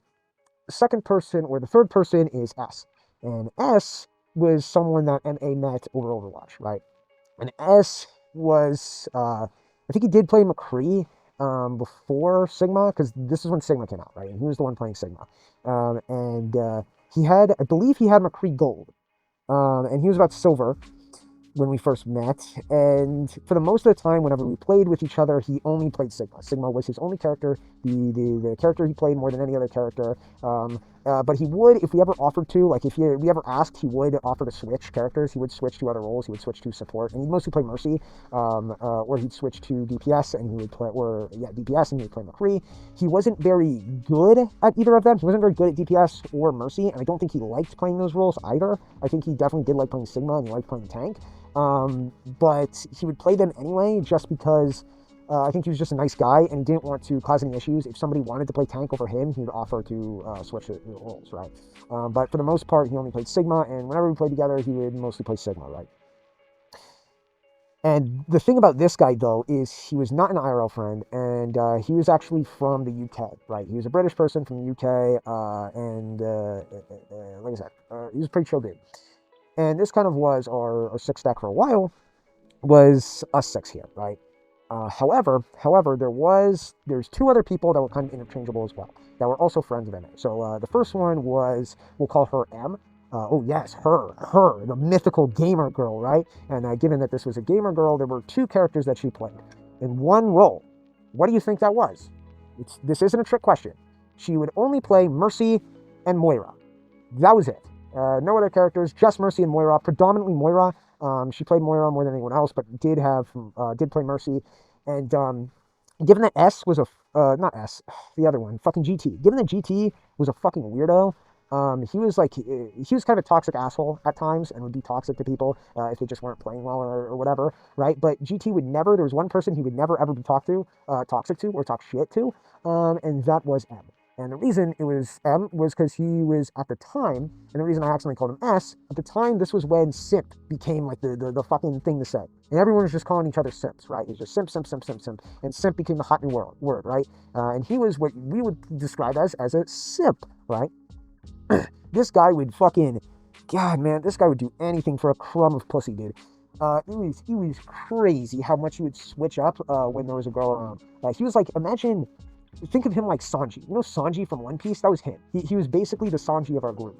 He would act all cool and tough and shit, and like act like he's got it all going on, and that he's so good at what he does. And then the moment that a fucking woman appears, he falls apart, dude. Bro would go, oh my god, like he would literally say all the time, he would say yes, and then her gamer tag. Which we'll just call it M. So he's just like, yes, M, and shit like that. It was fucking comedic, bro. He would be like on a tangent about how, about like something or other and getting all toxic and angry at people and like talking shit in the party. And then, M would go and say something like, oh, could you do this? And then he's like, yes, M. And it's like, fucking Christ, man. He was like, like I said, he was like the Sanji of our group, right? Me personally, I was more like the Zoro, and the reason was because I never failed. It was just, like I said, it was kind of funny, and he was an absolute simp. He was an absolute simp, and he was just like, God, like, you're unfucking bearable. And then the last person that was kind of interchangeable within our six staff as well was, we'll call him R. And this guy was basically like, you know how MA in 76 got an IRL friend and all that shit, right? This guy was kind of like S's version of 76, right? They were kind of like the Waluigi in Mario, right? The Waluigi to Luigi, right? And R was one of S's IRL friends. And R, he, like I said, he didn't really play the game. He only played the game just because S was his friend, and he liked playing with him. And like I said, he would only play Reaper, and for all the time that we played together, the only character he'd ever play was Reaper. And R was a pretty cool dude. He definitely could be confrontational at times. He wasn't afraid to throw shade or talk some shit. But overall, he was a pretty cool dude, and I had a pretty good relationship with him, and he even ended up kind of joining when I started playing Overwatch less and less. He even ended up kind of joining my IRL friend group in a weird way, and somehow like got his way into our Instagram group chat, like our friend group chat, which is just a bunch of our friends from school. and like he's on the, he's across the pond, he's fucking from the UK, and it's like, all right, some fucking how. But yeah, he was like I said, he was a pretty cool dude. And when we first met him, he was bronze, and M was silver. Or the first time I don't remember the first time I met M. I can't recall. I think it was just like, oh, this is a friend of mine. We're just gonna play together. It's whatever.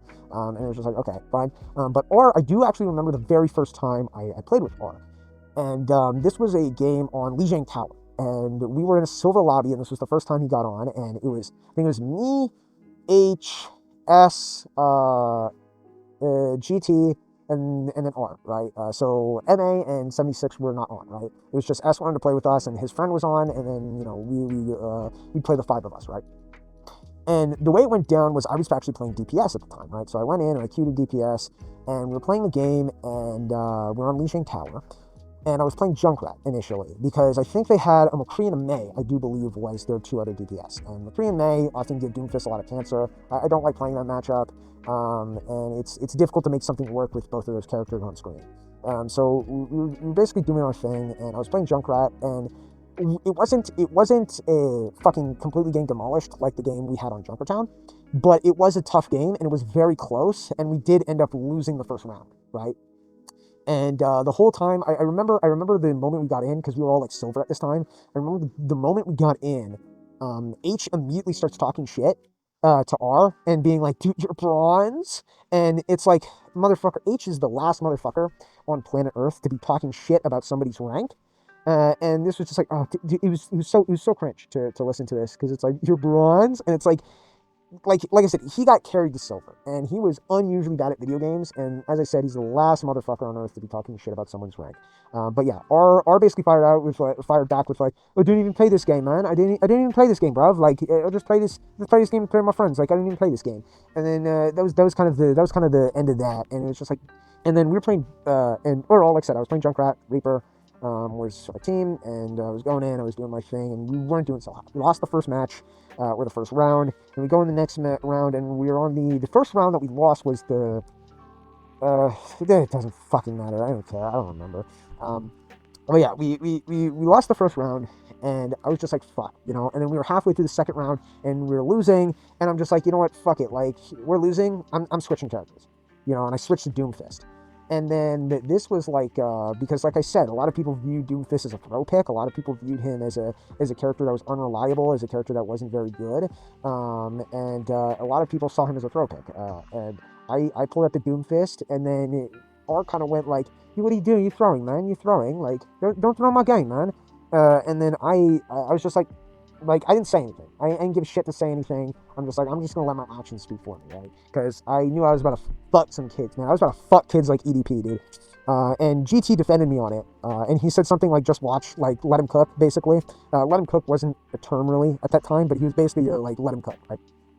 And I go in, I switch to Doomfist, and I just start fucking the other team up. At a certain point, I got, 4 kills. At a certain point, I got, 4 kills at the same time. And it was just like, and like R was just like, oh my god, like it sounds like right now it probably sounds like I'm saying like, what is those fucking those those like Reddit threads that are like, oh, and then I did this and everybody clapped, like that's what it probably sounds like, but that's how it did go. It was just like I was fucking people up with Doomfist, despite them running May and McCree. And like I said, it was fun. It was fine, and we ended up making a comeback after I switched to Doomfist. And I ended up doing very well with Doomfist there, and we ended up winning that game. And then R never disrespected my choice of Doomfist ever again, because my Doomfist is R fleet. But yeah, and that's kind of when we met R, and this persisted for a while. We'd have 8 people, kind of interchangeable who played who, and sometimes we'd have too many people. We'd have all 8 people in the party, and it's like, okay, me, H, and GT would just run some games by ourselves. And that's kind of how it persisted for a couple months, and I can confidently say that this was probably the best time in my life, right? This was probably the best time I'd ever had, and it's crazy to think that I could kind of, have a friendship and a relationship with these people that I never would have, that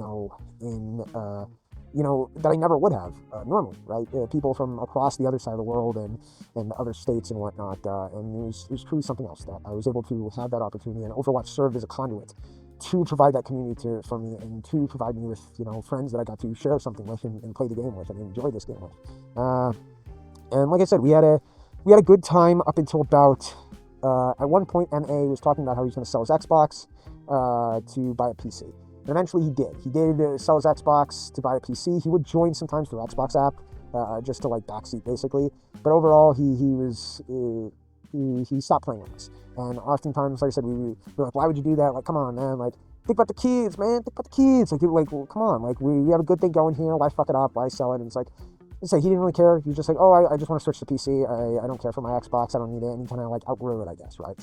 And I remember R being like, yo, pussy, man. Like, don't sell your PC. And then, listen, or sell your Xbox, right? And he sold his Xbox eventually and then switched to PC. And of course, because 76 only played because MA played, and they were IRL friends, 76 went with it, right? And we never played with 76 again either, and that was kind of that. And while that did suck, and it was kind of sad because MA was sort of the glue that brought us all together, because without MA, none of us would have met each other and would have played with each other. That was kind of what that was. It was kind of sad, but it was a good thing for us overall because now we had a consistent 6-stack. We had 6 players, and this is usually how it went down. For tank, we had Roadhog and Sigma being S and H. For DPS, it was usually R always had to be locked in DPS at all times because he could only play Reaper. And then for support, M always had to be locked in support at all times because she could only play Mercy and Moira, right? And then me and GT were kind of interchangeable. Usually we just switched between support or DPS, and very rarely played the same role together, but sometimes we could get someone else to switch off, get H to switch to support or DPS or something like that, and that allowed us to play one of those roles too if we really wanted to. And that's kind of how it was for quite some time, and that was sort of our 6-stack. And thus, this was kind of our 6-stack for the next about year or so. And we had a great time. And me and GT would still sometimes sneak off to go play in Platinum and whatnot. And overall, over the time that we played together, we had a great time. You know, it was like I said, it was one of the probably the best time in my entire life was playing with these guys. And every day after school, just getting on and playing some good old Overwatch and you know, in between competitive games and whatnot, there were all kinds of fun custom games we'd play. There were like these weird like homemade RPGs and shit where you'd level up your character and stuff, and all kinds of really neat shit. One of our favorites was Genji Ball, and there was like this running joke where it's like we don't play Genji Ball to wait for a competitive game. We play competitive games to wait for Genji Ball, and it was that kind of thing. And we'd like compare and contrast Genji Ball games and be like, God, this fucking Genji Ball one sucks, and it's like, you know, that kind of shit. And it was a good fucking time. It was a good fucking time. You know, just playing with those guys, and it was just a great experience, man. It was just a great experience, but overall, I saw a lot of improvement with all of the players that we played with, except for one. One player did not improve very well in the time that we played, and this was H. H never really showed any significant improvement over the entire course that we played Overwatch together, and he just really wasn't good. Like I said, he was that friend who was always unnaturally bad at whatever he played. I don't know how he did it. I don't know how he did it, but he never really significantly improved, and it was just, I don't know. He just was not good, and like I said, he'd stick with Roadhog and Torbjorn and Lucio for the most amount of time, and he constantly kept fluctuating between bronze and silver, and, you know, we get him up to silver, and then he'd drop back down to bronze, and get him up to silver, and he'd drop back down to bronze, and it was a fucking mess, and it started to cause a problem, right? And the problem was all of our other guys were seeing improvements. The other 3 were seeing improvement. Like I said, M and S, when we found them, they were in silver, and R was in bronze. And it didn't take long for them to get a lot better at the game, very quickly. And within about a month or 2, we were starting to knock on the door of gold, and it didn't take long for S and M to get to gold. And then R was in silver, and then he quickly got to gold. And it started to become a bit of an issue because H never could get to gold. At no point in his career did he ever get to gold, and he just fell behind, right? And no matter what we did, we couldn't really get him to improve better, and it was really hard to play with him, and at a point got really difficult to play with him.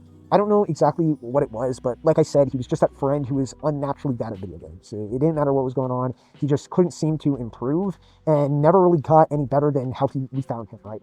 And it like I said, it just became hard to play with each other, and I don't think it was he was stupid. He wasn't a stupid person because I knew him in person, and he was one of my closest friends. He was probably my closest friend at the time, and he certainly wasn't stupid. He got good grades. He always did well in tests. He was always good at, you know, other stuff, but just for whatever reason, video games did not click for him. And he was a bad fucking player. He was a bad player in almost everything. His game sense was terrible. He didn't understand really any kind of strategy or anything. He didn't know when to push up. He didn't know when to retreat.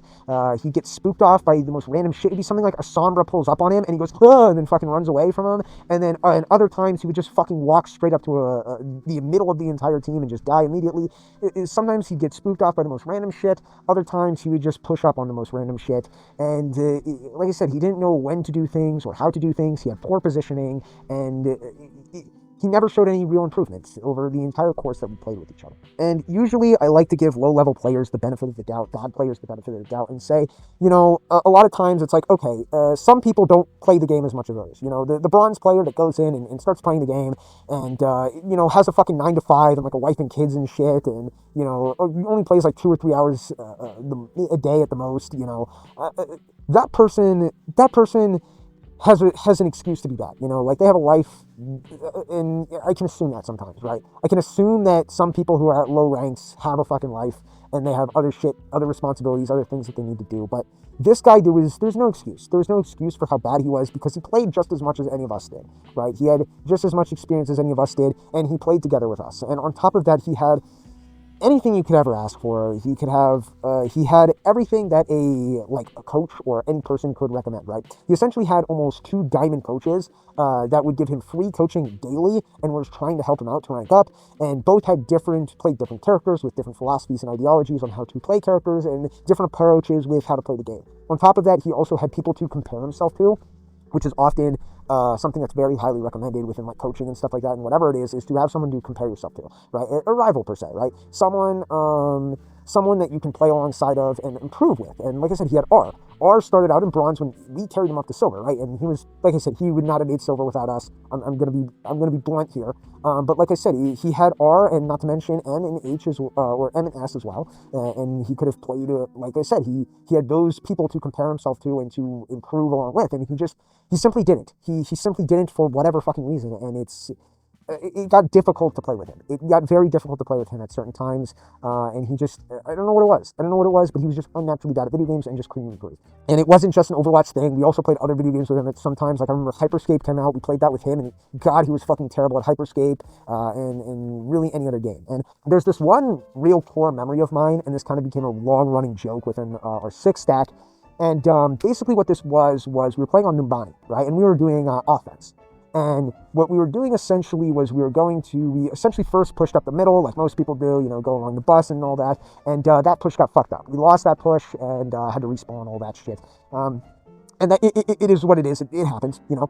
And then essentially we came up with a plan. I'm like, okay, we came up with a plan, and the idea was, it was simple, right? The team they had was, I think it was a Reinhardt, and I know they had an Ana somewhere up in like that back balcony area behind the objective, providing support. And then they had another support. I don't remember what it was. I think it was like a Lucio or some shit like that. But basically they were pushed up super far. And what our plan was to basically go in and go along the side. Right, and along the side cliff part, we were basically going to go in and try to flank from that position. And the plan is GT and M, they would go together with each other down that sort of hallway with a health pack in it, and then go along that side. And then GT was going to move in, and he was playing Genji, and move up and to try to take out the Ana. That was his goal, was to go in and take out the Ana. And then the other 4 of us, we were going to move in from the side on the cliff side with H, right? And H's goal, his objective was to hook the other support. So he was supposed to go in, hook the other support. Don't remember what it was. Let's just say it's a Lucio for the sake of simplicity. Hook the other support, drag him in, kill him, shoot, knife, all that kind of shit. And then we'd basically move in and start the team fight from there, essentially having both of the supports dead. And if anything happened with GT, if he started to get stopped or anything like that, or taking damage, he was supposed to only focus on the Ana, nothing else, right? And not get sidetracked. So. And we had M to try and basically, if he got hurt or anything like that, she could throw a healing orb up there. And on top of that, I was playing Baptiste at the time. If anything really bad happened, like he got sleep darted for whatever reason, I could throw in a mortality field, and I was prepared to do that. On top of that, like I said, I can jump, I can heal him. He would have been fine. There was really nothing the Ana could have done that could have really fucked him up there. And basically, after that, we got both of those supports out. We go in and we clean up, right? At that point, it's easy pickings. It would have been free. And even if they did catch on, they knew where we were going, they knew the approach we were taking. It wouldn't have been that big of an issue, given that we could just basically turn this into some kind of pincer attack, right? We'd have H and GT coming from the hallway, or M and GT coming from the hallway, and kind of just, and they were still, even if they were there trying to cut us off at the flank, they would still supposed to go in and take out Ana, and then we'd just take the team fight from there. And that, of course, would have been worst case scenario, but given that this was low elo, likely wouldn't have happened. So, of course, the plan was simple and easy, should have been quick and clean.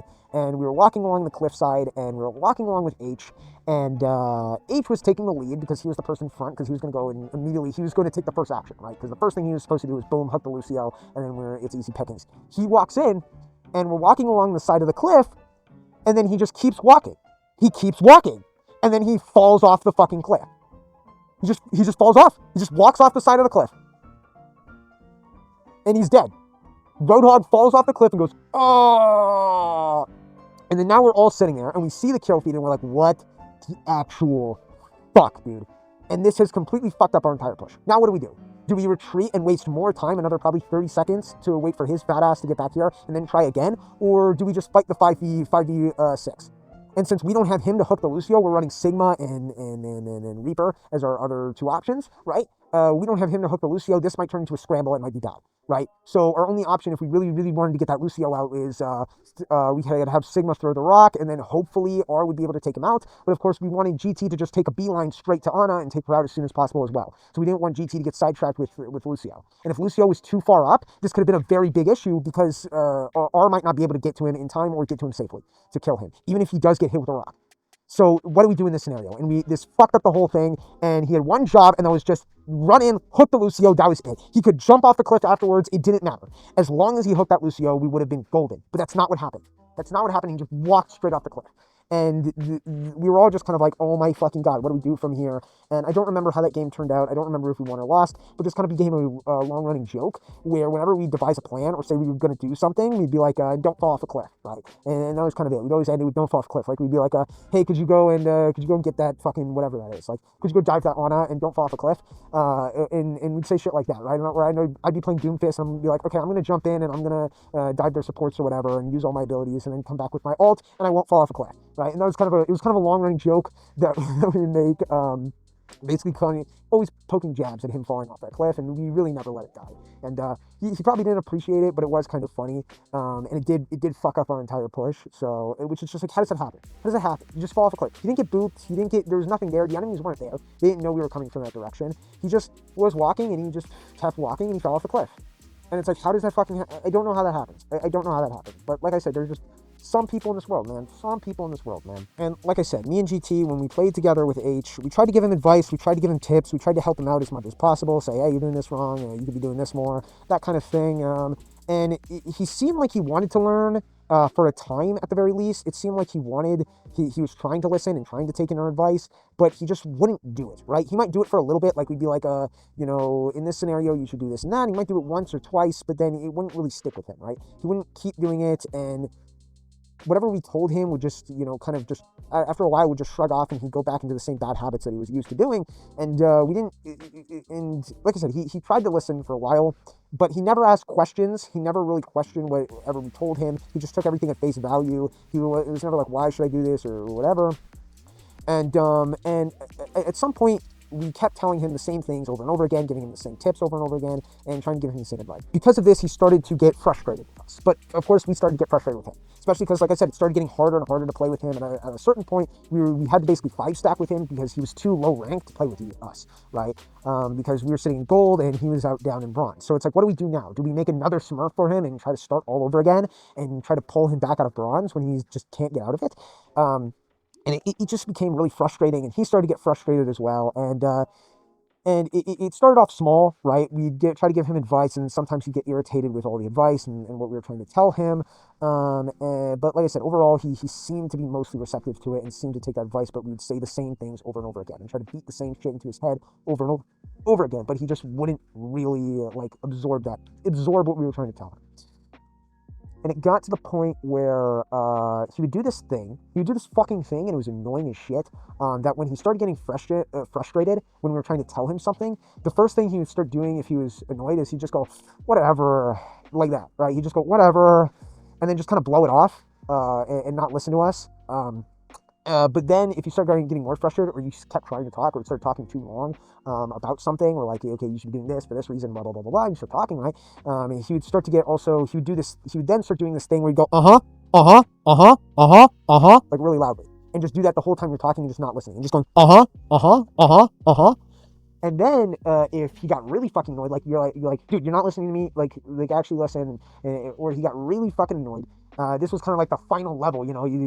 This was his final form, right? This was like the Super Saiyan of frustratedness. Is he would do this mic spamming, right? And he basically just go the whole time. And these were on these like shitty Xbox mics. He just had like a shitty Xbox headset, so he would fucking moan and yell loudly in the mic, or blow into it. That was another one, like that. And he'd blow into the mic over and over again super loudly until someone just shut up, until whoever was talking would be quiet. And he'd do that whenever anyone would give him advice, whether it was me, and like I said, he would do that when he started getting frustrated. And sometimes he listened, sometimes he wouldn't. But as time progressed, and like I said, tension started to rise, it started to get harder to talk to him, and started to get harder to give him advice, right? It got to the point where, you know, whether it was me or GT trying to tell him something, he would just do that.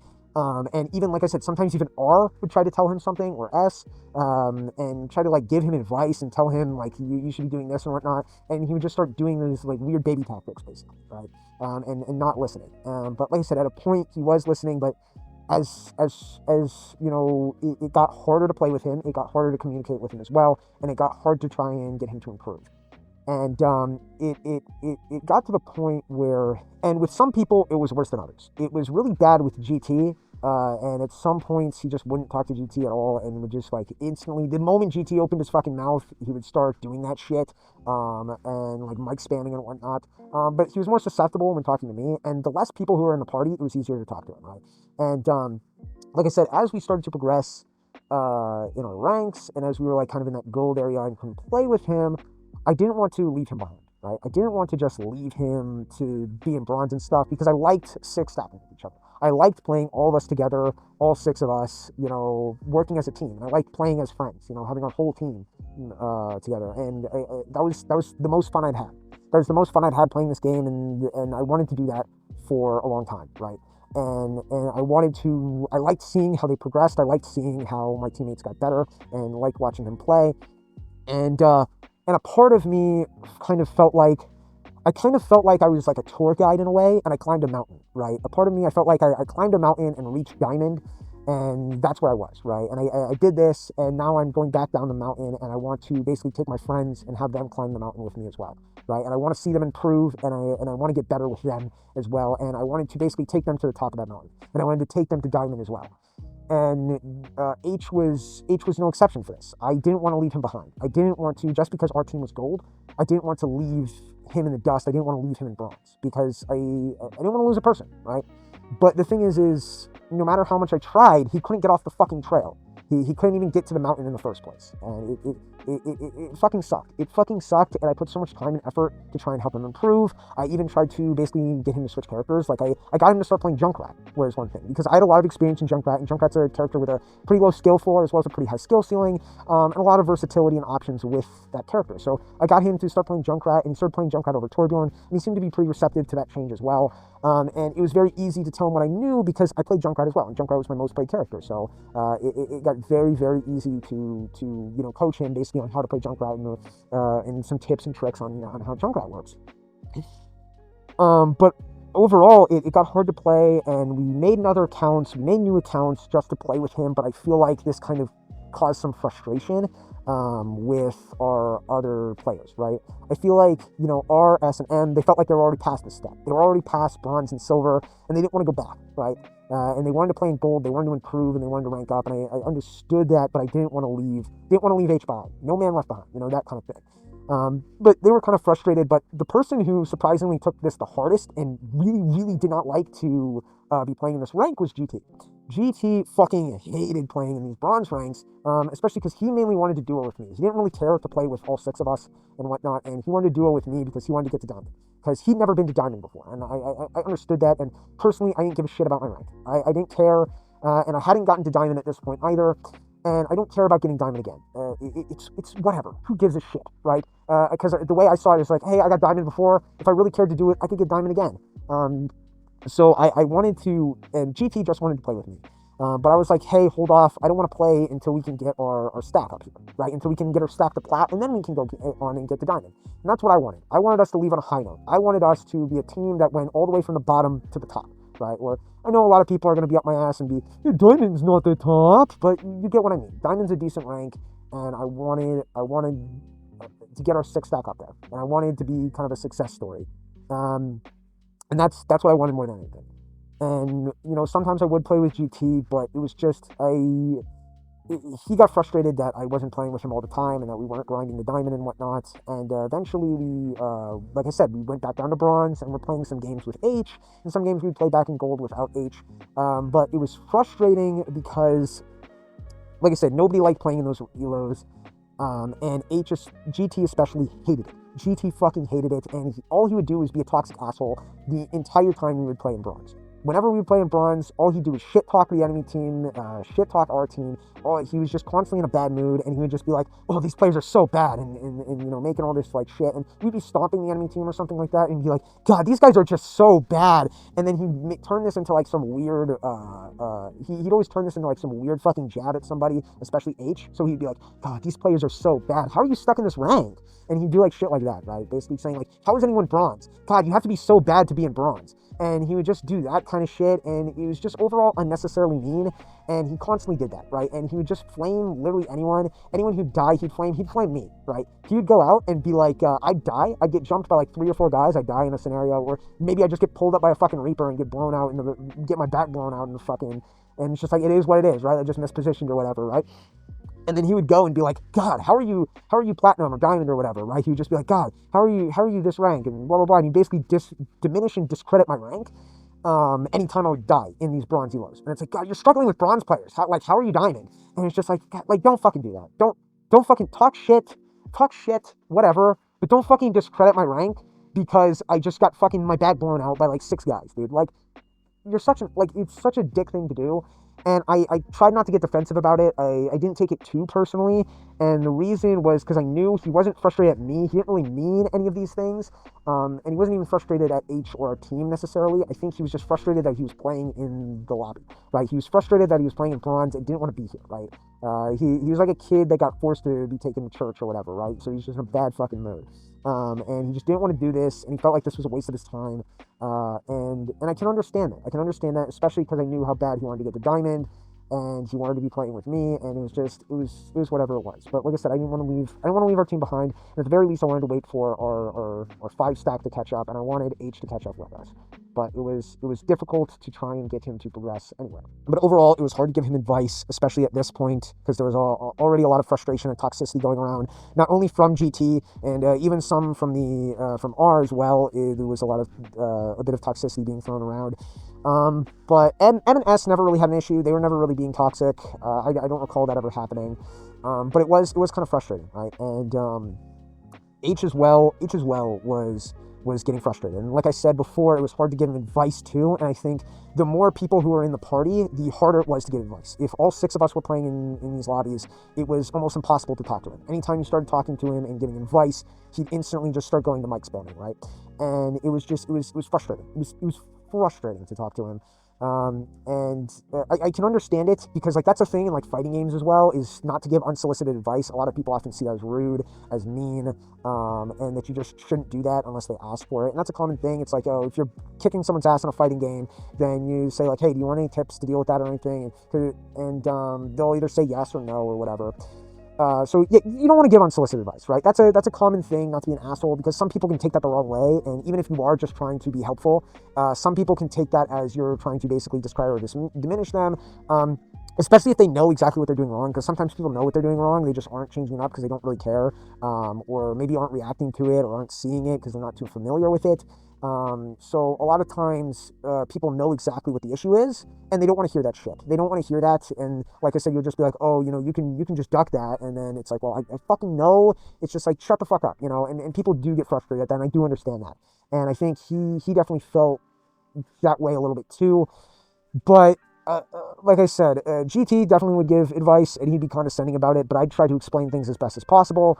But it was just hard as fuck to talk to him. It was hard as fuck to talk to him, and and as I said, it was the more people in the party, the harder it was to talk to him. And I think the reason why is because I think he felt like he was being embarrassed, basically. Like if you tried to give him advice and be like, hey, you should be doing this and that, then he felt like you were basically just embarrassing him in front of everyone else, or just felt embarrassed in front of everyone else. And I think that's what caused some frustration. But I tried to play with him, and I tried to basically at one point, for a long time, I was playing with him one-on-one. Just the two of us dueling in bronze.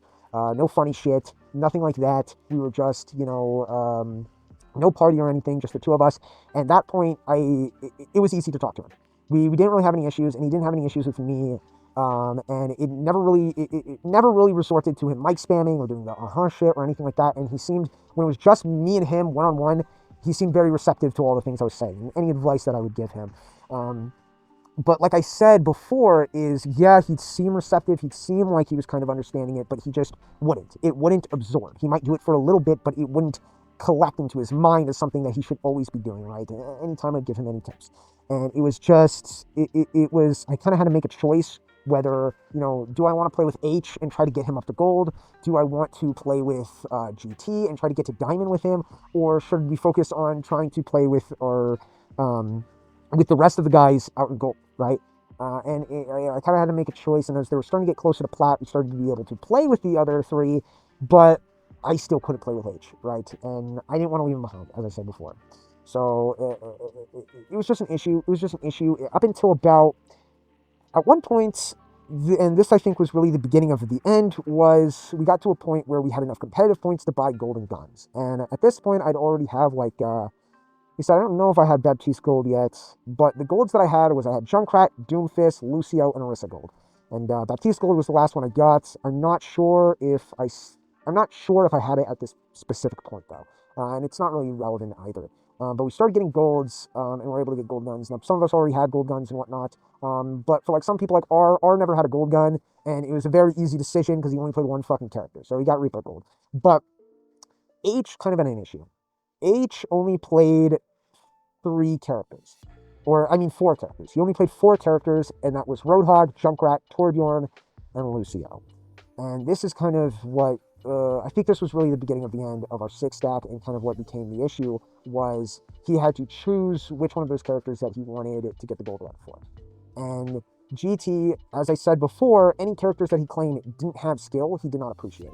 And the only character, like I said, he talked shit about anyone for playing not skilled characters. Which, like I said, he would talk shit about me playing Junkrat and say that Junkrat's an unskilled character, and he'd say Orisa is an unskilled character. He'd say a lot of characters were unskilled characters. One time I remember he called Baptiste an unskilled character, and I'm just like, dude, I'm gonna beat you to death with a hammer. Like, shut the fuck up. The only character that he'd ever put respect on my name was Doomfist, and I think, like I said, but other than that, like I said, he shit on me all the time for playing Junkrat, and it's like, shut the fuck up. I'd fuck you up with Junkrat or Doomfist any day, man. But as he saw it, all the characters pretty much H played were unskilled, right? And the 2 characters that he played the most were basically Roadhog and Lucio, right? And Roadhog, GT kept blaming him for being unskilled. And as I said, H was kind of just wondering, God, which ones do I get? Do I get Junkrat? Do I get Lucio? Do I get Torbjorn? Do I get Roadhog, right? But GT literally said, he was talking all this shit and saying, if you get Torbjorn or Roadhog gold, I'm not going to play with you anymore. Because you're proving that you're a scrub, and those are unskilled characters for losers and bad players and blah blah blah blah blah. And he was just telling him, don't get Roadhog and don't get Torbjorn gold, or I'm not playing with you, right? And then other than that, his other options were Junkrat and Lucio gold. And I think this caused an issue because I already had Junkrat and Lucio gold, so he didn't know which one to get either.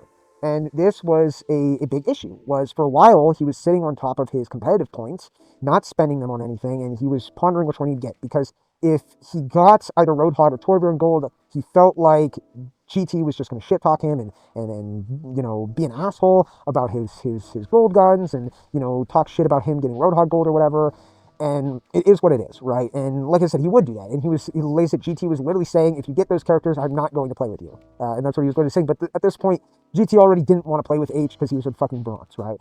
And H, I felt like, also didn't want Lucio or Junkrat gold, considering that I played Lucio and Junkrat. And I already had Lucio and Junkrat gold. And I think he felt like if he got those ones, he'd be basically copying me, right? He'd be a cheap imitation of me, and he didn't want to do that. He didn't want to get the same gold guns that I got. So he didn't know what to get. He didn't know what to get, and this became a big point of contention that he didn't know what to spend his gold guns on.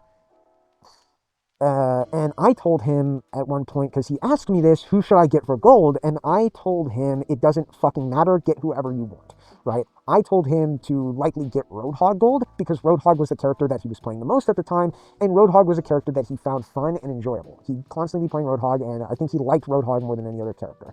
And even though GT shit-talked his choice of playing Roadhog and said, just don't play Roadhog, or I won't play with you, blah, blah, blah, blah, blah. Roadhog's a character for scrubs and takes no skill whatsoever. I didn't care, right? I said, fuck GT. GT is going to shit-talk whatever you say. Whatever gold gun you get or whatever character you play, he is going to give you shit on no matter what. You want to know why?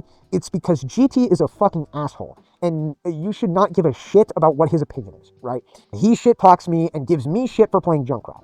I don't give a fuck. I'm going to keep playing Junkrat because that's the character that I like to play, right? And I told him that you should just get whoever you want, right? And he literally told me, he specifically told me that he didn't want to get Lucio or Junkrat gold either because I already had those. And I said, I don't give a fuck. Get who you want. I do not care it does not matter if I have Lucio or Junkrat gold. Because like I said, somebody somewhere always has a gold gun of something, and who gives a shit, right? But as I said, like, get the gold gun of the character that you want. And I recommended either Lucio or Roadhog, mainly Roadhog. I said, you should get Roadhog gold because Roadhog is the character you are playing more than anyone else. And because of that, you should get it. And even if Roadhog is a scrubby character for bad players or whatever the fuck GT is trying to fucking make you believe, even if that is true, right, which it is, Roadhog is a pretty fucking scrubby character for scrubby players, right? It doesn't matter. It doesn't matter. And even if you are playing a couple years from now and you don't play Roadhog anymore and Roadhog is no longer your main, who gives a shit if you have gold, right? Because another example of this is me. I played Lucio. My very first gold was Lucio gold. And I like that Lucio gold. And even though after some time I had basically dropped Lucio and I don't play Lucio anymore, and I predominantly only play Baptiste, and Baptiste became my main healer, I still appreciate that Lucio gold. That Lucio gold still means something to me because it's my first gold. Lucio gold was my first gold, and that means something. That has something to it, even though, yeah, I've outgrown Lucio and I don't touch him anymore, other than maybe like as a pick just to stall real quick or get to the point really fast. I don't play Lucio anymore, right? Baptiste is my main support. But that gold still means something to me because it was my first one. And anytime I see that gold or look at that gold or play a game like Lucio Ball or just play Lucio for fun or whatever, I can look back and see that gold and be like, I used to play that character, you know, and it'd bring back memories and it's be like, yeah, remember that time I used to be a Lucio main? And it's like, yeah, you know, and it means something to me because this was a character that meant a lot to me at the time and was important and still is important, right? Because he was my first. And that's why I told him, even if you outgrow Roadhog and you aren't going to play Roadhog in a couple of years, that gold still has value because he was your first character and you did play Roadhog for a very long time. And he's a character that you put a lot of time into and a lot of effort into, and you should take pride in that, and you should take revelry in that, and you should take this as a badge of honor as a character that you enjoy and you like. And that is what Roadhog is. That is what the gold gun is. The gold gun is a signifier of your dedication and your pride of a character. And you shouldn't feel ashamed of getting a gold gun for a certain character. Even if it's a shitty, scummy character like Bastion or Torbjorn or Roadhog, right? And it was just kind of, but he sat on those competitive points for a while. And he didn't know what to get, and it was whatever, right? And but overall, I was basically giving him hands-on coaching and trying to help him rank up. And I got him to silver, and then he dropped back down to bronze, and we keep doing it over and over again. We were just doing each other, and I was basically taking priority of him over the rest of our stack. And it was kind of probably a bad decision to do this. I would still play with them sometimes at this point, but like I said, any chance I could get, I would take H over them because he was my closest friend at the time, and I did want him to rank up, and I didn't want to leave him behind. Because that's what friends do, you know, that's what a good friend does, that's what a good friend should do, and that's what I would want my friends to do for me. If I was ever having trouble or an issue, I wouldn't want them to just ditch me, and that's what I was doing. That's what I wanted to do, and I wanted to get to dine in with all six of us.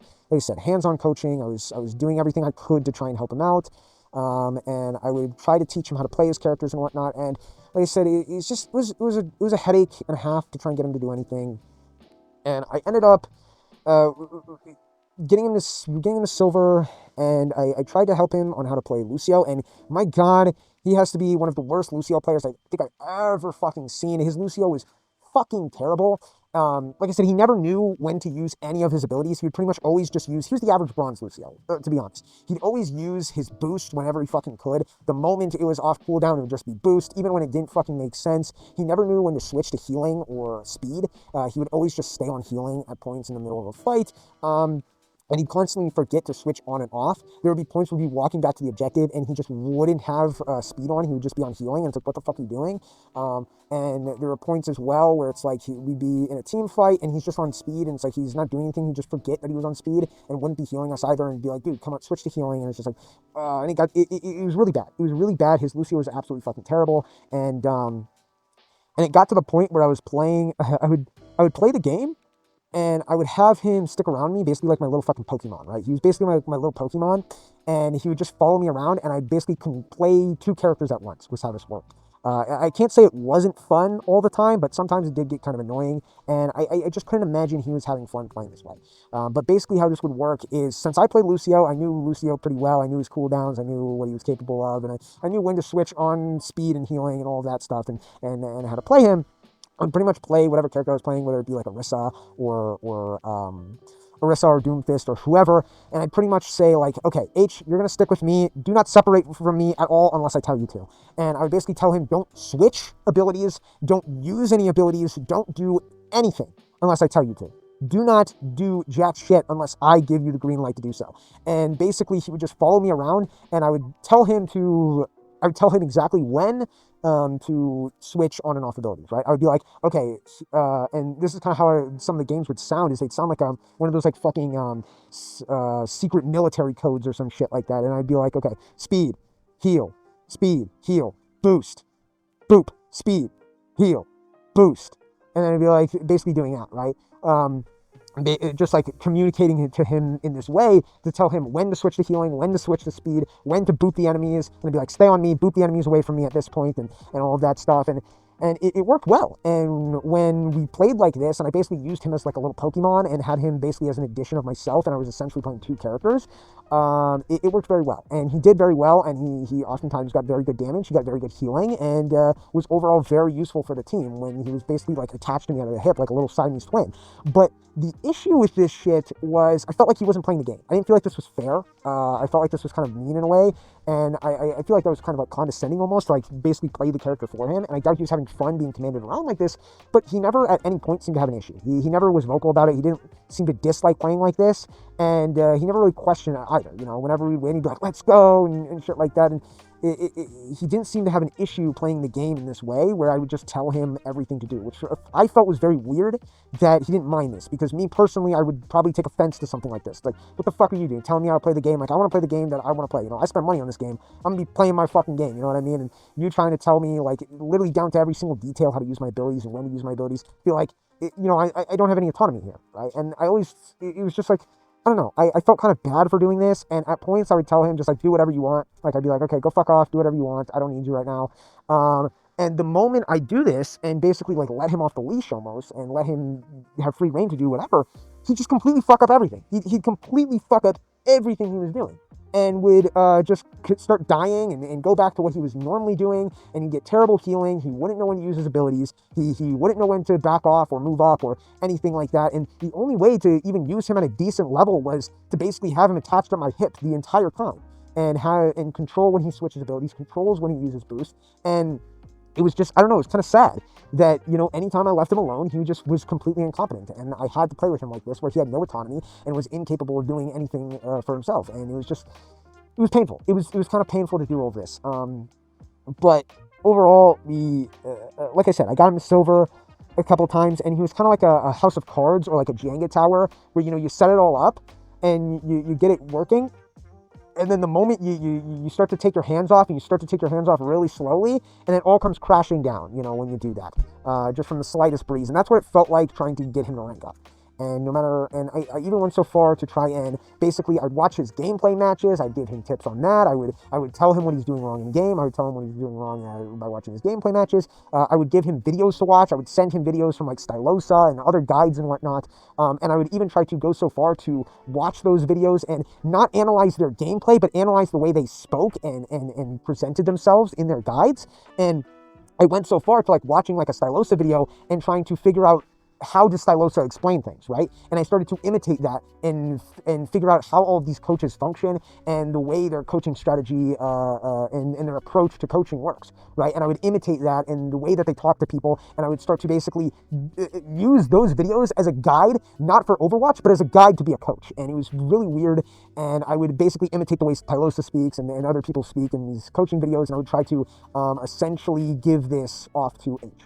I would basically talk the same way that they would talk and try to imitate them in a way, and I just feel like no matter what I did, it didn't work. No matter what I did, I couldn't keep his rank. The only way I could get him to rank up is with him playing with me and essentially following my every beck and whim. If I gave him any kind of autonomy, he'd just fall into the same bad habits, and then drop back down to bronze. And if I left him alone, he'd drop back down to bronze, and it just became not just frustrating for me, but frustrating for him as well. And it started to become sad to see, and it just felt like it was insanity. It was insanity. It was Sisyphus pushing the boulder off the cliff, right? I was doing the same fucking thing over and over again, and I would try something different. I would try something new. I would try a different approach to coaching, and nothing I did worked. Nothing I did worked. I'd push that boulder up the cliff, and the moment we almost got to gold, he'd just roll back down again. And I'd just be like, fucking shit, man.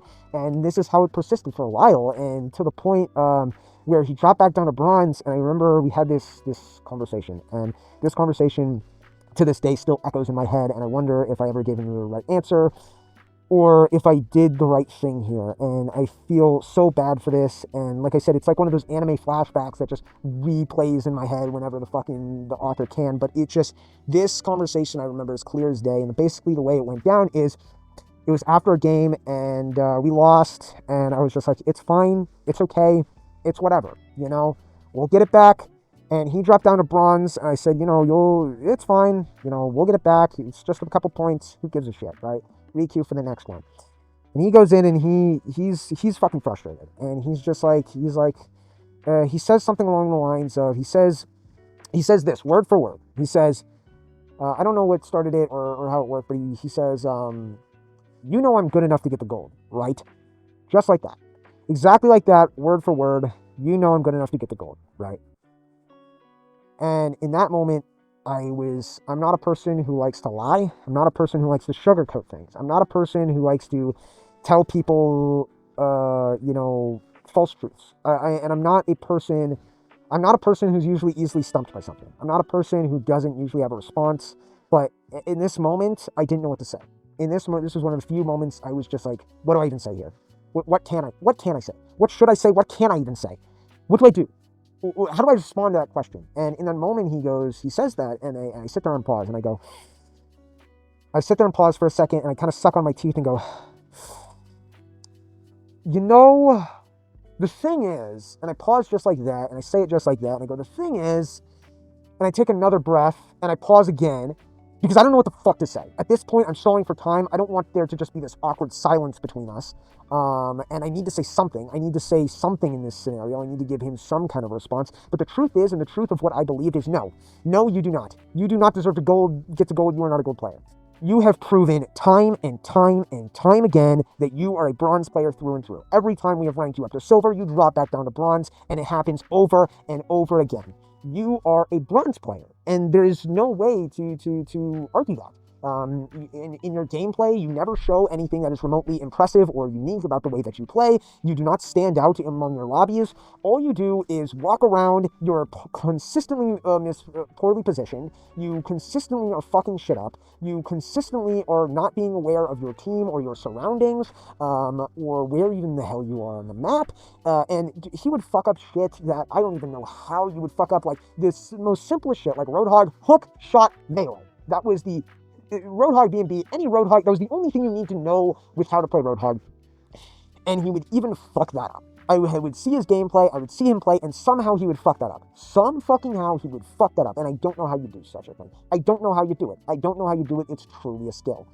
And it just kind of, it was just, I don't know, he over and over and over again, he proved to not just me, not to just our 6 stack, but also to the game itself that he was a bronze player, that he belonged in bronze, and that this was his rank, and this is where he was going to stay.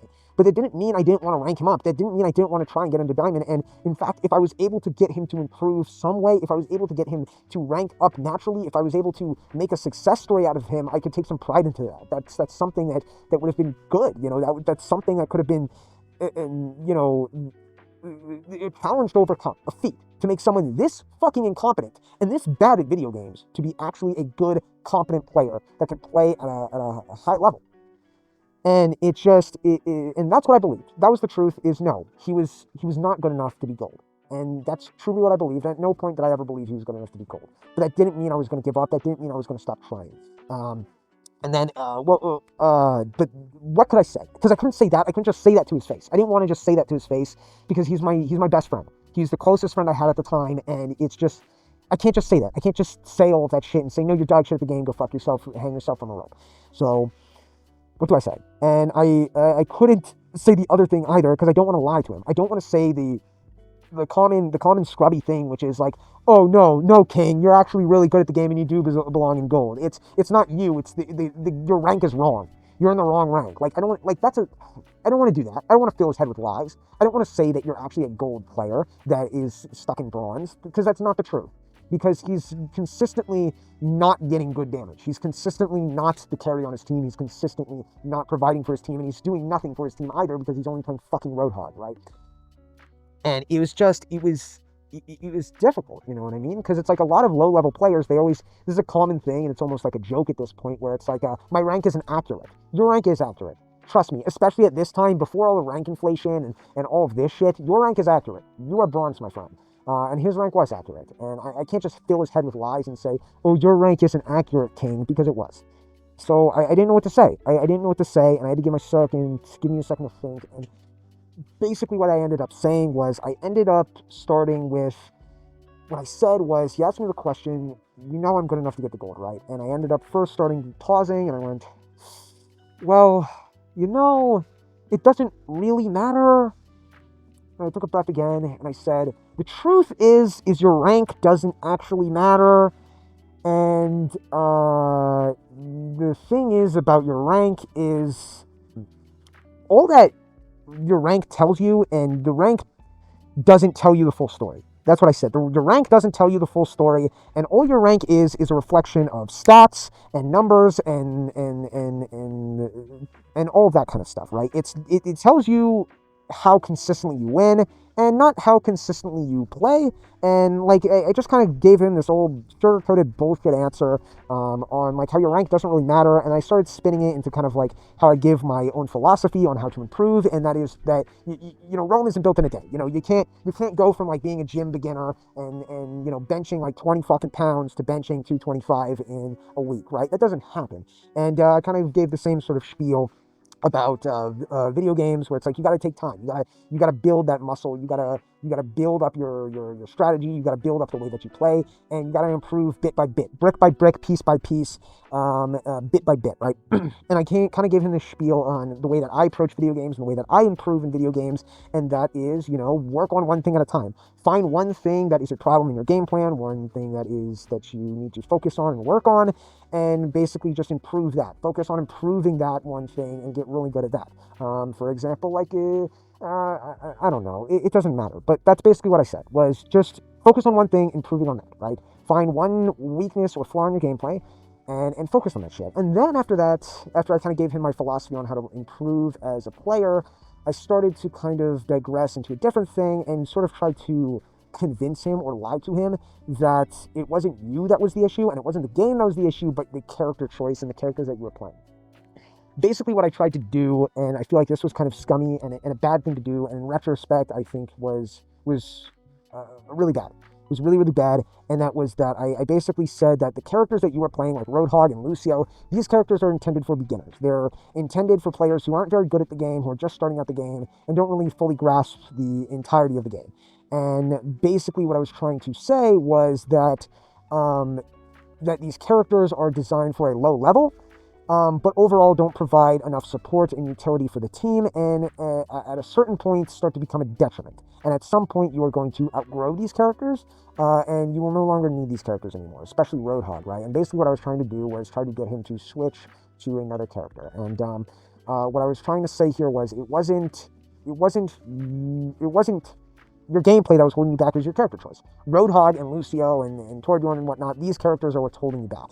And that you should, I said that you should try to branch out and play a different variety of characters, right? Because I feel like you have outgrown these characters. I feel like you have outgrown Roadhog. I feel like you have outgrown Lucio. And you need to try something new. You need to try something different. Go into some unranked games, maybe some casual games, and try new characters. See what you like. See what characters mesh well with you. And try to get good at those characters as well. And then I tried to gear him off the position of tank. I basically tried to attempt to say that you should probably be playing more DPS-oriented roles because they're easier. You are providing, with a role like tank or support, people expect more from you. People expect you to do certain things and help the team in certain ways. But with a role like DPS, you don't have to rely on that as much, right? So I was basically saying, go play DPS, play someone like McCree or Soldier 76, and I wanted to gear him more towards playing a hit scan type character. This probably never would work in a million years because I don't think he had very good aim, but it was hard to tell considering that the only characters he played was Roadhog, Torbjorn, Junkrat, as well as Lucio, which didn't really require that much aim, right? And the way he'd always play is he'd always just kind of like hold forward and hold the trigger, and like I said, he'd tunnel vision. He'd tunnel vision way too much, and he wouldn't be aware of what's going on around him, and just kind of hold forward and then just kind of do that thing and wouldn't know when to back up. And it might be a bad idea to do something out with McCree, but I didn't give a shit. I wanted him off the role of tank. I wanted him off Roadhog. And the reason I wanted him to be playing a DPS was I wanted him to play DPS and focus on just DPS and be a DPS one trick. And the reason that I wanted this was because at this current point, this was when Orisa and Sigma were meta. This is the Sigma Orisa meta was what was going on at the time, and since we already had a Sigma in our 6-stack and I played Orisa, this would have been very, very good, given that, and especially because I hadn't played the tank role that much. Mostly what I was just playing was DPS and support, because GT preferred to play tank over me, so GT would always get first dibs on tank, S was always playing tank, and H would rarely switch off, and we forced H essentially to play tank, and the reason we forced H to play tank was because he was so fucking bad at all of the other roles, because he's just fucking bad. He was so fucking bad at all the other roles, especially Lucio, that we didn't want him on playing any other role, right? We didn't want him on playing any other role, and we wanted him to focus on just playing Roadhog, because at least he could provide some support if he can hook someone, right? And that was the issue we found. That was certainly the issue we found, and it was I tried to gear him to doing that, and it was kind of selfish of me to sort of gear him to be playing a DPS just so I could be playing Orisa, right? And that's what I wanted to do. I wanted to be playing Orisa, and then have basically have R and H the only people on DPS. And this would be beneficial for us because I'd much rather have our two weakest links be on DPS than on support and tank. Especially during this meta with Orisa Sigma being meta. I wanted to be playing Orisa. We already had a Sigma. It was perfect, right? And this was definitely probably the best way to improve for us, but it was whatever, right? And this is kind of how it was. And after this conversation, I kind of left it at that. And where I left H off after a bit of grinding is I left H right on the door of gold. He wasn't exactly gold, but he was around, I can't remember exactly the numbers, but I want to say gold was 2,500 LP. I think they've changed the rank system now. It's more like our 6, where it's got like brackets, where it's like, oh, there's like gold 3 and shit like that. I think that's how it works now, but I haven't really played competitive in Overwatch 2, right? But at the point, they just had straight up numbers. And I think this was around, gold was 2,500 LP, but I could be wrong on that. So I played, we got him around that point. I think he was around somewhere between 2,000 and 2,500 LP. He was a couple games away from gold, and I decided to go and be playing with GT. Me and GT were really close to getting diamond. I was about to get diamond with Baptiste. He was about to get diamond with Tank, and we wanted to make that happen. So me and him, we started playing, and me and him eventually got to diamond within about a week or two of us playing together. I got to diamond in the support role. He got to diamond in tank role with Winston. And then we go back. And we start playing with some of our 6-stack again. And we're like, all right, let's do this. Let's get to gold. Let's play some games. And then when we do this, then this would be very good. Because then me and GT and all of us can stick 6-stack once again, right? Because we'd all be around a gold rank, right? And then we get into the game and we get in and we're like, all right, let's queue up, let's start working. And then H goes, well, about that. And then we look at his fucking rank, and this dumb motherfucker dropped almost 1,500 LP in a span of about 2 weeks. I don't know how the fuck he did it. I don't know how the fuck it happened. At the time I didn't, and I'm like, how do you do that? I have never in my fucking life seen a man lose so much goddamn points so fucking fast, man. And like it was in like all rolls. All of his rolls, like in tank, it was like literally he had 1,000 LP. He was literally like fucking, it was so bad. He had less than 1,000 LP, I'm pretty sure. He was sitting somewhere around 700 or 800. And I'm like, how do you do that? How the fuck? Because he was like mid silver with support, and then he was like the bottom of bronze with support, and then he was like high silver with fucking tank, and he was like he was like mid fucking bronze with tank. And I'm like, how does that happen? How does that happen? How do you do this? And then we're like, okay, doesn't fucking matter. It doesn't fucking matter. I just want to play some Overwatch. I don't give a shit. I don't give a fuck. We don't have to play competitive. Let's just play some unranked. Let's play some quick play and just have a good time. So we queue in, we go in, and we queue into unranked. And I still remember it. And it was on Ilios. It was on the Ilios well. And he goes in, and he's queued in. He's queued in to support, right? And we go in and we start playing. And it's all 6 of us once again. And he's queued into support. And he goes in. And he clicks on a character. Interesting choice. And he clicks on Brigitte. Brigitte. That's a bit strange. That's a bit peculiar. I've never seen him once in my life, see him play Brigitte. But hey, maybe he's taking my advice. Maybe he's starting to try out other characters. This is unranked. Maybe he's looking to play Brigitte. I didn't like the choice of Brigitte. I thought Brigitte was a weird choice because given he'd already be playing Lucio, another AoE healer that was very similar in a lot of ways to Brigitte. He really couldn't pick a support that was any closer to Lucio. And the issue with Brigitte as well is Brigitte required good positioning, something he specifically did not have, given that she was a melee character, right? You needed to know when to advance, you needed to know when to retreat, you needed to know when to be at the right places at the right time in order to be able to get close enough to hit someone with your mace, right? This was the skill that H did not have. He did not have this skill. And I found this choice as questionable, but it's whatever. He's just trying characters, let him be. We start playing. And the game goes in, and I see something weird. I see something a bit strange. I gotta rub my head real quick, and I'm like, like, what? And I see it. And I didn't want to say anything, because I knew if I said something, it would cause a problem. So I just sat there, and just kind of went back, kind of like licked my lips a little bit, and went, what? Because my brain just couldn't wrap itself around it. I couldn't understand it, and I couldn't say anything either. And then GT sees it. And GT goes, is everyone else seeing what I'm seeing?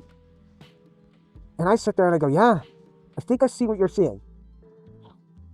And we look at it, and H has Brigitte gold. He spent his competitive points, his very first gold gun on Brigitte. A character he had never played before a week prior. He'd never played it before a week prior. And we look at his career profile, and that's what's wrong with his fucking rank. That's why he dropped so many goddamn points so fucking fast. Because the reason he dropped is he was playing Brigitte, and not just any tank, but Hammond in competitive play. What the fuck? Why would you do this? It's silly. It's so silly. He spent his very first gold gun on a character he didn't play. And not only that, but after working so hard to get him very close to gold, he loses all of it because he was playing characters, once again, he didn't play. Characters that he didn't even try in unranked and immediately jumped into competitive with. Why would you do this? And this started to become a very, very, very big issue. And we sat there in this lobby, and I wasn't angry, I was just disappointed. Like a Indian parent, right? I didn't say anything. I didn't do anything. I just sat there in silence, and I didn't know what to say. Because I had nothing I could say that could make the situation better, or give any kind of insightful commentary, or anything that could have been useful whatsoever.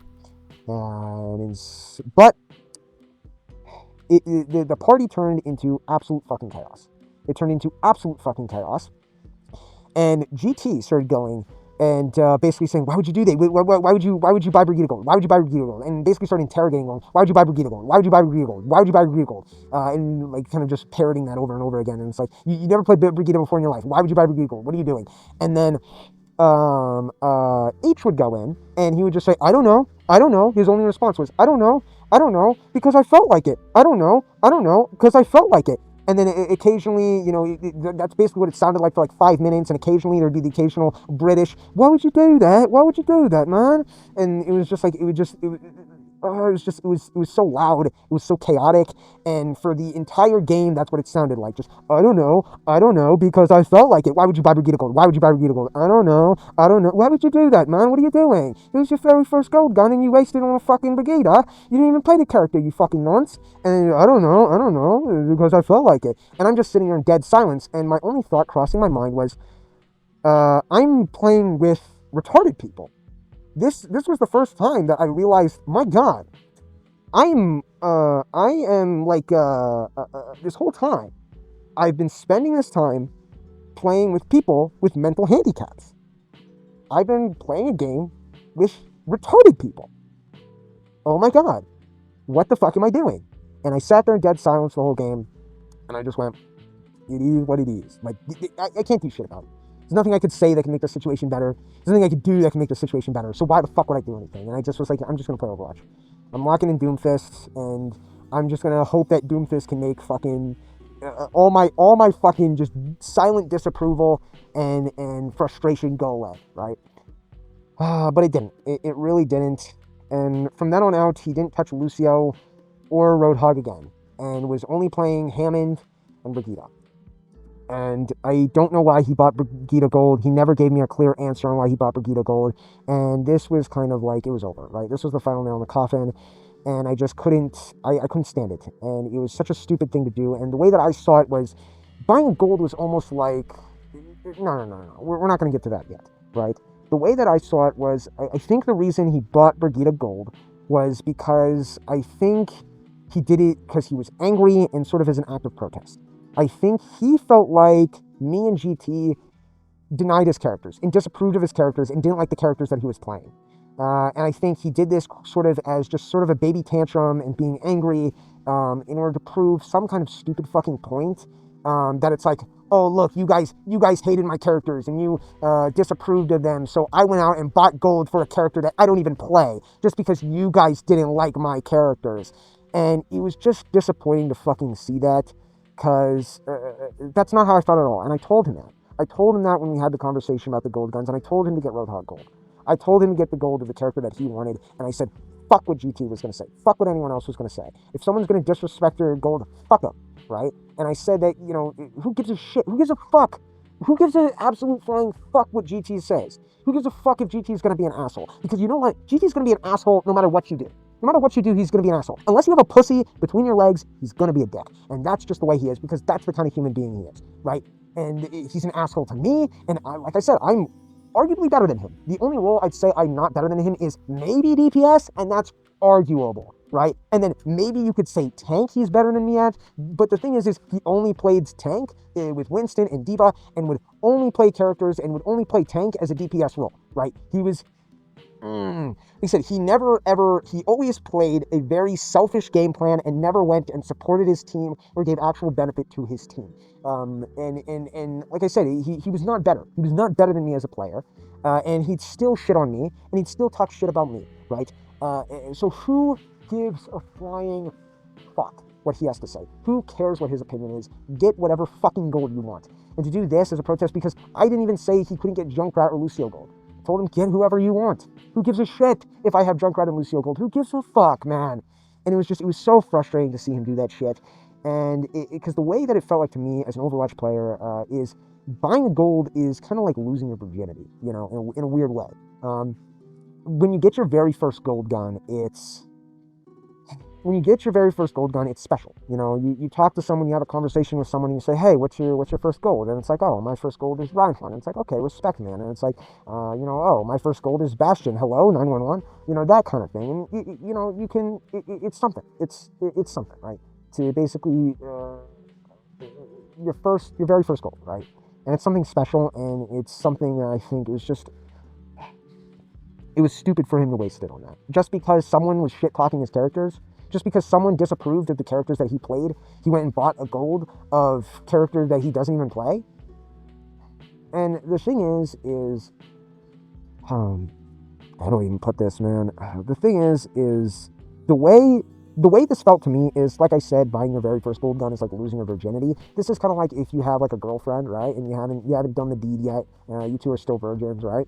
And one of your friends goes over and starts shit talking your girlfriend, right? Going basically like, oh, your girlfriend's ugly and shit. Like, how can you be with that? It's like, well, as long as you're happy, that kind of thing, right? Basically, absolutely shit talking your girlfriend and whatnot, disrespecting her.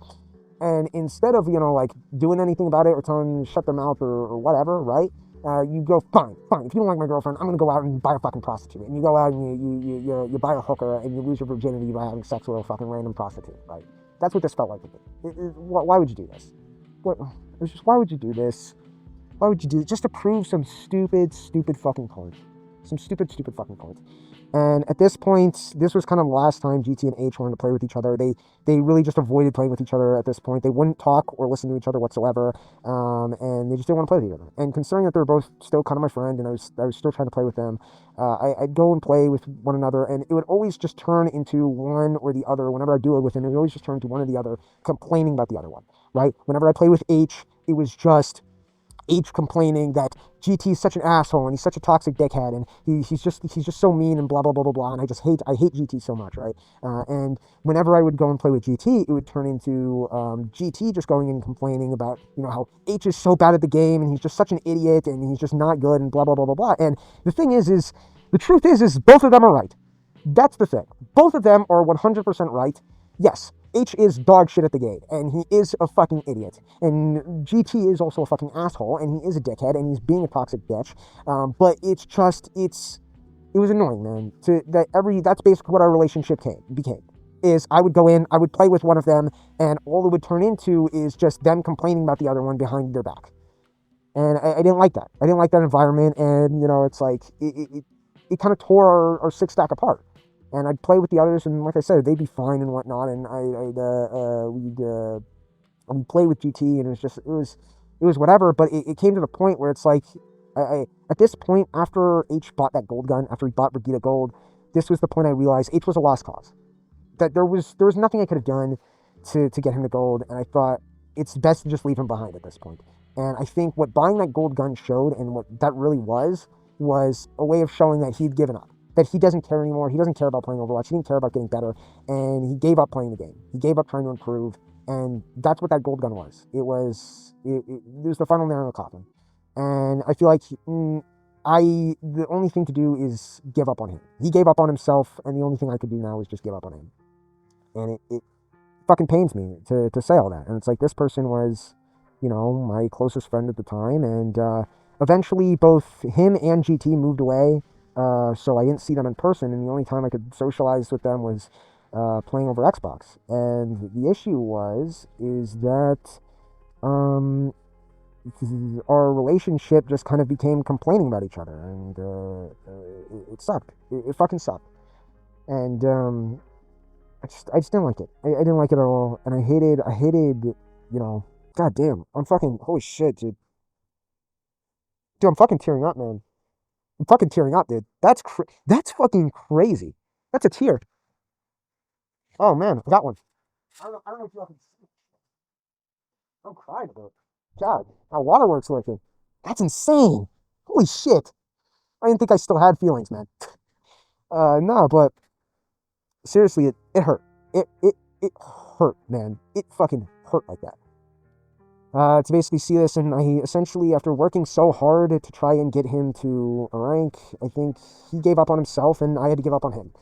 And I had to focus on ranking up with the rest of our staff and kind of leave him behind. And I still tried to play with him some, but like I said, he just didn't care to play the game, and he wasn't good. And my god, he was terrible at Hammond as well. He had no idea how to play Hammond whatsoever. He just spin around in a circle against the most circular object he could find. And this was one thing that always infuriated me, and GT. Before he ever even started playing Hammond, he would always call, whenever a Hammond would spin around an object, he'd always call it one-tricking. It's either one-tricking. It's a Hammond one-trick. And they'd be like spinning around the Hanamura belt, and he'd be like, it's a Hammond one-trick. And it's like, that's not what that means. Stop doing that. And he'd always say it, and he'd never not say it. And he's like, it's a Hammond one-trick. And he'd even say it when he started playing Hammond, and he'd be one-tricking, as he'd say. And it's like, he had no idea what he was doing with that character. He'd just spin around in his fucking circle, man. It was just, He was so bad. He was so bad. He was so bad. Poor little H, he was so fucking bad at Overwatch and just couldn't cope. I asked him, do you deserve to be in gold? And then he said yes, and I said no. No, you don't. You don't deserve to be in gold. You're wrong. That's wrong. You're a bronze player through and through. Poor little H. Poor little H is bad at Overwatch. But seriously, he was dog shit. He was dog shit at Overwatch. There's at no points was there ever potential I ever saw in that motherfucker. No points. I can't even, now that I rack my brain about it, I can't even recall impressive play of his, or even him ever getting play of the game, or doing anything remotely impressive. You know, at certain points, I can always remember some kind of play of all of the others, where it's like, oh man, that was actually pretty good. But H, I just couldn't. There was no spark of potential whatsoever in that motherfucker. And I feel like it was a shame, because I feel like he was trying. I feel like he really, really, really was trying to get better for a time. And it just got harder and harder, and I think at some point he gave up. He gave up on himself and gave up on improving, and it was what it was. And it sucks. It fucking sucks. And as I said, I would still try to play with him as much as possible, but I just started playing with him less and less, and it was a lost cause. It really was a lost cause. We tried playing some other games too, trying to gravitate away from Overwatch. And R would also join as well. And like I said, we started getting into R6 as well, because my IRL friends were into R6 and started playing this too. So we tried to play that, but he was just as bad at fucking R6 as he was in Overwatch. And there was really no way to improve. And the thing is I didn't know R6 that well at the time, because it's my first time playing it. So I couldn't help him out whatsoever. And naturally, he only played Tachanka on defense, and then Sledge on offense. It's just that kind of fucking person. And this was way before the Tachanka rework. It's just like, well, you have to have brain damage. This man must have, he must have been dropped on the head as a child. But overall, after he bought that Brigitte gold, this was kind of where his competitive career ended. He never ended up getting the gold, no matter how hard we tried. And that was kind of it. And it was kind of sad. And forever, I've always thought, that anybody could do anything, right? That as long as you put enough time and effort into something, you can always improve and get better at stuff. And I always thought that. I always thought that there weren't lost causes, and that you could always get better. And that there was always a way to improve. But until meeting H, when I met H, I stopped thinking that. Like I said, and I always believed that you could teach anyone to do anything, and that there was no such thing as a lost cause. But until I met H, and when I started playing H, and after, trying so hard to coach him and do everything I possibly could to get him to rank up, and putting so much time and effort into playing with him, and trying to make him improve, and for it to just all end in such a miserable way, after doing all of that shit, I think this taught me a lesson that there are some people who just cannot learn. There are some people in this world who cannot be taught. And there's nothing you can do about it. No matter how hard you try or what you do, some people just will not learn.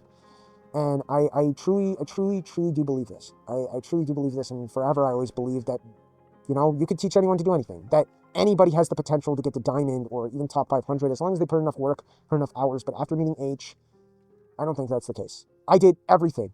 I did everything I believe I possibly could to try and help him improve as a player. I truly did. I truly did. I did every single fucking thing I could. There was nothing I missed. And I don't regret a single thing I did when trying to train him, when trying to get him to rank up. And to see him basically just throw it all away and fucking spend his gold on a character he doesn't even play, man. It sucked, and it taught me that there's some people who can't learn. And I feel like he was trying, it wasn't like he was slacking. It wasn't like he didn't want to try. He was watching the videos that I would send him. He was listening. He was trying, I think. I genuinely do believe that he was trying to improve and he was trying to get better, but for whatever reason, he just couldn't. For whatever reason, he just couldn't do it. And the thing that I believe is that the first step to improvement is always seeing what you do wrong, is always being able to acknowledge and see your failures. And I don't think he was someone who just couldn't see his failure. I don't think he was someone who just denied his failures, right? Ignore it. But I think the issue, and what I could assume was the problem, was I think he just didn't know enough in the first place to see that he had a problem, right? I think it was kind of like that, what is it called? Dunning-Kruger effect. I think it was kind of like that, right? Where it's like you know so little that you don't know how much you don't know. You know what I mean? So I feel like he didn't know how much he didn't know and how truly terrible he was. And because of this, he didn't even know where to start and how to improve in the game. And I think he never did. And I don't know what I could have done about that, because I tried doing everything I possibly could, and it fell flat. It fell flat, and it sucked. It sucked to see all that work I tried to put into getting him ranked up just not go anywhere. And I think there's just some people out there that's like that just can't see what they are doing and kind of just go through the motions. You know what I mean? Just kind of just do what they're programmed to do and do what just feels natural, and really just aren't going to learn. And I think that's kind of what H was here. And I think H was just kind of going through the motions. He wasn't improving, and you know, didn't know where to start when improving, and didn't focus on one thing to improve, never focused on getting better, and didn't know how to get better either. And on top of that, he wasn't harsh with himself either. Whenever he lost or something like that, whenever he died, he didn't see that as an issue, something, a mistake that he made. He always kind of saw it as, oh, it was whatever, you know, just like, the guy got the jump on me, that's whatever, there was nothing I could have done about that. And he kind of always blew it off as that kind of thing, and never really saw it as, I fucked up here, I made a mistake, and I could have played that better. He never had that kind of thought, or that mentality. And I think he was just, there's no way I could have taught that to him. And I've tried to explain this to him. I tried doing everything I possibly could, and I genuinely believe that there was no way to make him better at Overwatch. I genuinely believe that there was no way to make him improve, and that he was just the kind of person who was going to go through the motions, and no matter what you do, no matter how much he tries, he's not going to get better. Just whatever. One more thing is we did try to get a couple people to replace H, even like before he went and bought Brigida Gold and did all the WAS baby shit, where it's like, okay, you're a lost cause at that point. We did try to replace him with 2 other people so we could still keep a 6-stack, just for better communication stuff, and also so we just don't have one random. And 2 of the people, one of them was M's friend. I think she was an IRL friend, but I couldn't really tell. But she only played May. She was a May 1 trick. And the thing is that it really didn't work out. We only played with her for a couple weeks or so. She was around silver or gold at the time. I can't recall. But she was all right. I like I said, I didn't play enough with her, and I can't remember her enough to remember if she did anything like fucky wucky or bad or anything like that. But the thing is I think she just didn't like being in the party. She didn't like 6-stacking because she was a very quiet person. She didn't talk much, and whenever she did talk, the very few times she did talk, it was always very shallow, very quiet, hard to understand her. And I think she kind of felt a little intimidated, like just in the party, because our party was fucking loud. I mean, it's a bunch of dudes for the most part, and we're loud as fuck, and we like to talk shit to each other. So it's just, you know, it's just a bit of banta, you know, that kind of thing. So I can understand that it could have been kind of intimidating for her, especially if she's just a very shy, quiet person. And I think that's what the issue was. So she just didn't like playing in the kind of environment we had, and it just didn't mesh well. So she, I mean, we only played with her a couple times and never really stuck into our 6-stack. The other person we got was a person I found solo queuing. And I played with him, and I thought he was pretty cool. So he was someone I found. I was solo queuing, and I don't know how the fuck we met up, but like I said, I think he might have invited me or something like that, because I don't fucking invite people. But yeah, I met up with him solo queuing, and I liked playing with him, and I duo with him sometimes as well. And he was actually on Diamond, I think. He was a Diamond DPS, or some such thing like that. And he was really good. He was honestly probably better than I was. At least in DPS, he mainly played Hanzo and Ashe. Mainly Hanzo. Hanzo was the big one that he played. I can't recall. I think he did play a bit of tank. Yeah, he did play tank. He played D.Va. I do recall that. Because I've interrogated this motherfucker multiple times on D.Va, because I hate that character, and the kinds of people who play D.Va are stupid and dumb. But I never recall him playing support. And he stuck around. He joined some of our 6X and stuff, but I don't think he liked smurfing. I think he just gave a shit about his rank. That was the only thing he cared about, was ranking up. But overall, he was a pretty chill dude. He was pretty funny. He gave good call outs, and he was just overall really just a good teammate. He was a good teammate. He was a good person to have on the team, and he was just really skilled and really good. And like I said, he was a funny guy, and I think our personalities mesh well together. And he did he had one of those things. He had one of those voices, right, where he could do a really good like girl voice, like a really good girl voice. Like if you know the YouTuber Technicals, he does a really good girl voice. It sounded like that, basically, like where it was spot on. Yeah, and it was pretty funny at times. And I remember when I first met up with him, I'm like, okay, you're gonna join join the party, and we're gonna pretend like you're my gamer girlfriend. We did like a little bit like that, and we played like a whole match where he basically tricked everyone in the party to think that like this is a person I've been e-dating for like weeks.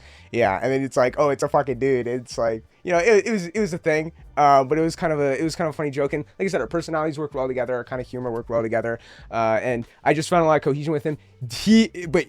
My fucking god, was that guy was stubborn as a motherfucker. And he got in like a long ass argument one time, like multiple times with GT. And I remember one of the fucking stupid fucking argument about Hanzo's scatter arrow. And GT was saying Hanzo's scatter arrow was the dumbest thing. It was just like it just randomly popped up. And then he started fucking defending Hanzo's scatter arrow. And he's like, no, fucking Hanzo's scatter arrow is the best and they shouldn't have removed it. And Blizzard's stupid and dumb for removing it. And I never put my input in there because I don't give a fuck. Honestly, I don't give a fuck about Hanzo's scatter arrow, to be honest. I'd rather it be in the game. I don't think they should have removed it. But it being there or not, I don't give a shit. I'm not losing an ounce of sleep over Hanzo's scatter arrow if it's in or not in the game. I just don't give a fuck, to be honest. But those two got in a big ass fucking heated argument, and neither of them ever gave good points. Their only points was ever GT would just go, Hanzo Scatter was dumb and stupid because you could one shot out Roadhogs and one shot tanks, and then he would go, no, Hanzo's Scatter was cool and awesome and should have been kept in the game because it could one shot tanks, and I liked one shotting tanks, and neither of them would ever have like a good fucking argument. It was just them bitching back and forth whether or not it should one shot tanks, and it's just like, who gives a fuck? Like it was stupid as shit. But GT could not stand that fucking guy. And that was pretty much it. That was pretty much it. And he just didn't like playing in like gold and whatnot. So he didn't stick around in our 6 stack. Like I said, he wouldn't play in our 6 stack. And that was just it. Like it just didn't work out. I would still play with him a couple times, but I'd rather play with GT. And GT did not want to play with him because every time they were in a fucking party, they'd get an argument. And I mean like an argument. And it's just like these two motherfuckers are like they're dumb, dude. So after this, we started playing more together. S did end up getting the platinum, and me and GT played, started dueling more. And me and GT started doing in DPS, and we ended up both getting diamond in DPS pretty quickly, without any hesitation. We'd queue together playing DPS both together, which was a very rare thing that we'd get to do when 6 stacking, given that R was always locked in DPS perma, right? So we actually did pretty damn well. Just both of us coordinated really well, and we were both very good at what we did during DPS, you know, with our Doomfist and his Genji or Tracer or whatever the fuck he was playing. It worked. So without hesitation, we pretty much shot up to DPS. There were no issues. I don't think we plateaued or paused at all. We may have lost a couple of games here and there, but I mean, it was just like that, a fucking skyrocket. And then after that, all that was left was I needed to get to diamond with tank. He needed to get diamond with support. And I never did know if he got diamond with support. But I certainly got diamond with tank. Oh shit, and I needed to add this because I never mentioned this anywhere in the video. Dude, getting that diamond with tank was the fucking hardest goddamn diamond I've ever made. Oh my god, it was such a bitch to get diamond in tank, and the reason it was such a bitch to get diamond in tank is because after the Sigma Orisa, you know, meta and shit, they nerfed Orisa into the fucking ground. She was unfucking usable. I think they nerfed her shield to 600. That is when they did the 600 health shield nerf. And then she like shot peas, bro. She shot fucking peas. I swear to God, her gun did 1 damage a shot. She was unusable. They did not want you to play that character anymore. She was so fucking bad. So I had to switch characters, and I had to switch to Reinhardt. And pretty much that whole time I was climbing to diamond with tank, I was playing Reinhardt exclusively, which fucking sucked because I had not played Reinhardt at all. I'm not a Reinhardt player. I spent all my time on tank playing on fucking Orisa, but she was unfucking usable, dude. She was not usable whatsoever. She was not good for an off tank as DPS, and her fucking shield was horrible. It was like 600 health with like a 12 second, it's like a 10 or 12 second cooldown. Couldn't use it. You couldn't fucking use it. It was just, why? Why did they do that to Orisa? Why did they feel the need to fucking hurt her so goddamn bad? So it's like I had to pretty much completely switch to Reinhardt, and I climbed to tank with just Reinhardt. And it's like, fuck, dude. And it's like, I don't like playing Reinhardt. He's kind of fun to swing his hammer around here and there and whatnot. But like I said, I had to basically, I actually played in that season. My tank was platinum mostly for you know, most of the time I played tank when solo queuing or playing with GT or whatnot. But that season, when I was trying to climb to diamond, I'm like, okay, I'm going to get this diamond with tank. I'm like, dude, I can't play Orisa like this. She's so fucking bad. I just can't play Orisa like this. I'm like, okay, I'm going to switch to Reinhardt. And I played some casual. I played some unranked matches, try to get a feel of how Reinhardt works, watch some videos on how Reinhardt works, and just like figured out, okay, this is my strategy. I know how to play Reinhardt now. And I tried to climb up to diamond with fucking Reinhardt, and I got placed like immediately in gold. I was in gold with fucking tank, and I had to climb out from gold with tank, like by myself, solo queuing, and it was such a bitch. It was so fucking hard to do that shit because they fucked my character in the ground. They fucking raped her. Blizzard took her in a back alley and raped her robotic centaur pussy until it was just unfucking usable. And it's like, god damn it, now I gotta play Reinhardt. And it's like, fuck, man. It was like, fuck, man. It's so frustrating. And just to this day, just thinking about it pisses me off. It fucking pisses me off. I would get diamond with Zeku 1,000 times over before I fucking tried to get diamond with Orisa during that state. It was fucking terrible. And Zeku's dog shit. Zeku is so bad, dude. But the thing is after we stopped playing with H, it started to get harder and harder to play with each other. We started to play less and less with each other, kind of going down to like, oh, we just play a little bit, like once a week. And the reason because that was, well, my life moves on. Like I said, GT had moved away, so I couldn't really communicate with him outside of Xbox. M started playing less because she was getting ready for college. And the thing is she didn't have the money to pay for college either. So she had to work, she had a job, and she had to work while doing school. So she didn't have that much time to play either. And this kind of became a bit of a joke where it was like, since we had two people from the UK, they would kind of joke about like, well, imagine not having free college, man. Like, imagine not having free college, bruv. And it was kind of a bit of a joke about that. But like I said, she was working to try and get all of that stuff. And I don't know. We just started playing less and less, and eventually, you know, I ended up having to solo queue by myself with tank, and you know, we never really did get to diamond altogether. I don't know if GT ever did get to diamond with support, and I basically ended up getting diamond with tank by myself. And it was the loneliest, most unsatisfying diamond I think I've ever made across any game. It was the loneliest, unsatisfying achievement I've ever gotten. And I was really hoping that I wouldn't have to do this alone. I was really hoping that I would be able to prop up my friends and that we would all get diamond together, and that would be the end of that. And that's what I wanted. And I didn't care if we broke up after that and we stopped playing with each other, as long as we made it there in the end. And I thought, for a time, that was possible. For a time, I thought that's what we were going to do, and that's what was going to happen. But it just didn't happen. You know, that's not the way the world works. And I ended up doing it all by myself. And I didn't want it to end like that. I didn't want to get diamond by myself. And I wanted to do it together, you know. And it kind of sucked. Like I said, we played Overwatch less and less. And around this time, Overwatch got really hard to play. There was more questionable changes, more nerfs, more whatnot. And then we all kind of started to go our own ways. I started to get more close with my other IRL friends, and we started playing Rainbow Six Siege together on Xbox. And I had another friend who is now my new closest friend, and I had a really good relationship with him. And he was kind of he was something else. He was a bit confrontational at times, but he was a good dude, and he was pretty funny too. And we did like this thing, you know. It doesn't matter, right? But we played together, and we were playing a lot of Rainbow Six Siege. And like I said, R joined us as well as I got a PC around this time too. And because I got a PC, I was able to play a lot of games I normally wouldn't. And I started playing Paladins. I started playing, what was the other stuff? So I just started playing a lot of PC games, modding Skyrim, modding Fallouts, doing all that kind of stuff. And kind of saw it where it's like, why would I ever play Overwatch when I could play Paladins, which is just a superior game, a superior version of Overwatch. It was so much better in so many ways. So why would I ever go and play Paladins, or why would I ever go and play Overwatch when I had Paladins on PC? And, you know, because of this, and while doing all this PC stuff, right, I started getting right back into fighting games again, and this was around 2020, was around this time. And like I said, I started getting back into fighting games, I started getting back into Tekken, I started playing Negan, I started learning how to play him, and then I started playing, since I actually had a PC this time, and I didn't have to basically rely on my brother, and basically like bootgang my brother's PC in order to play, I could play Street Fighter 5. I didn't play that much Street Fighter 5, like I said, I was mostly focused on Paladins, and this was the main game that I was playing at the time. But like I said, this was around 2020-ish, and then COVID started to happen. And I don't know exactly when Echo came out, but then Echo was released, and around this time, R contacted me, and we had already taken, our band had basically broken up. We stopped playing with each other, and then Art contacted me and was like, yo, hop on Overwatch, bruv.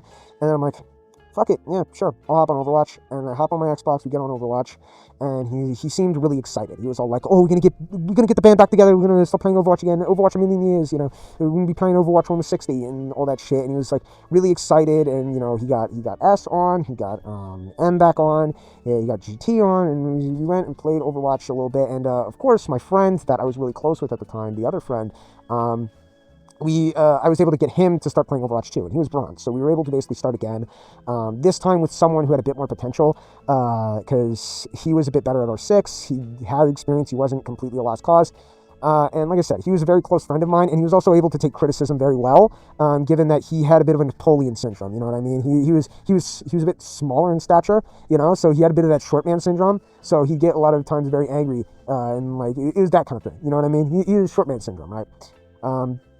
But yeah, I was really close with him, and we'd do this thing where we'd play single player games together at the same time.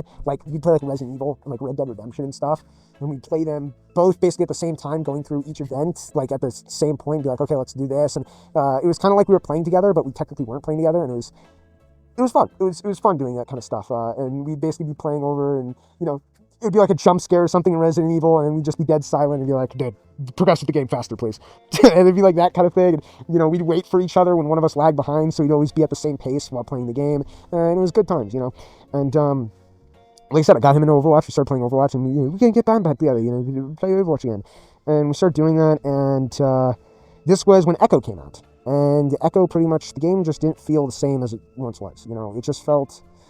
there was all the shield nerfs, and it was just scrambly and shitty, and Echo was a massive fucking problem on release. All we basically did whenever we played Overwatch was this game is so dog shit, Echo is just so fucked up, and it was just Echo being really fucked up, and like I said, there's myriad of reasons why Echo was fucked up. She just did way too much fucking damage. She just, shoot you once and then try beaming, you're fucking dead. Cluster bombs would just instantly kill whatever.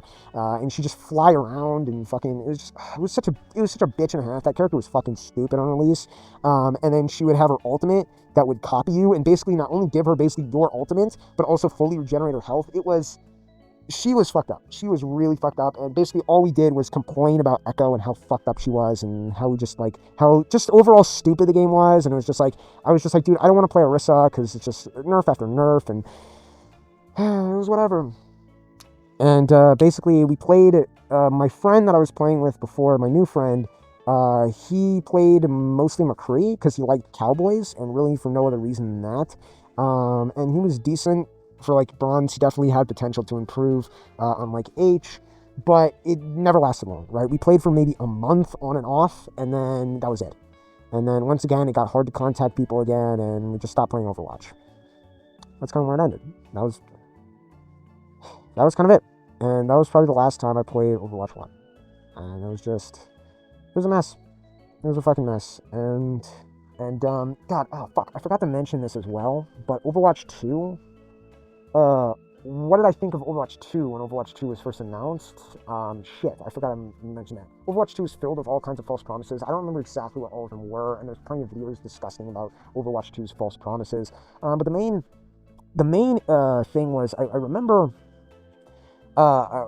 when we first heard about, me and my six stack first heard about Overwatch 2, and what I believe that it was supposed to be was some kind of PvE RPG type of Overwatch game with some PvP content as well, where it was basically supposed to be what I imagined to be was a World of Warcraft, like an Overwatch World of Warcraft, or maybe more like an Overwatch Destiny, if that makes sense, right? And you'd be able to unlock different abilities and different guns for certain characters, and basically take the concept of Destiny essentially, and put it into a sort of, basically take Destiny, but instead make it a hero shooter, right? And make it where you pick your hero, and you can level up your hero and get different abilities and different items and guns and whatnot for that hero to make them better. And then you will basically be able to do raids and PvE content, as well as a bit of PvP content as well. And this can make it where you could bridge the gap between, Hanzo having Storm Arrow and Scatter Arrow, and a lot of these removed abilities. And that's what I thought Overwatch 2 was basically supposed to be and what it was going to be. And I think that's what it was at a point. But I think it was too ambitious, and I think what Blizzard wanted, they just couldn't make and they couldn't provide, but they had hyped up and promised Overwatch 2 so fucking much, and we're like, oh, we're going to make Overwatch 2 and it's going to be cool and awesome and whatnot, and it was just they instead just, it was just a letdown. It was just a letdown because they were hyping it up and whatnot so much, and then it was delay after delay. I remember it kept getting delayed, which is never a good sign. It was just delay after delay after delay, and then it finally got released.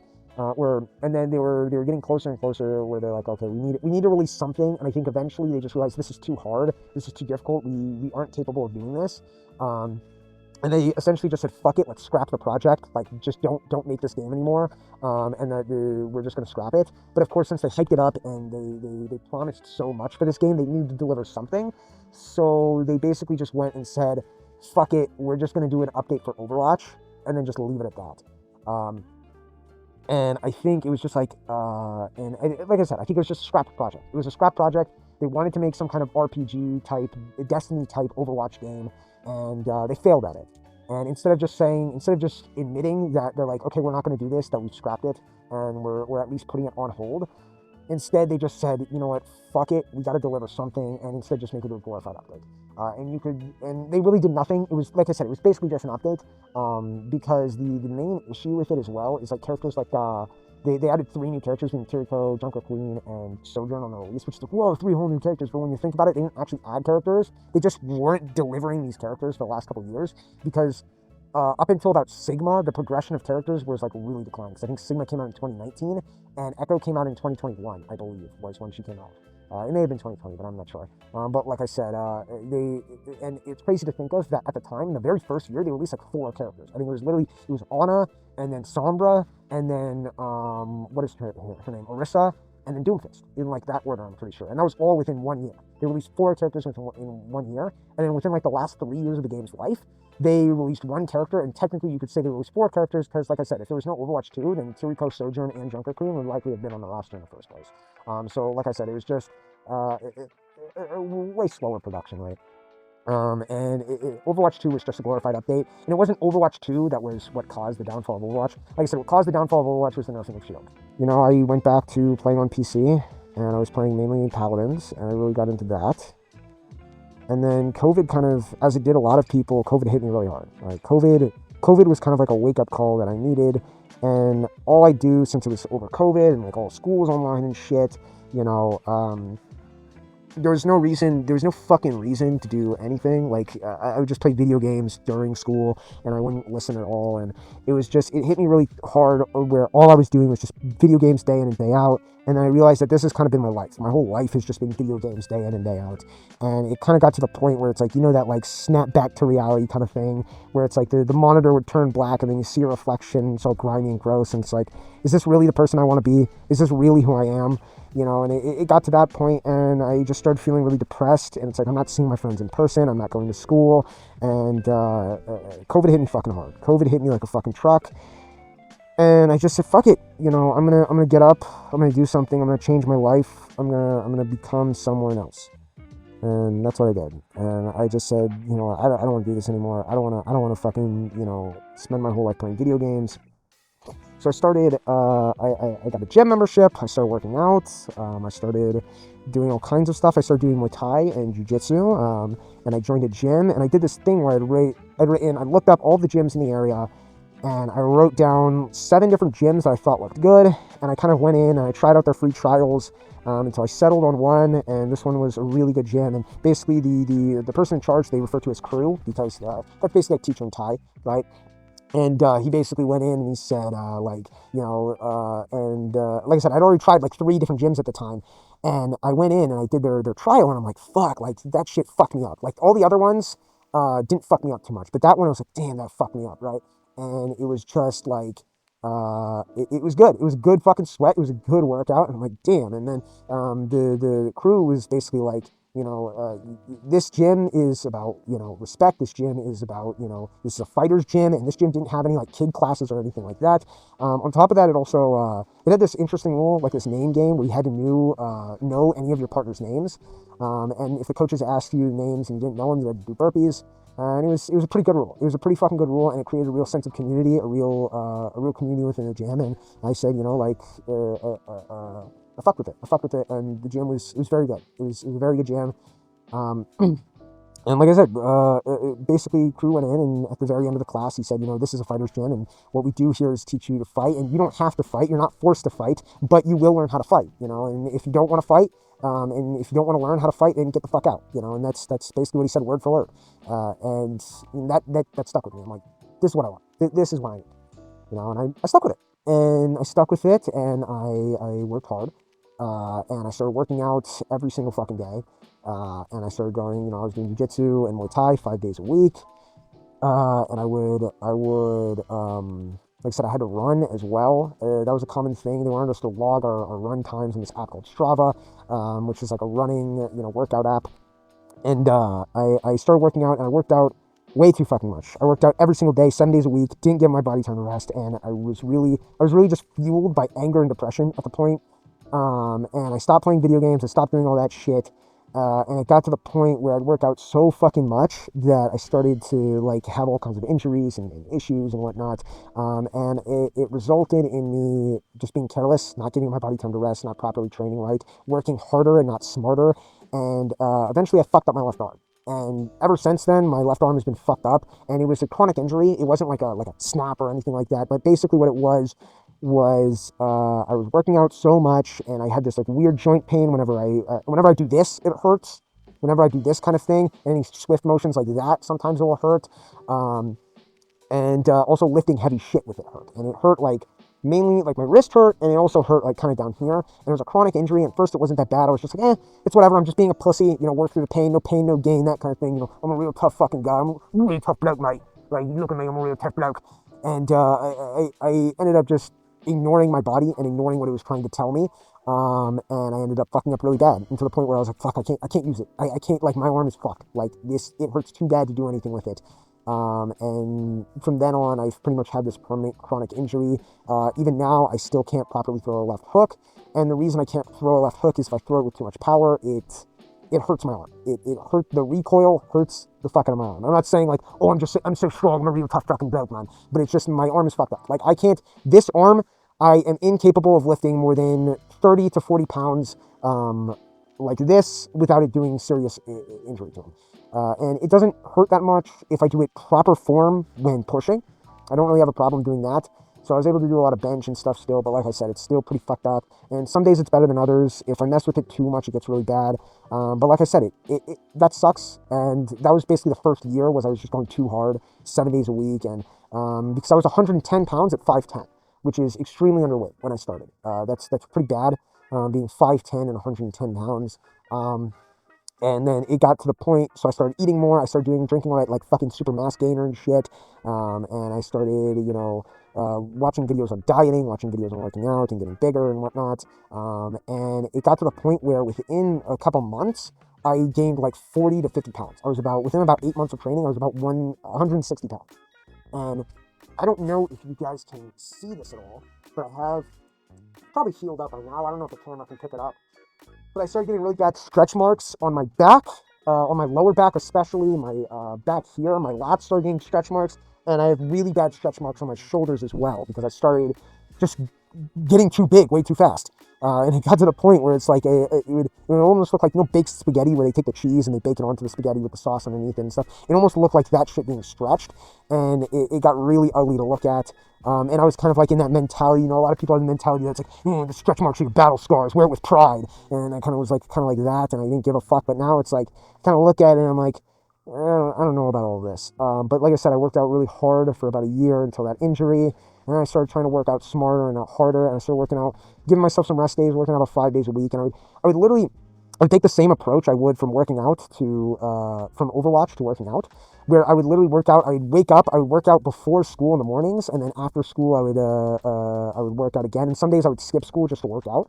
And that was kind of what was going on, was I was just skipping school and working out and stuff like that, not showing up to classes, lifting weights and whatnot. And it was really fucked up, because I was working out almost every single day for, 2 times a day, every single day, which was just not good for my body and not letting it rest. So I started working out smarter and not harder after that injury. I went to the doctor about it, and they said something about my tendon or some bullshit was fucked up. I don't recall. I don't care. It doesn't really matter. Just don't do shit that makes it hurt, was basically their advice in a nutshell. And like I said, work smarter, not harder. And I ended up getting a 225 bench after about a year and a half to 2 years. And then since then, I started to kind of slow down on my training. I've only been working about 3 days a week. And I've been focusing predominantly on legs more than anything. I'm going for that kind of like Dexter's mom kind of look. And then other than that, I was trying to focus more on cardio. I was trying to focus more on my Muay Thai, more on my Jiu-Jitsu as well, and more on being, you know, a better fighter, right? Rather than being a bodybuilder, because that's not what I wanted to do. I didn't care about my body. That's not what I was doing it for. I was more doing it just because I was angry and I don't know, I wanted to prove something, I guess. But it really went nowhere. And like I said, I started working out about 3 days a week after I hit 225. Started to let my bench decline. I don't think I can hit 225 anymore. I'm much weaker than I am. At that point I had about 14-inch arms, and I was pretty fucking big. And then since then, I've been working out less and less and less and doing cardio more and more and more. And I started fighting as well. I started to compete in jiu-jitsu. I started to compete in Muay Thai. And I became more of that kind of stuff, right? And I started getting involved in that kind of community too. You know, like I said, I mentioned Demetrius Johnson, Mighty Mouse and whatnot, and watching UFC and kind of getting involved in the world of combat sports and martial arts and watching YouTubers that surrounded that kind of stuff. I started getting involved in that thing, in that kind of world. And like I said, it certainly changed my life. It certainly changed my life for the better. And I was focusing a lot more on cardio and whatnot. And my gym expected me to run 5 miles every 2 days to be a fighter. And that's what I started doing. Actually, God, hold on 1 second, because I do have something. All right, this right here. Look at this. This right here was a trophy I got doing a competition. And no need to like dock or fucking lose your mind about it. I'm not a fucking world-class fighter or anything. And this thing was basically just a participation trophy, because it was a junior exhibition match is what it was. So it wasn't scored, and it didn't really matter. It didn't like go to my record or my career or anything like that. But I still like it. It still means something to me. It's still fucking, it's something, right? It's an achievement. It shows that I did something. I went out and I was a person for the longest time who thought they were inferior to other people, who for almost ever had a lot of insecurities and a lot of issues and thought that they were just worse in almost every single way to basically the rest of humanity, and thought everybody had it going on except for me. And this kind of shows and proves to me that that isn't true. That I went in and I went out of my way. I worked out. I trained hard as fuck. I showed up to class every single day. You know, it was 2 hours a day for Muay Thai on Tuesdays and Thursdays, Jiu-Jitsu on Mondays and Wednesdays for an hour, and then open mat, which was about an hour and a half in Jiu-Jitsu and about an hour and a half in Muay Thai after that, right? And what this trophy shows that I did that. I went in, I trained, I worked out, I dieted, I conditioned myself, and I stepped in the ring and fought another man in Mortal Kombat. And that's what this is. That's what this is to me. And I like it. And it has value to me, right? And it's an achievement. It's something I earned, something I got. And I like that I can show this with you, to show you basically proof that I did that. That I worked out, I trained, I dieted, I conditioned, I went through a fight camp, and I stepped in the ring and fought another man. And I'm glad that I'm able to, and it feels like, what it feels like to me is that I can show something like this for every aspect of my life, show you my achievements. I can show you what I've accomplished and what I've done for every aspect of my life and everything that I am, except for the one thing that I spent the most amount of time in, except for the one thing that I put more work into and everything else, and the one thing that I'm probably proud of more than anything else, and that is Overwatch. I can't show you that. I can't show you my achievements in Overwatch. I can't show you what I've accomplished in that game. I can't show you my profile. I can't even show you a fucking banner. I can't show you that. And it fucking sucks, man. It fucking sucks. But anyway, that was kind of what it was. And part of also what contributed to that is I lost my account. I forgot to mention that too. And losing my account really hit me rough. And that pretty much fully transitioned me to going to PC. I was playing R6 at the time. And I had all these operators and all this shit. And, fuck, what was I mentioning? The operators basically, like I said, I'm not exactly sure what made me lose my account, but I think it was the two-step verification, basically becoming like a mandatory thing. And at the time, I didn't really care. Like, I was frustrated with it because I lost all my operators, and that made me mad. And it kind of, anytime I boot up the game, I'd be playing on a different account. Anytime I boot that up, it felt demoralizing and kind of decentivizing to see all the characters that I lost, and all the operators that I lost, and all the shit that I lost, right? And my only concern was basically R6 at the time. And I basically had all of these operators at this time. And these were the operators that I had. And the thing is I never spent anything other than just buying the base game. I didn't buy any characters. I didn't buy any characters packs. And all of the characters that I unlocked through playing the game, right? And to unlock those characters, you needed to basically play the game a fucking lot. You had to buy them with renown if you weren't going to pay real money for them. And renown was like really hard to get. You get about 300 renown a game. And then when you, and an operator was worth about, the high-end ones were worth about like 250,000 renown.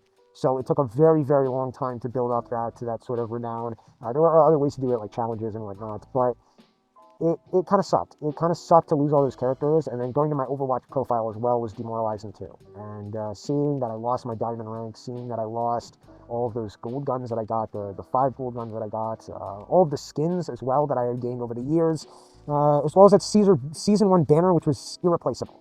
Maybe if I, booted up the game again and I tried to go really hard and I got all my loot boxes back, I could get the skins that I had back as well. I could get my rank back. If I could get the diamond, I could do it again. And of course, the gold guns I could get to. But that Season 1 banner, that's not coming back. That's something I couldn't get back. And now I can't even show it to you. Now, because of the poor mismanagement of this company, and the poor Blizzard, and the way that Overwatch has been mismanaged, and Overwatch 2, I can't show you anything. I can't show you any proof that I ever played this game. Everything I've said could be a fucking lie. And I have no way to show it to you. I can show you this. I can show you my rank in other games. But the one that I spent the most amount of time, the one I had so much loyalty to, the one that I put so much effort into, I have nothing to show for it. I have no proof whatsoever that I ever even played Overwatch. And it hurts. It fucking hurts. And I hate it. I hate it so goddamn much. But anyway, what else do I have to say? Yeah, and like I said, I definitely did that. And nowadays, I'm a lot smaller than I was. I'm not working out as much as I used to. And I'm working out really only 3 days a week, and because of my fucked up arm, I try to avoid agitating it at all. If ever I feel like there's any kind of real pain in it, I try to avoid using it. I try to train, smarter, not harder, and I don't ignore what my body tells me. And I've kind of been working out my arms very slowly and the rest of my body very slowly, right? And not going too hard on it, and more just trying to maintain what I have as a physical appearance. Not trying to really gain strength or endurance or become any stronger, but more just to maintain my body. More just to keep it conditioned, keep it in the right shape, right? Except for my legs, I still go hard as fuck on, because my legs are goddamn impossible to destroy. And I'm kind of going for that Dexter's mom, Chun-Li Street Fighter 6 kind of build is what I'm doing here. So my arms are getting smaller. Like I said, I had about 14-inch arms at one point. And right now, last time I measured them, they were about 13 to 13 and a half, somewhere between there. And honestly, right now, I'm too scared to measure them, because I think they're probably smaller than 13 at this point, and I don't want to see that. And overall, my strength has been about the same. I think it's dropped a little bit for at least curls, right? For bicep workouts. Bicep workouts have become really difficult for me to do because of my arm. But overall, it's not bad. Doing anything kind of straight isn't an issue. Like I said, like if I do bench press or shoulder press or pull-ups as well with proper technique, then I don't really have any kind of issue with pain, and I can really do those all out. So I'm able to still improve my chest and my back, but arms can kind of get difficult. Any kind of reverse curls, like just doing that hurt. Just doing this hurts. This hurts my arm, just doing this. And that's not great. Much less with weight. Fuck no, right? Any kind of bicep curls can cause some pain at times. As well as, like I said, tricep workouts too can hurt too at points. But it's whatever, So I've been taking it slow, and hopefully it can heal better. Like I said, hopefully it can heal better at some point. Hopefully, I can give it back my all. But right now it's just because I was careless. I was careless, and if you're hearing this, don't be like me. If you ever start working out or doing anything, or if you are working out or doing anything, listen to your body. Do not fucking, because that will set you back. You might progress really fast for a short period of time, but that will set you back years in training, because you won't be able to train at the capacity that you could before, right? And instead, you'll end up like me, who does legs almost every single day. So yeah, don't be like me. If you don't want to do legs, don't be like me. But yeah, that's where we're at right now. That's where we're at. I'm going for that reverse low tier god physique. You know what I mean? That's where we're at right now, and that's kind of what's going on. And oh God, what else do I have to say? A lot of people might think that I just want to get the air out, because this kind of was supposed to be a video about Overwatch, but it's kind of devolved into my whole life story. So I don't know. It's whatever at this point. I don't give a shit. If you're still here, just gonna keep going on. But yeah, a lot of people might think I started working out to do all this like red pill shit, and because this is what I think a lot of people, like I said, I think COVID hit a lot of people really hard, made a lot of people feel really bad about themselves, and made a lot of people start looking to self-improvement as well as red pill. And a lot of people might think that I was kind of on that bandwagon because I kind of hit that demographic, and it's like, oh shit, you know, like I'm a fucking loser and my life sucks and shit, and it's like I need Daddy Andrew Tate to pull me out of the trenches and make me a high value man or whatever the fuck. But that was not me at all. I have never really fucked with any of that red pill shit. I don't like it, and I think a lot of the messaging and the way that it is presented is bad, but I do think there is a lot of good in it as well. Because for starters, I didn't really discover a lot of the red pill shit. It was also because a lot of my friends that I knew, that I would do like hooligan shit with and stuff like that, they were into boxing. I have a lot of Mexican friends, and Mexicans love their fucking boxing, and that's the truth, right? So they were really into boxing, and that kind of started me getting into it, as well as just working out in general. So I started working out, and that was kind of what started it. And like I said, I just felt bad about my body. I just felt bad about who I was, and I didn't like being me. I didn't like being the person that I was. I wanted to be someone else. I wanted to be, literally anyone else. I didn't know what I wanted to be, just not me. And that's kind of the direction that I took. And that's why I basically tried to work myself out to death, which that didn't happen. I just fucked up my arm really bad. And that's kind of where I was at. So. Oh, and I also didn't answer this, but the thing is the reason that I wanted to do Muay Thai and Jiu-Jitsu and do like the fighting and stuff, the reason that I gravitated to that is because I always had a vague interest in martial arts. I always thought martial arts was cool. Before that, I'd already read like a lot of martial arts, like mangas and watch animes and stuff. Like my favorite, like easily my top five, one of my favorite top five mangas of all time is Holy Land. Holy Land is one of my favorites, maybe even top three. It might even, if I rack my brain a little bit harder about it, it might even be my favorite manga of all time. I absolutely love Holy Land. I love fighting animes, even no matter how shit they are, right? Even shit like King Ganasha and stuff. And I've always had a vague interest in martial arts, and I always thought they were cool, but I never thought like, I always had that mentality that it's like, well, I'm not a martial artist. That's not me. I'm not gonna, I would never step in the ring. I'm not that kind of person. That's, I'm not built for that. I wasn't born that way, especially because, like I said, I used how I was born as a excuse, right? I was like, I've always been smaller. I've always been weaker. I'm practically blind. Like, I've always used that as an excuse on why I can't do things. And because of that, I've kind of shut away from a lot of sports. And it's just like, never in a million years would I ever be a fighter because I'm too weak for that. And that's kind of my thought when I was really young. So I never got into that shit. It was never really my thing. And like I said, I also like Batman. Batman is something that I really like. And I've already posted quite a bit of superhero content as well, and I'm going to post more. But I don't care that much for superheroes. I care more for Batman, and Batman's more my thing, and because Batman is like superhero, so it kind of gets all related. But like I said, I digress. I like Batman. I fucking love Batman, and I love martial arts and whatnot. So it was kind of like, and I love, like I said, I like Tekken, I like fighting games, and I think all of it's really cool. And when I decided I'm going to change my life around, I'm going to turn the whole thing around, I'm going to turn over a new leaf and become a different person, it was kind of like a envision the man you want to be sort of situation, And I was just like, okay, I want to be like Batman, or I want to be like, my favorite character from Tekken or whatever, right? That's the kind of man I want to be, And that was kind of my thought, I guess, is, I want to be like Batman. I want to be Batman. But nah, yeah, but that was kind of it. That's what kind of gravitated me towards martial arts, and I'd always had an interest in martial arts, but I just never had the balls to do it. I just always thought, it's cool, but that's not me. That's not who I am. I'm not that kind of person. And I mean, if you're seeing this or whatever you think, like, you are that kind of person. If you care enough to do it, if you are have the balls to try and go for your dreams, you are that kind of person. You just gotta want it badly, I wasn't born a fucking 6'5" genetically superior being. I wasn't born with fucking eyes, you know. But you know, I still did it. I still did it. It didn't matter. It didn't matter. You know, there's no excuses. There is no excuses. The only excuses here is the ones that you make. You know what I'm saying? So I don't know. Yeah, but that's basically what started it, and I never really gravitated towards the Redpill content. I didn't like it, and while I felt like some of their messages of self-improvement were important, I think you should work on yourself, you should take care of yourself, you should work out, you should try and, you know, do, like, fighting and whatnot, and I think it has changed my life for the better in so many ways, and right now, even though my arm is fucked up, which was completely 100% my own fault from my own carelessness, I think it has improved me as a person in so many ways, right?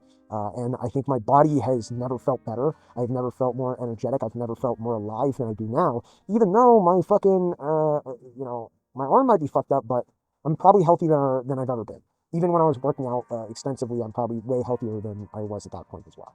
And because of that, at the time when I was working out really hard, I started to get a lot of body dysmorphia. I started to, you know, be like, oh man, I should look like that and whatnot. And since I've sort of taken a more slack approach to my workout routine, I've sort of lost a lot of that body dysmorphia as well. You know, I'm not comparing myself to other people's physiques as much, and I don't much mind or care.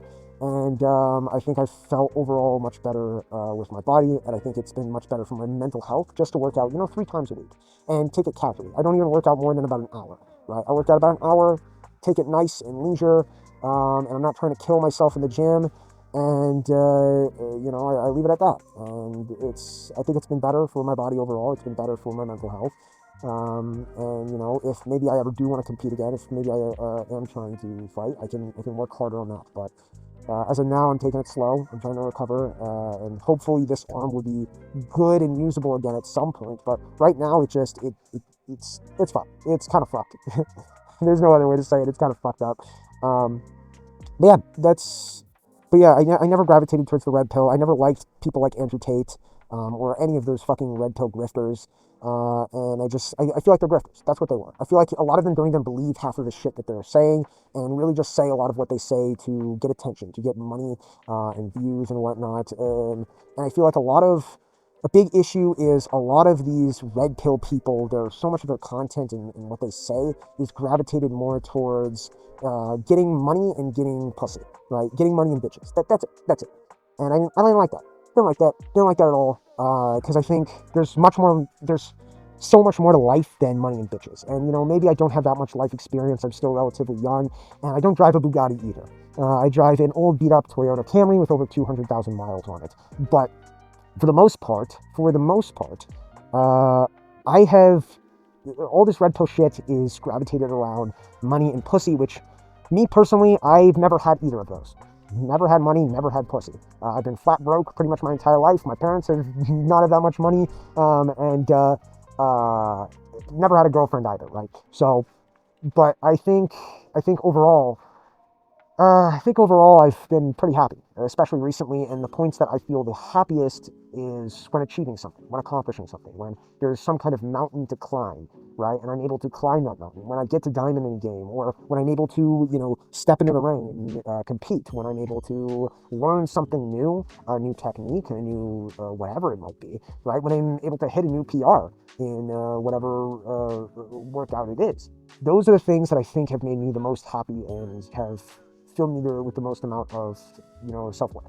And even making these videos, like the videos that I've made are pretty shitty, but I've started to upload more consistently. And you know, what made me happy recently was that Marvel Rivals video. That was a video I had actually a lot of doubt on and didn't think was going to be all that well put together. Considering that I didn't actually play the game, I felt like I'd get a lot of hate towards that video, and it did pretty well. That is right now the most viewed video on my channel, and while it doesn't have a whole lot going on, it still did pretty fucking well for what it was. And like I said, it was pretty positively received.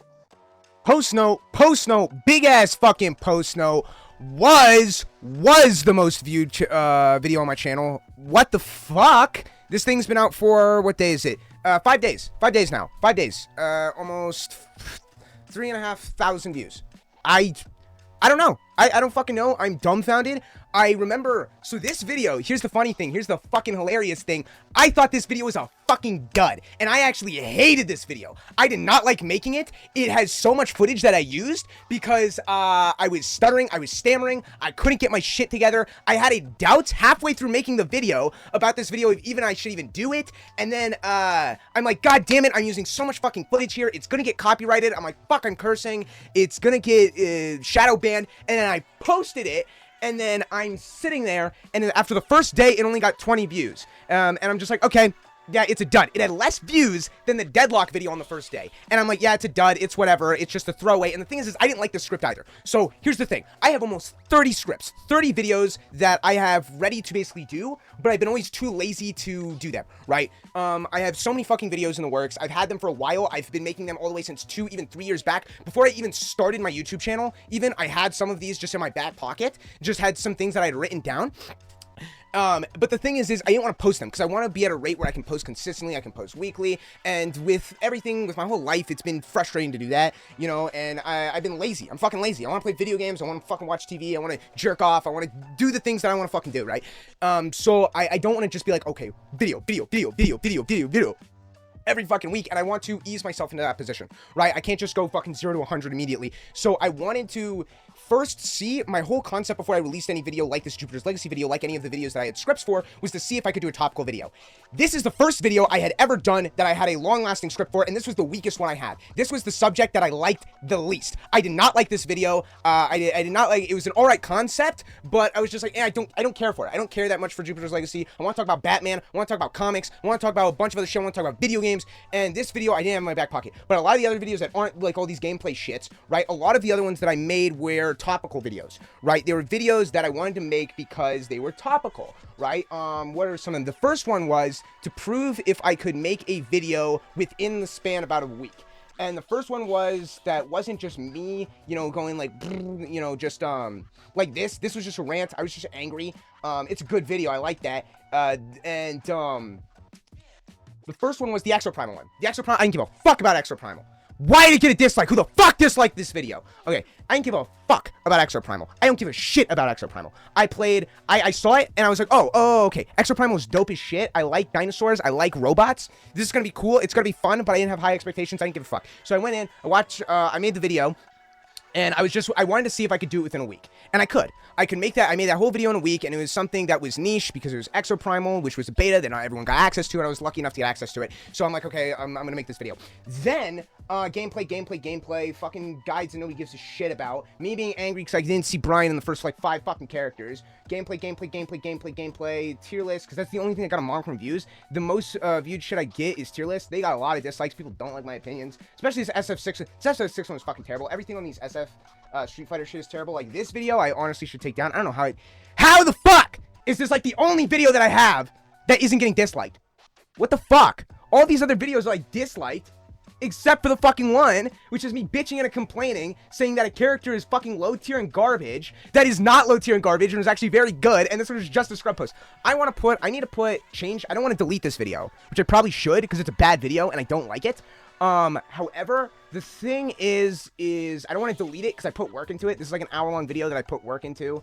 Yeah, let me dislike it, because I really don't fucking like this video. I really don't fucking like this video, and this is the only thing on my channel that I disagree with, and I don't want on my channel.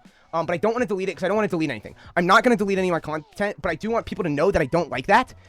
So I might change up the thumbnail. I might make a thing where it's like videos that I don't like.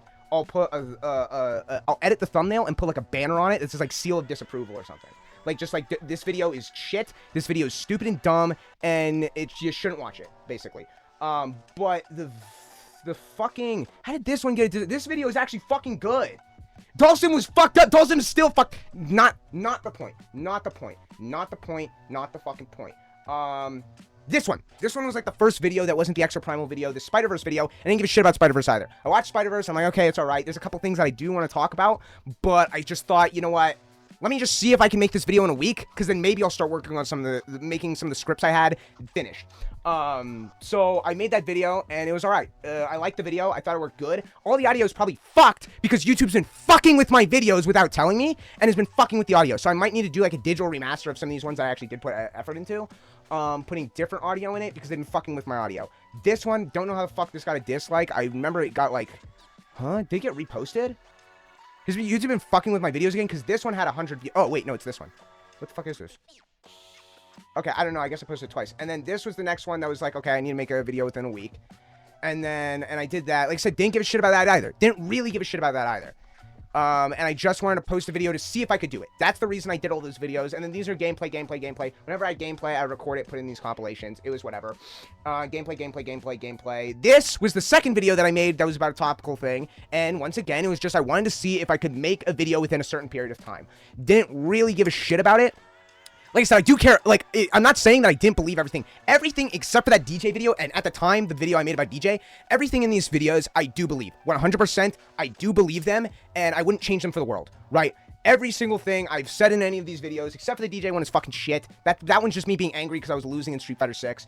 All the other videos, I do believe a lot, right? I believe everything that I've said in this video, which might come as a fucking shock, because I believe everything that I said in this video, and I defended Assassin's Creed. I defended Assassin's Creed for having a black character, and I defended their decision to put Yasuke in the game, right? And I said that DEI isn't necessarily a bad thing, and they should keep it in the game, right? And I post that video, and I mainly post that video because I do like the Assassin's Creed. I do like the Assassin's Creed franchise, but recently it's been shit. I said that it's fine that they're putting this into the game, but it's Assassin's Creed, so don't buy the game in the first place, because Assassin's Creed is fucking stupid, and it's dumb, and it hasn't made a good game since, like, Syndicate, which was a fucking Arkham knockoff, right?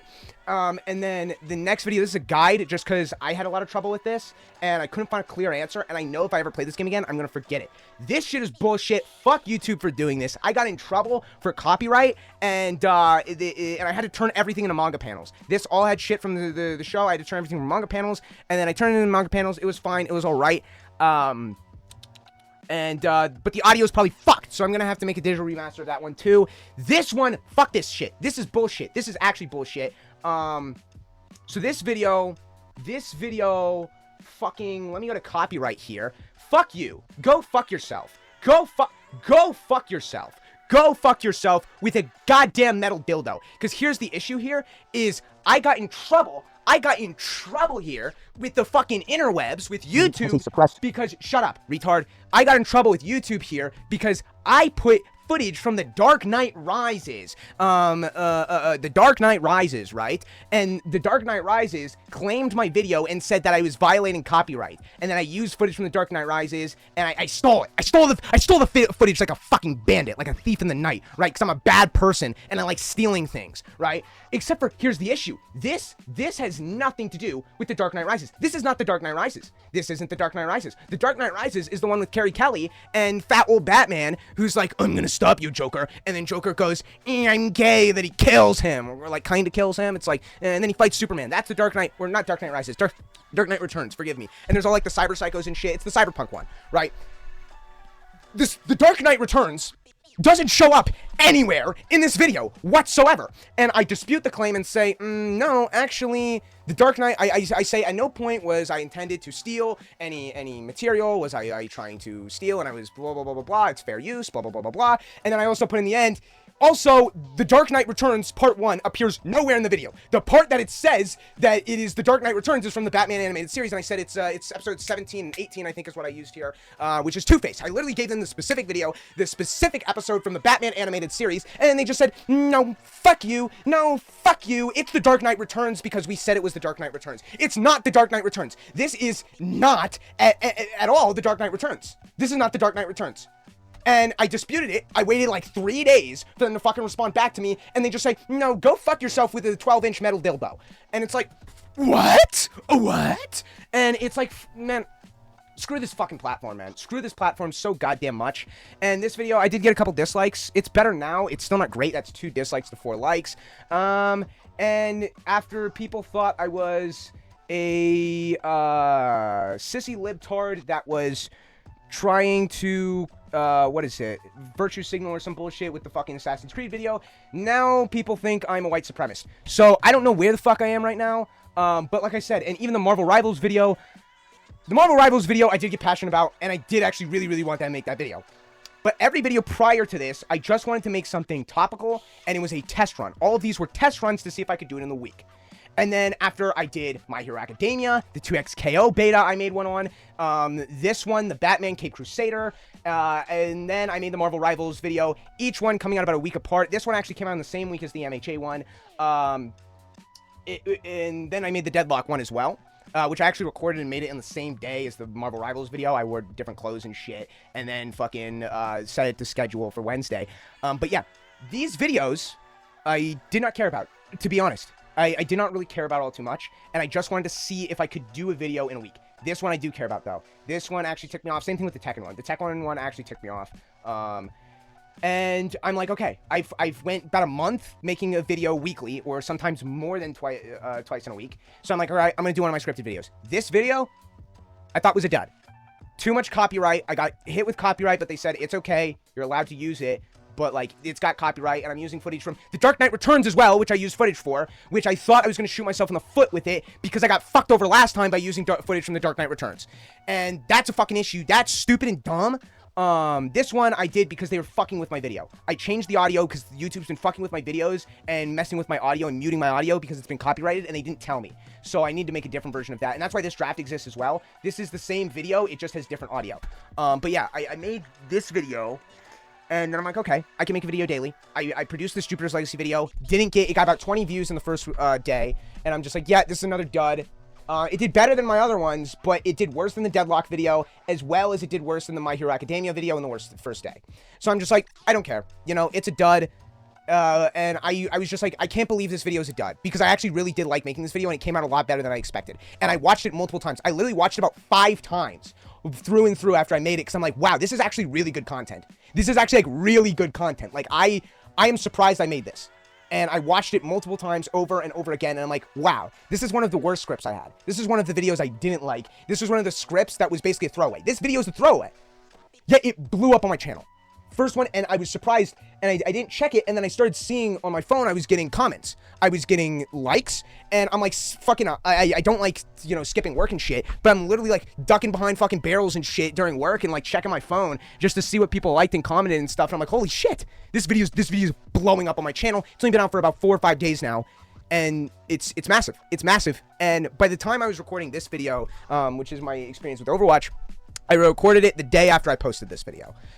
So like I said, and also I said kill a lot. That was another thing that I thought would kill my thing, is I said kill a lot, which killing is bad. You're not allowed to say that on YouTube. That's why a lot of people say game end or whatever, right? So I said kill a lot, which I thought would hurt the video, as well as I told people literally to click off the video if they haven't watched Jupiter's Legacy, which if people click off your video, it hides your videos then. If people are clicking off your videos, that's a bad thing. And I thought, after I made it, I thought, that's the problem. People are clicking off my videos, and that's why people aren't watching the video. I should take it down, make a new one where I don't tell people to click the video. And I was actually thinking about doing that. After about 2 days. And then I just see it, and I'm like, holy shit, like, my phone just keeps buzzing, I keep getting likes, I keep getting comments, and it's blowing up my channel. And I'm like, I can't believe it. I can't believe it. It's crazy. It's crazy, and I thought all this time this was kind of a lost cause. There was no point in making these videos, but I still wanted to make it. And seeing this, I'm like, I could do this. Seeing this, I could do this. And since, like I said, this video was a throwaway. I didn't like this video, and I didn't want this video either. I just wanted to make it, right? Because it was my weakest script. That's why it's my first script video that I did. And technically, all these other ones are scripted. I did write out a script for all these other ones just so I would keep on track. But this video is a throwaway. And it's gotten about 5 times the amount of views as any of my other videos. Very positive, like the dislike ratio. Fuck those 7 people who dislike my video. But yeah, that's insane. That this is, like, I can do this. Now I'm starting to believe, like, I can actually fucking do this. Not quit my day job. Fuck that shit. Not for a while, and not for probably 3 years as well. But yeah, that's insane. And like I said, I have a lot more videos coming. I have a lot more stuff that I want to make, and this proves that I can do it. But the other thing is, what was it? This video, I think the thing that pissed people off was the Commissioner Gordon bit, where I was the whole thing when I'm talking about them race bending characters. Here's the thing. I spend, honestly, most of this fucking video, defending this series, to be honest. And here's the thing. I don't give a shit. I'm not trying to be political. I don't give a fuck. The moment that this channel becomes a politics channel, I'm no longer making videos. right? I'm gonna stop doing YouTube. I don't want to do politics. I've seen it so many times, but it's impossible to get around politics. And the reason I made this video is because it's Batman, and I like Batman. And if Batman's there, I'm gonna. This is new Batman content that was not only Batman but controversial as well. I'm like, hey, I'll make a video on it, and I'll watch it and give what I actually believe. And I actually believed everything that I've said in this video. I don't regret saying any of this. But it's just, I don't know. I guess people think I'm a bigot now. I don't give a shit, man. Think whatever the fuck you want to think. Because I'm gonna have some videos later that are gonna throw you for a loop, because I have some scripts that are literally very I have some scripts that are gonna fucking throw you for a loop though. But the thing is what was I saying again? Here's the thing. I don't give a shit. I really don't give a shit if you don't like my content, if you don't like anything. I'm not gonna be political. I don't want to be political, because politics is fucking stupid and dumb. Right? I've seen it happen to so many YouTubers. This channel, I really only care about 3 things, to be honest. There's only 3 things in this world that I really care about, and it's martial arts, Batman, and video games. If it's not one of those 3 things, I probably don't give a shit, right? And the thing is that's what I want to keep this channel as. It's gonna be about video games. It's gonna be about Batman. It's gonna be about comics and manga, and occasionally maybe martial arts, but we'll see, right? But that's the thing is and I'm not scared of saying my opinion. I'm not going to tiptoe around what I think or what I believe, but I'm not going to make this channel about politics, because politics is stupid and dumb. And the thing is if you dislike what I say, if you don't like any of my views or whatever I'm talking about, if you don't like my take, whatever, dislike the video, leave a mean comment.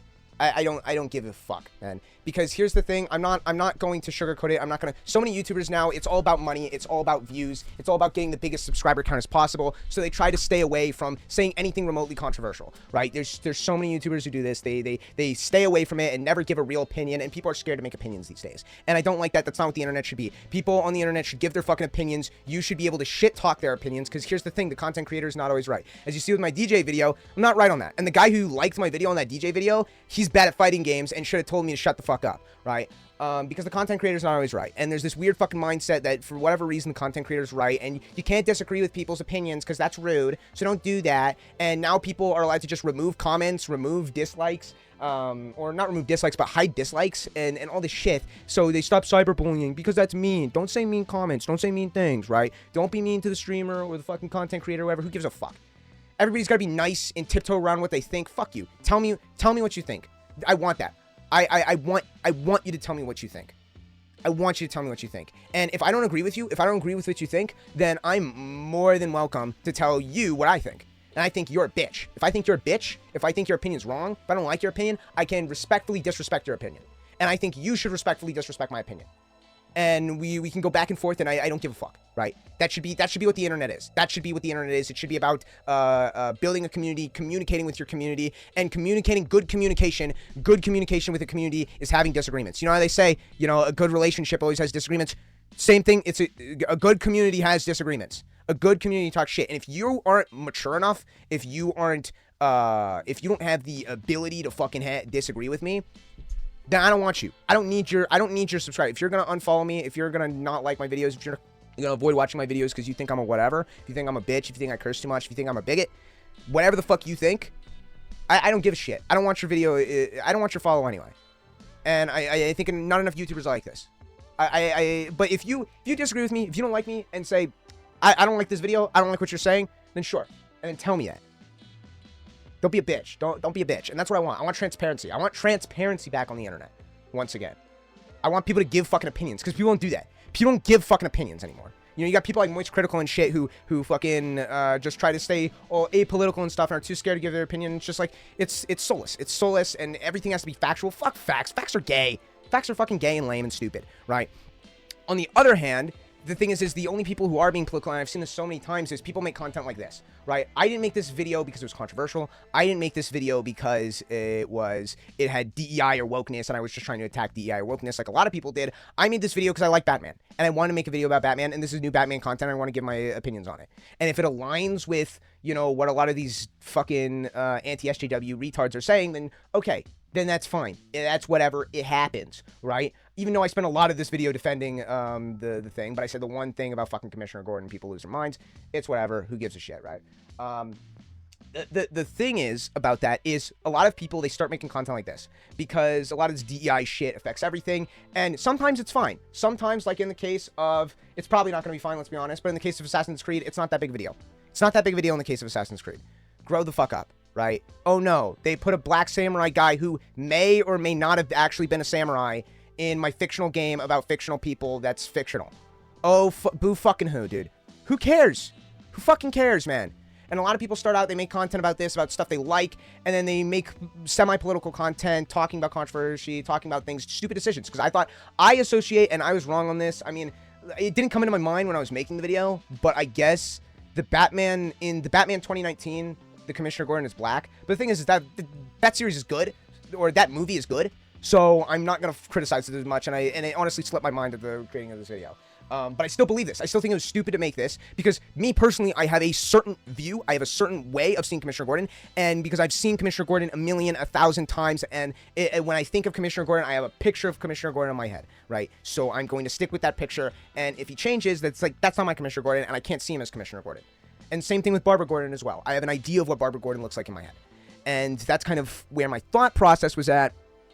But I guess people and that's kind of where my thought process was at, because that's the way I see it, and people start talking about things that are semi-political, and then those shoot up in views, right? Because they get a lot of attention because it's politics, and politics attract fucking degenerates and a lot of people. But the thing is, and then they realize, oh shit, all this political shit is getting me traction, no matter what I say, so they start making more content that's more political, because they're rewarded to do that, right? And then it starts getting worse and worse and worse until people start just following their channel for politics. And then it's like, okay, they're no longer making videos about Batman. They're no longer making videos about video games. They're no longer making videos about the music or the shit that they care about. They're now just making videos about politics. And the reason they're doing this is because this gets them money. This gets them more money. And then people, and then they start building a fan base of people who just want to listen to them talk about politics. And they don't like making this content anymore. Because they didn't like making this content in the first place. They just made it because it gave them a lot of money quickly. And then they have to choose. Do they want their channel to suffer and then go back to the content that they were making about video games, about, music or whatever? Or do they have to keep doubling down and make more videos about politics, except for videos about politics are going to plateau? Unless you give a new hot take, they're going to plateau. So in order to make your videos about politics blow up and get higher and get more money, more subscribers, you're going to have to get more radical. And you're going to have to say crazier and crazier shit. And that's the problem with it, is at some point you put yourself in a rock and a hard place where it's like, okay, do I kill my channel and go back to what I used to be doing and no longer talk about politics? Or do I keep talking about politics and I fucking become what I hate and I become a grifter? And this is how there's so many grifters on the internet, is because there's people talking about politics that they don't actually give a shit about, and they have to say crazy, wild, outlandish shit just to get attention and radicalize themselves, say radical things, and then radicalize their audience. And that's the issue with politics. And I don't want this channel to become politics. And I'm not gonna shy away from politics. I'm not gonna shy away from what I believe. I'm not gonna be like someone like Moist Critical who actively tries to get around politics and tries to avoid that. I'll tell you what I think. And here's what I think. Here's what I genuinely think. I am not Republican. I am not Democrat. I am not right or left. I do not give a fuck, right? And personally, I think politics is bad. I think parties are bad, and I just think they're bad. I think both Republicans and Democrats on both sides, now there's good and bad people on both sides, but there's also a lot of dumb motherfuckers on both sides, and I think all these parties do is cause radicalization among both and divide people. They divide people upon parties and shit, and it's stupid. It's stupid, because if you don't agree 100% down the line with one party, then you're a bad person and you're the devil, and people hate you. Which is ridiculous. It's ridiculous that this is how our political system works, is that you have to agree with one of the two major parties or you're the fucking devil if you don't. And neither side will accept you. And it just causes more radicalism, and all these parties this is not what the US was founded upon. The founding fathers did not want political parties. They didn't want it because political parties are stupid and they're dangerous and they're bad for society because they cause us to fight ourselves and not the problems. And they destroy our society from the inside. And I believe that we should not have political parties. And it's stupid. It's stupid. And that's genuinely what I believe. I think both sides are stupid. I think both ideologies are dangerous if they're taken too radically. And I don't think there's necessarily anything inherently bad about being Republican or Democrat, but I think being radical is.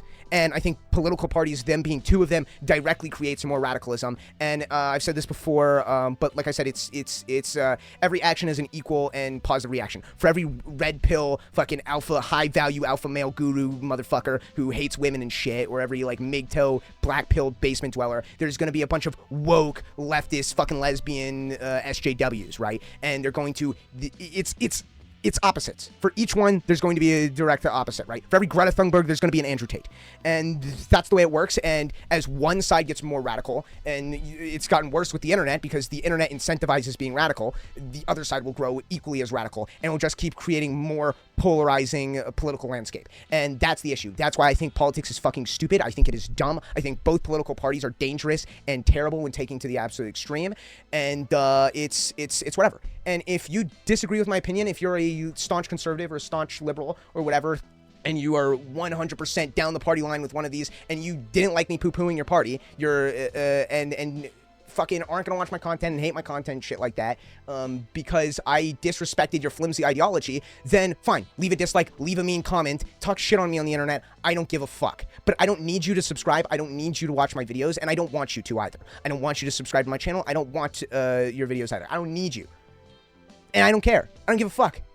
Because the thing is I rather have a fan base of people who think like me, of people who believe the same things as me, and people who are mature enough to be able to take criticism, right? People who are mature enough to be able to disagree with me and not have a fucking issue with that. And I'd rather have a fan base of people who will tell me that something's wrong, people who aren't just going to suck my cock all day, and people who are actual fans of mine, than a bunch of people who want me to tell them what they want to hear so they can believe further in their flimsy ideologies. I'd much rather have the fan base. And maybe I might never be as big as someone like Moist Critical or Mr. Beast or, you know, fucking one of the Paul brothers or whatever, or whoever the fuck just wants to suck your dick and make you happy. Maybe I won't be, but I don't give a fuck. Personally, I just don't give a shit. At least right now. Money's not a factor. I do this as a fucking hobby. Money isn't a factor. And I don't care about a big number. But this video I do like. I do like that number. It's not much right now, but that's big. And especially because this isn't my fucking magnum opus. This isn't I'm not a one-hit wonder. This was a video I thought was bad, and this was a video that I thought was on the weaker side. So, when I get all of my videos done, I'm thoroughly wondering what my subscriber count's going to be then. Truly. But yeah. But yeah, and that's kind of where I was at. And I don't know. Like I said, Redpill people, I think it's too much. Everything has been gravitated more towards, you know, money and pussy are the only ways, the only thing that matters. Getting money and getting pussy, which I don't think these Red Pill people genuinely believe that. I think they're just trying to spin a lie, a grift to people around my age, right? People around my age who think that the only thing that matters is money and pussy. And it's fucking, you know, it's kind of sad and disgusting. And the thing is spinning this lie, spinning this web, talking about, you know, how all there is to life is money and pussy, basically, and all their content gravitates around how to get money and how to get pussy, and how to be this high-value alpha man and blah, blah, blah, blah, blah, and it's sad. You know, it's sad that they do this because a lot of people genuinely believe this and then start to try to live their life like this, and I think a lot of the advice overall to just be happy and a normal fucking human being is not great. It's not great advice. But yeah, none of the Red Pill people I ever liked. I certainly don't like Andrew Tate. I don't like him. Which is kind of like the grandfather of fucking Red Pill. And I don't like a lot of these people. A lot of these people, it's just an obvious grift to make money, basically relying on desperate losers to give them a paycheck. And I don't like that. And I don't feel like these people are helping. I don't feel like these people are helping society, and I think are detrimental. And I think people need to just learn to be their own person, be their own selves, not try to imitate Andrew Tate, not try to do all of that kind of stuff. And I think all this like hustle culture and this like Sigma culture and all this kind of shit it's bad. I don't like any of it. I think it's bad. And I can make a whole video on it. I might do that someday of how I don't like Red Pill. But it's just, I never really subscribed to that kind of shit. And it never, even when I was working out really hard, even when I was training, even when I was fighting, I even at the lowest of my lows, I never was like, yeah, I fucking love Andrew Tate and fuck women and all that kind of shit, right? Never before. There's only one Red Pill person I ever kind of liked, and that was Hamza. I don't even know if he's still around anymore. I constantly see his videos get recommended to me where he's like, what is it? He says like, I'm leaving YouTube or I'm quitting YouTube or whatever. And then I don't click on it. And then I see a fucking video from him like a month or two later. It's just like, whatever, man, just kill yourself already. But in all seriousness, I really did like Hamza. I really did like his content very early on, because the first video I got from him it ended up in my recommended, and I don't know how, and I think the reason it ended up in my recommended is because this was the point where I started working out, I started running early in the morning, I was doing all this shit where I was like, I was down that hustle, grind culture kind of thing, and I was just like, okay, I gotta get strong, I gotta get big, I gotta work out, and I was working out, I was running at 4 in the morning, I was fucking, then I'd go to the gym, I'd fucking go to school, I'd skip my last couple periods, work out, go home, rest, and then fucking go back at it, and all that kind of shit, and I was just going really hard at absolutely everything I was doing. And of course, because of that, my recommendations reflected that. I was watching a lot of content on bodybuilding and dieting and whatnot, from Muay Thai and Jiu-Jitsu and stuff like that. And of course, this somehow went down the pipeline, and I think it's just because, like I said, it's like, oh, you're on that like self-improvement grind is basically what that what they tried to find for me. So that was kind of what I got was Hamza. And the first video that I think got recommended to me was his newest video at the time. I think it was something like, if you have a dream car, then you're a loser. I think was what the video was called. And all it was an hour-long video of him talking into the camera. And he was just a guy who would talk into a camera for an hour in a bathrobe, and that was pretty much it. And I found the kind of stuff he said to be pretty good. I liked the kind of stuff he said, and I never felt like he said really anything that I didn't understand, because I felt like I understood a lot of it at the time of watching his content. Because he would preach a lot of stuff like, oh, you got to wake up early in the morning, and then get everything you need to get out of the way, and all that stuff. And I was like, hey, I'm already doing that. And it's like, you got to focus on yourself, you got to do this and that. And in a weird way, maybe this because he claims he's some fucking marketing genius and some fucking bullshit, but in a weird way, it kind of felt like he was me from the future talking to me in the past. You know what I mean? That was kind of what it felt like, because I felt like there's on a deep level I could relate to him in a lot of ways, because he was kind of that. He talks about how he was this skinny fat loser that spent all of his time playing video games like League of Legends and whatnot. And how he wasn't satisfied with his life, and then he started, working out and doing all this other shit, and then started getting a good body and started fucking girls and partying and doing drugs and shit like that. And then he kind of regressed, and then he was like, oh shit, this is not what I want to be. And then he started to like actually do like that real self-improvement stuff, and was like, there's more to life than drugs and money and bitches and whatnot and partying, and that's not the kind of route you should go down. And I kind of felt that, and I felt like he was basically like me. If I was a time traveler, I'm like, okay, I can give advice to my younger self, before he starts doing all the drugs, before he starts getting the money and the bitches and trying to, and partying and stuff like that, right? And that's kind of what it felt like to me, and it was very weird, because like I said, he seemed to know like all the shit that I was doing, he pretty much was doing as well, and around the same times and stuff like that. And I never ended up partying or bitches. Like I said, that shit never appealed to me. But like I said, I've never tried it either. But at this time, like I said, he was kind of the only creator I would listen to that was kind of Redpillish. And I would just put his content in my ear and kind of listen to it in podcast form, because that's what I like doing. So I could do, homework or play video games or work out or run and kind of still listen to him, earlier in the morning or whatever, right? And I liked his long format videos. I liked his hour-long videos, and I liked a lot of the shit he said, because he was a pretty good speaker. And then he started kind of making these high edited, fucking like, he called them spurgy videos, and it's like, whatever you want to say, man. But they were like these high edited videos that were like 5 to 10 minutes long, that were like these short format videos that were like easily digestible and shit. And I didn't like that, because I like to listen to them like they were a podcast. Because I was also listening to a lot of podcasts as well, too, right? And it was just, I don't know. Fuck that. Didn't like it. I kind of just like stopped after when he started doing that. I kind of just stopped watching him, as well as it felt like he was just saying the same things over and over again on repeat. Like, I'd be like, dude, have I watched this video already? And it's like, no, this is a new video. He's just saying the same thing. So I felt like there was nothing he could really tell me that I really needed to hear. But that was the only Redpill person I ever really cared for. And like I said, I wasn't that big of a fan. Didn't care that much. And then after that, like I said, after my injury, started taking it slow. I started competing and doing stuff like that. And around 2022-ish, I started getting back into video games some more. I started playing more. I started playing back on my PC. And like I said, I was getting into Tekken again. And my brother, this was the first Evo back. And a lot of people might say also that, Redpill was kind of my inspiration to start my YouTube channel. And that a lot of these Redpill people, they like are like, oh, the only way to make it rich is online, and you got to become a content creator and all that shit. And you might say that Redpill was really my inspiration for becoming a YouTuber and starting this channel, which that was not true. Hamza or any other Redpill kind of person was not my inspiration for starting this channel. And the inspiration for starting this channel was actually an FGC player, Idom. And it started it started with Evo 2022. Evo 2022 was the first Evo back since COVID, and like I said, my brother had already been involved in the FGC for a while. He had been going to events, he'd go to locals and whatnot, and me personally, I would sometimes I would tag along, but I didn't care too much for the local scene, and I mainly just played Tekken and whatnot, and I didn't dedicate too much time on Street Fighter. Street Fighter I was around Ultra Silver to Gold, and I went in and I went to Evo because I'm like, sure, why not? Be a neat vacation, and we went down to Vegas, and went to it, and we had a great time. And then we had the Street Fighter 5 main stage of Evo, and it was an absolutely stacked fucking top 8. There were players from all over. Like I said, there were a lot of amazing players in that bracket, but one of them was Idom. And Idom is kind of known as the best lawyer player. Yeah, he's the best lawyer, objection. No. Idom is known as the best lawyer player. And my brother, he played Laura. So Idom was one of the fighting game players that he liked. And Idom was set in losers.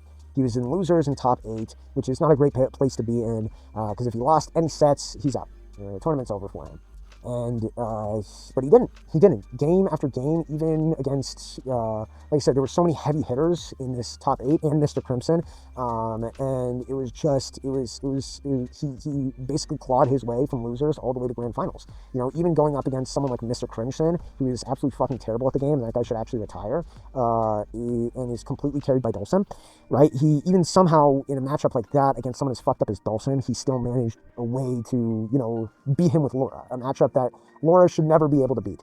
And it was amazing, and we were super hyped for Idom, and it was like Idom, and everyone in the crowd was going crazy for Idom. It was just like Idom, and that kind of thing. And the grand finals, and he was going up against Kawano. He was playing Colleen, and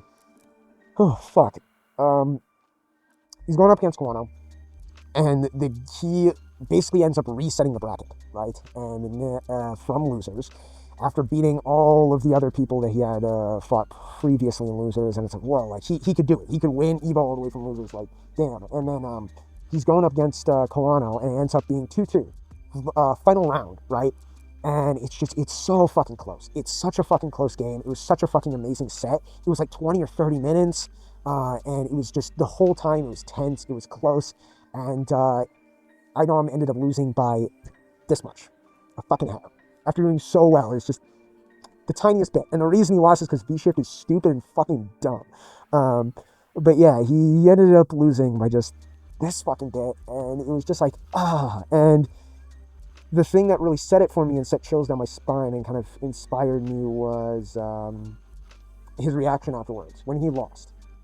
And basically, Kawano popped off, and they turned on all the lights and stuff, and it's like, oh my god, there it is, your Evo champion. And while they're doing all of it and all the lights are on Kawano, Idom sat there just in his seat. He never stood up, and he kind of just spun the seat around, looked over at the Evo trophy. And it was so sad to see him work so fucking hard, and then for all of it to just like, boom, like that, gone. Like after getting so close, just so close. That thing where it's like, what is it, second place effect or whatever it is, where it's like, it hurts more to be in second place than it does in third place. That was like what it was, and it's just like, God, and especially with how close he was, it's like he could have won that. He easily could have won that. He could have won that Evo. In another universe, if he just hit an anti-air or baited a V-shift or something like that, he would have been the Evo champion of 2022. And seeing that was just like, it was so painful. And it was just like, damn, and it's like, I don't know. That's what that was. And something about that inspired me, and I'm like, I gotta play Street Fighter 5 now. But the issue was, at this point, I'm a grown-ass man.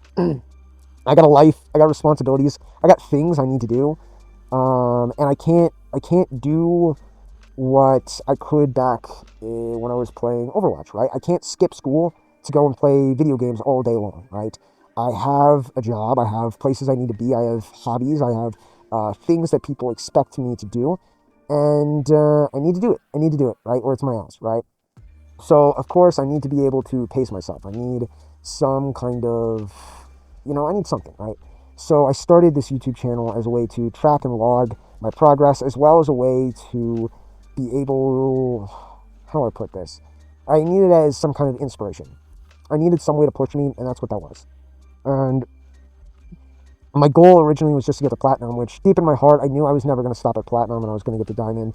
And within 8 months of playing Street Fighter V pretty much any day I could, at any chance I could, despite, having to still train, despite having to still compete, despite having to still do all my other shit that I had to do and work and whatnot, I made it. After 8 months, about a month before Street Fighter 6 was released, and that was another thing. Street Fighter 6 was about to release this time as well, and this was the last year really to get to play Street Fighter 5.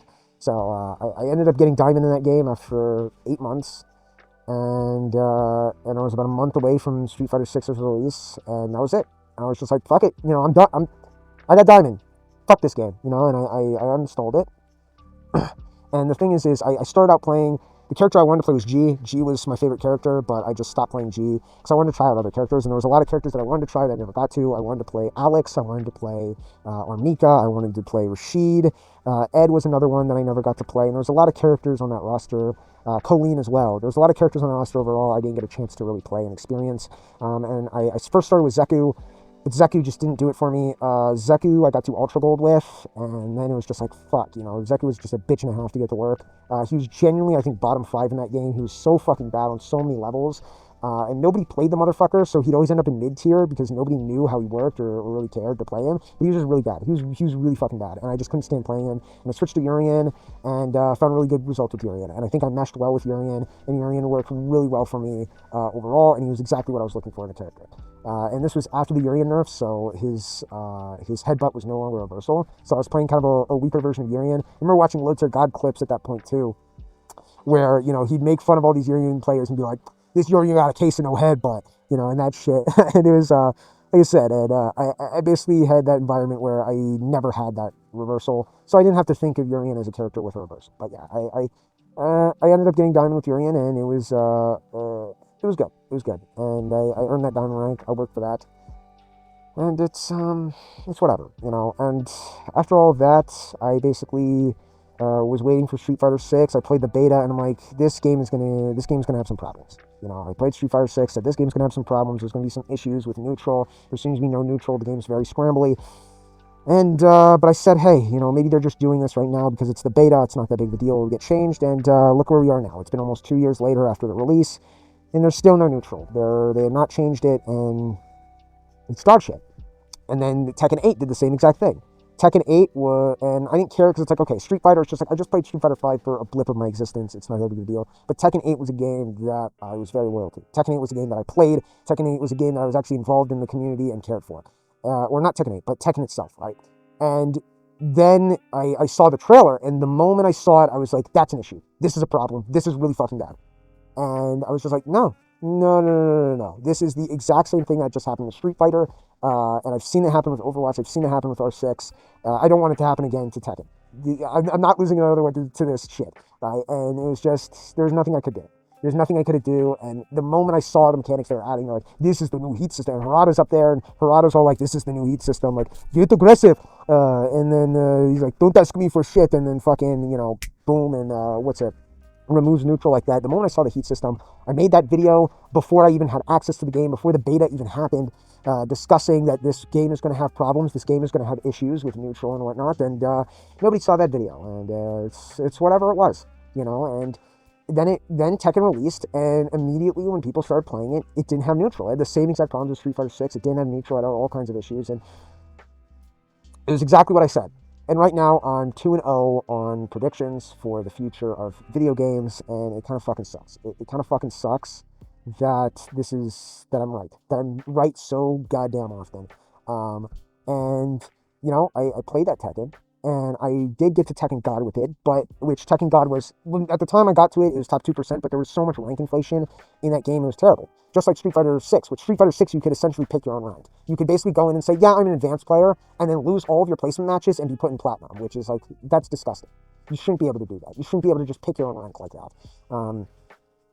But it was disgusting, and Tekken had the same problem. It had so much rank inflation off the ass, and it was disgusting, and I just didn't, I got to Tekken God, and I haven't touched the game since, and since then, I haven't really been playing video games at all. I've been working on these videos, working on scripts, and just trying to basically do whatever. Whenever I do play a video game, the only video game I've been playing recently is Balatro. which like I said, I enjoy playing Ventura. Ventura is a pretty fun game, and that's kind of it. Other than that, I've been not only working my job, but working on these YouTube videos anytime I can, and I have so much content. I have so much more to make, so much shit that I want to say, so much more that I want to do. That I don't know. Like I said, I got a backlog of almost 20 or 30 videos that I want to make, but I got to get around to them. One thing at a time. But yeah, that brings us kind of here. You know what I mean? And before I get to kind of here, I did actually play Overwatch 2. I have played a bit of Overwatch 2 since I stopped playing, but of course I've been playing on PC. And I played with completely new people, friends that are not associated with my old friend group at all. I've been playing with my brother's friends. And one of my brother's friends was Master. And when we were actually going to Evo 2022, he talked to me about the way that the game is, the way that the game works right now. And he was telling me about the new characters and the new heroes. He was telling me how broken Kiriko was and ramantra and all of that stuff. And he was just basically discussing the game with me and telling me kind of what the game was at right now. And at the point, I think he was a diamond player. And then eventually he did get to master recently. And he still plays the game, and it's whatever, right? And eventually we did play, because I do play fighting games with them sometimes. And eventually we did play Overwatch 2 at a point, and it was whatever. Like I said, the guy I was playing with, the guy who I said was Master, he's an absolute fucking dickhead. And he reminds me so much in so many ways of GT. It's not even funny. Like I said, he's almost like a carbon copy of GT in almost every way, I swear to God. And I tried playing Paladins with him as well, and he just act like a dickhead. He'd be like, dude, everyone in this game is so bad, and kind of do that kind of thing, and be like, oh my god, these characters are so easy, and all this shit, and it was just like, it was whatever, and basically spent the whole time shitting on Paladins, when it's just a far better game than Overwatch is, and Overwatch ever will be. But yeah, I played some games with him, and my brother played some games with him too, and my brother doesn't really play Overwatch, he doesn't play hero shooters, and my brother was talking with him, and he was just a dick. He was just a dick, and I didn't like it at all. That he basically tried to discredit my rank, because my brother went and told him that I was diamond, right? And I talked about how I was diamond and stuff like that. And he went and did this thing where he tried to discredit my rank and say that my rank doesn't count because I played on console.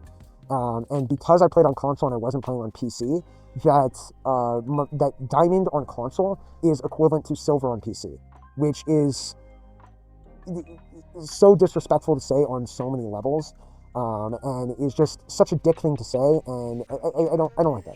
I didn't like that at all. That was just, you can say a lot of things to me, talk shit to me however you want, but don't discredit the rank that I worked so hard for and put over 2,000 hours into this game for. Don't do that shit. That's fucked up. That's fucked up on so many levels, and don't be a dick like that, right? And try to discredit my rank and say I'm equivalent to fucking silver on PC. Really? Silver. Fucking really, dude. And like I said, I don't believe that for a second. Even when playing Overwatch 2, I'd still fucking fuck a rape up. Any gold player. Any gold player I'd fuck up. And probably any platinum player, and I'm washed as fuck. I haven't played this game competitively in years, and I'm washed as a motherfucker. But I've seen these lobbies. I've played in these lobbies. Silver on PC looks like silver on console. It's not a big fucking difference. Aim is maybe a little bit better on PC. I can't give credit for that, but other than that, it's same shit. It's the same shit, right? But to go and be so disrespectful to basically say that I'm bad at the game and that my rank doesn't matter because I played on console is so fucking rude and really got under my skin like not much else has. And I put so much time and effort into getting that rank, and to disrespect it like that is just, it's fucked up. It's really fucked up. And now that I've played on both, and like I said, I've watched a lot of Stylos' content, and one of Stylos' main videos that he liked doing was the Guess the Rank, where he basically showed you a gameplay of a different rank, and you kind of had to guess what rank it was at. And like I said, I've seen console gameplay, I've seen PC gameplay, it looks the fucking same, man. It's not that big of a difference. Maybe at the very pinnacle, highest level, at that top 500 rank between console and PC, there might be a difference. And the reason there might be a difference there is because, the pro players, the players who actually get paid to do this for a living, they are gravitated and incentivized to play on PC because they are streaming, and it's much easier to stream on PC, it's much easier to make content on PC, and at that point when they're making content and streaming, they're going to be on PC over console, right?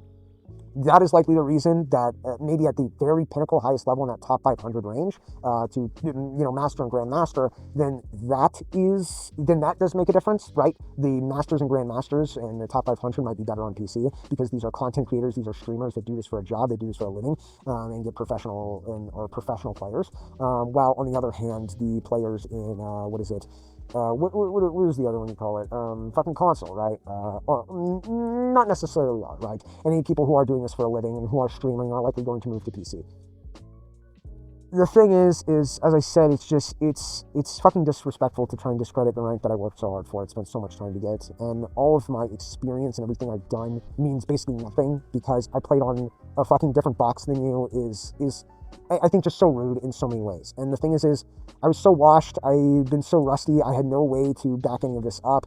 And the big problem is, while GT might say some shit like that, like I said, he reminded me so much of GT. He sounded just like GT when he talked. Not only the way he talked, but also just, like, literally his voice sounded like GT's voice. And sometimes when I hear him speak, it still sounds like GT. And at one point, I literally accidentally called him GT, right? Not GT, but, like, what GT's name actually is, right? God, it was, like I said, he was such a fucking dickhead, but well, with someone like GT, I could always go and, hold my rank over him and just say, shut the fuck up, like, you're a fucking retard, I don't want to hear you speak right now. Well, I could always do that with GT, I can't do that with him. Because the thing is he's playing Overwatch 2. He's currently playing it, and he currently is master at it. I have nothing. I don't have a rank to show. I don't have any kind of career profile or stats I can show. I have nothing to prove. I have a fresh account that has nothing on it, and I don't have a rank, nor am I playing competitive play. On top of that, I'm also completely washed. I haven't played the game in a long time. And the thing is the game has changed so much since when I last played it that it doesn't even feel like the Overwatch I remember. It doesn't even feel like I'm playing Overwatch anymore. When I play Overwatch 2, it doesn't feel like I'm playing Overwatch. Nothing about this game feels the same. On top of that, half of my characters are gone now. Doomfist doesn't exist anymore. Orisa doesn't exist anymore. The characters that I played are fucking gone and just will never come back. And the worst part is also I'm on PC, which I am not familiar with PC as well. My aim is absolutely terrible on PC, so my mechanical skill is bad because I'm used to console, right? I'm used to console and aiming with console and whatnot, and all my muscle memory is for that. And because I'm new to PC and because I don't play a lot of FPS games on PC, a lot of, as I said before, with that whole subconscious rhythm and manual behavior, a lot of my movements and whatnot are manual actions. I have to think about how I'm aiming, I have to think about how I'm moving, and a lot of it has become manual, right? And it has become difficult to control my character because I'm not used to that. And I've gotten better at using PC, especially since I started playing a bit of Valorant and whatnot. And overall, I don't have to think about my key movements and stuff like that, but my aim is still not as good as it was on calls. But it's really annoying to see someone disrespect me like that, and especially because the thing is he is not necessarily even better than I am. Because the truth is he's playing Overwatch 2. He is master in Overwatch 2, not Overwatch 1. I don't know what he was in Overwatch 1, I don't know what his rank was in Overwatch 1, but I heard he had gotten to Diamond recently while playing Overwatch 2. So, because of this, I don't want to hear your fucking opinion, because Overwatch 2 has a retarded amount of ranking push. As I talked about in the Marvel Rivals video that I made earlier, there has been a big push to make the average player gold. And that's why Street Fighter 6 has fucked its rank, that's why Tekken has fucked its rank, and Overwatch has fucked its rank as well. It has added a stupid amount of rank inflation because they want to make the average player in these ranks gold, right? When they play these games, they want to make the average person gold. Originally, for the longest time, the whole motto was the average person was bronze. Normally, if someone started playing a game, they buy the game, they go in, they play with some friends, and then they do their placement matches, they're going to be put near the bottom. That's usually how it is. If that's, and that's how it should be, right? If you don't care for a game, if you don't put time into the game, if you don't put a lot of effort into the game, and you just do your placement matches, let it be, and then get set where you're going to get set, you're likely going to get set in bronze. And that's how it was. That's how it is for everyone. And the sad part is now it looks like Diamond is the top 13%. Normally, Diamond in most games is around the top 4 to 2%, right? In Street Fighter 5, it's the top 2% is Diamond, and in Tekken, Fujin is the equivalent to Diamond and is the top 2%. And in most games, the way that Diamond works is this is the rank where you start losing more points than you gain, right? And this is how it works, and the thing is I don't know how Overwatch 2 system works right now. I don't know if you lose more points than you gain, and I'm not exactly sure what's causing all this rank inflation because I haven't been playing ranked, and I don't care to. I don't want to go back down that rabbit hole again, and I don't want to play competitive, especially for a game like Overwatch 2. But overall, there's a lot more rank inflation because top 13% is Diamond, and top 2% is Grandmaster, which is absolutely abysmal. That is terrible. And around, I think it's top 5 to 4% is master, which means, like I said, at best, he's around diamond equivalent in Overwatch, right? He's about as good as I was in Overwatch. And like I said, I think that Overwatch at some point, like when I first got diamond and whatnot, I think that was around top 2%.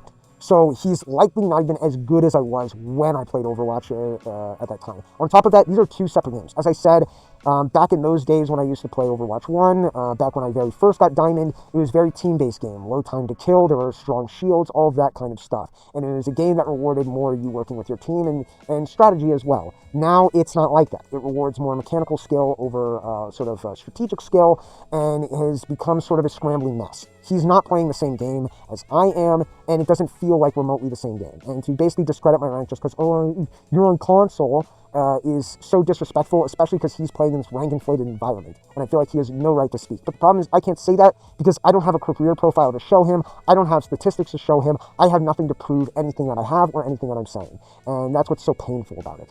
And I think it's so rude for him to do that. It's so disrespectful. And another thing, as I am about top 2% in Street Fighter V and in Tekken, here's the thing about top 2%. Top 2% does not mean you're good. Top 2% is not professional.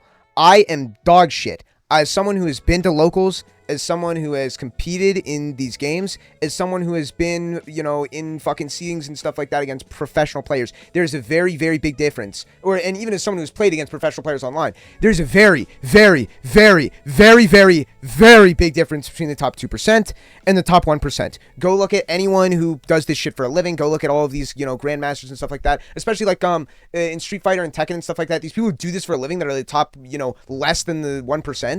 These people, they shit and fuck up diamonds because you have to be on like 30% win. You have to be on like 30 game win streaks to keep your rank, right? You lose so many points if you lose to a diamond that it's hard to come back from, right? So these people are leagues better than the top 2%. And this is how most games are. The below 1% is miles above the top 2%. In a first to 10 in a million years, I would never beat a 1% player in a first to 10 in Tekken or Street Fighter, right? And I'm top 2%. There's a very, very big difference. And to lump the top 2% and the top 1% in the same category and both put them in Grandmaster, I think is stupid and retarded because they're not the same. The truth is they aren't the same whatsoever. There is a if it's anything like Tekken or Street Fighter, which it should be, like I said, if the percentages and the ranks and stuff add up, there's a very big difference in the people who are just very good at the game, that it's just a hobby, and the people who do this for a living and play 12 hours every single day, and their lives and if they get to eat or not, or get to pay rent this month, relies on if they can play this game. There's a very big difference because the top 2% is filled with people like me,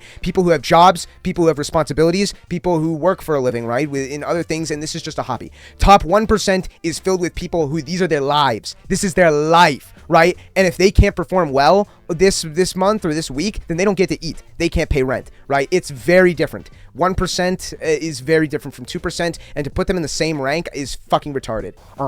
One of my brother's other friends started playing the game as well, and this kind of ticked me off, and this is where I was just like, I don't want to play this game. This game is just like, it's too much for me. And was one of my brother's other friends had never played Overwatch before, and he just started playing Overwatch. And the guy, I think he's a swell guy. He's not an asshole or anything, and he's a good dude. And I don't blame him for this, but I think it kind of just hurts me in a little way to see this. But he started playing Overwatch, and he's like, and this was Overwatch 2, right? Started playing Overwatch 2, and he started playing Brigitte. And Brigitte was the only character he played. He wasn't playing any other characters. And he said, oh, I really like Brigitte. I really like Brigitte. Brigitte's super cool. And he started playing her.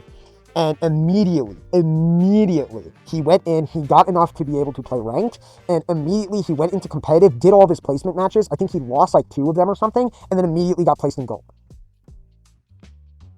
Immediately got placed in gold. Just by doing his placements. Which is disgusting. It's disgusting to see that he just immediately got placed in gold. I didn't get immediately placed in gold after playing the game for a year, back when playing Overwatch 1. I don't even remember exactly where I got placed. I think I was just in bronze. I don't even know if they had placement matches at that point. I can't even recall. But after a year of playing, I ranked up and I worked my way up to gold. And immediately he gets placed in gold just by doing his placements. He's like, I'm gold, let's go. And everyone's cheering him on. It's like, oh, good job and stuff like that. But I'm silver. He never touched the game again. So apparently this guy, who never played Overwatch before, is better than me.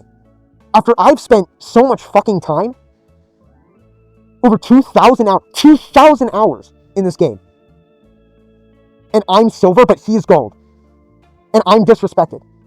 in this Discord and stuff, when I was playing with these people, I'm disrespected, and nobody has my back. I went and told them what I believed about Marvel Rivals and my thoughts about Marvel Rivals, and I was like, you know, that end is nigh fucking homeless man on the side of the street. They all shit on me and disrespected me, even the person who is master in Overwatch too, and was shitting on me and disrespecting me and saying that I'm bad at the game and saying, well, you're not good at the game, so it doesn't matter. And I'm disrespected like that. While they were constantly shitting on my rank, constantly shitting on it, and disrespecting all the hours and the commitment and the effort that I put into this game. It's unbelievable. It's unbelievable. It's unbelievable. And no matter what you say, there's no way to reason with them. There's no way to reason with these people, because it doesn't matter what I say, because at any point, guy can just go, well, I'm master and you're not. So that's the end of the discussion. Even if I'm winning the argument, he can just fucking ad hominem weigh himself out. Well, your rank is lower than I am, so I don't have to try and attack your argument whatsoever. Go fucking kill yourself, dude. It ticked me off so much, and I just can't play Overwatch 2 like that.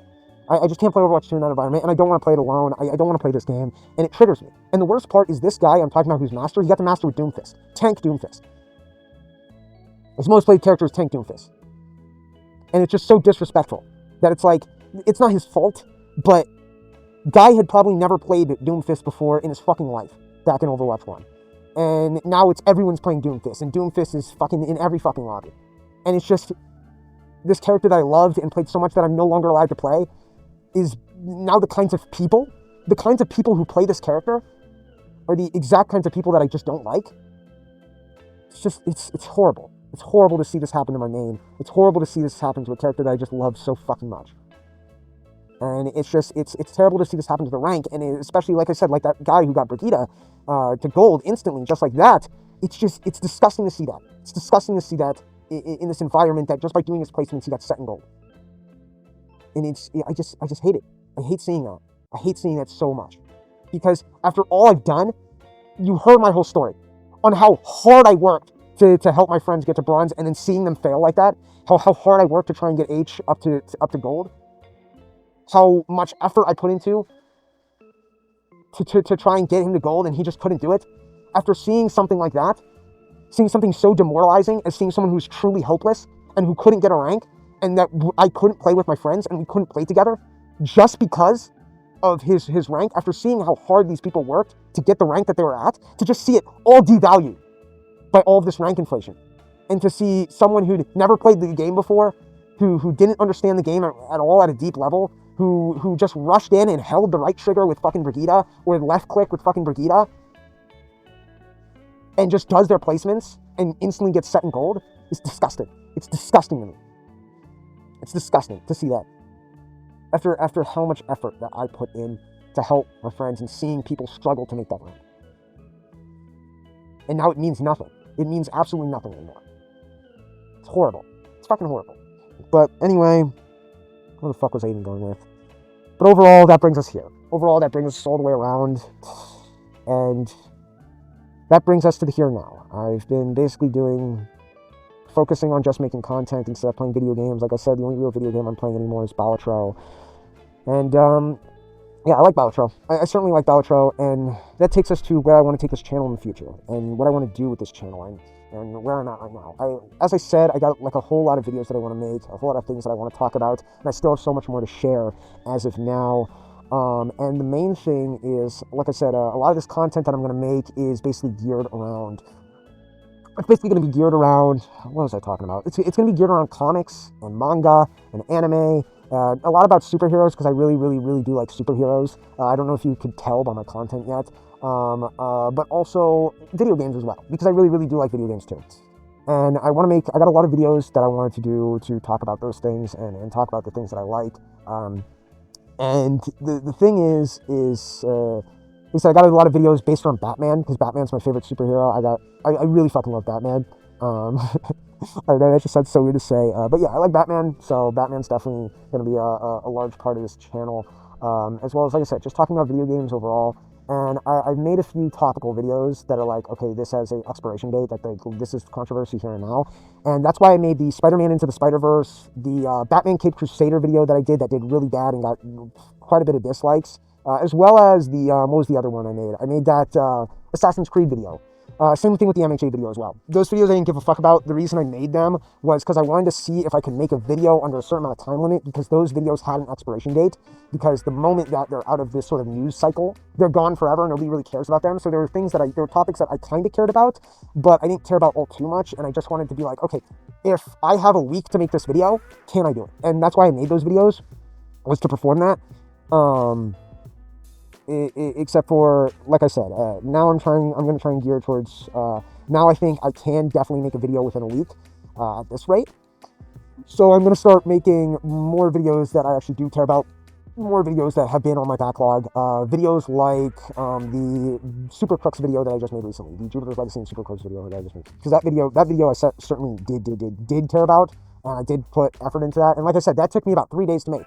Which was pretty good. Like I said, and I'm talking about 3 days to make, right? 3 days, like work days. And the thing is I have I work 8 hours every single day, right? 5 days a week. Some days I work overtime, as well as I work, I have an hour-long commute. I drive literally like half a state away to get to my job. So, like I said, I only have about 3 or 4 hours to work on whatever I'm working on, or of any kind of free time whatsoever, right? So, like I said, certainly I can definitely make some quality videos within the time that I am allowed to have. But that's certainly a video that I've worked, that I care for, and I want to make more videos like that. Less videos that are topical, less news type of videos, and more of these video essay kind of videos, like the Jupiter's Legacy and Super Crux one. As well as people don't seem to really like my takes either, apparently. But other than that, I don't know, man. I don't know, man. But yeah, overall, that's where I want to gear the channel for now.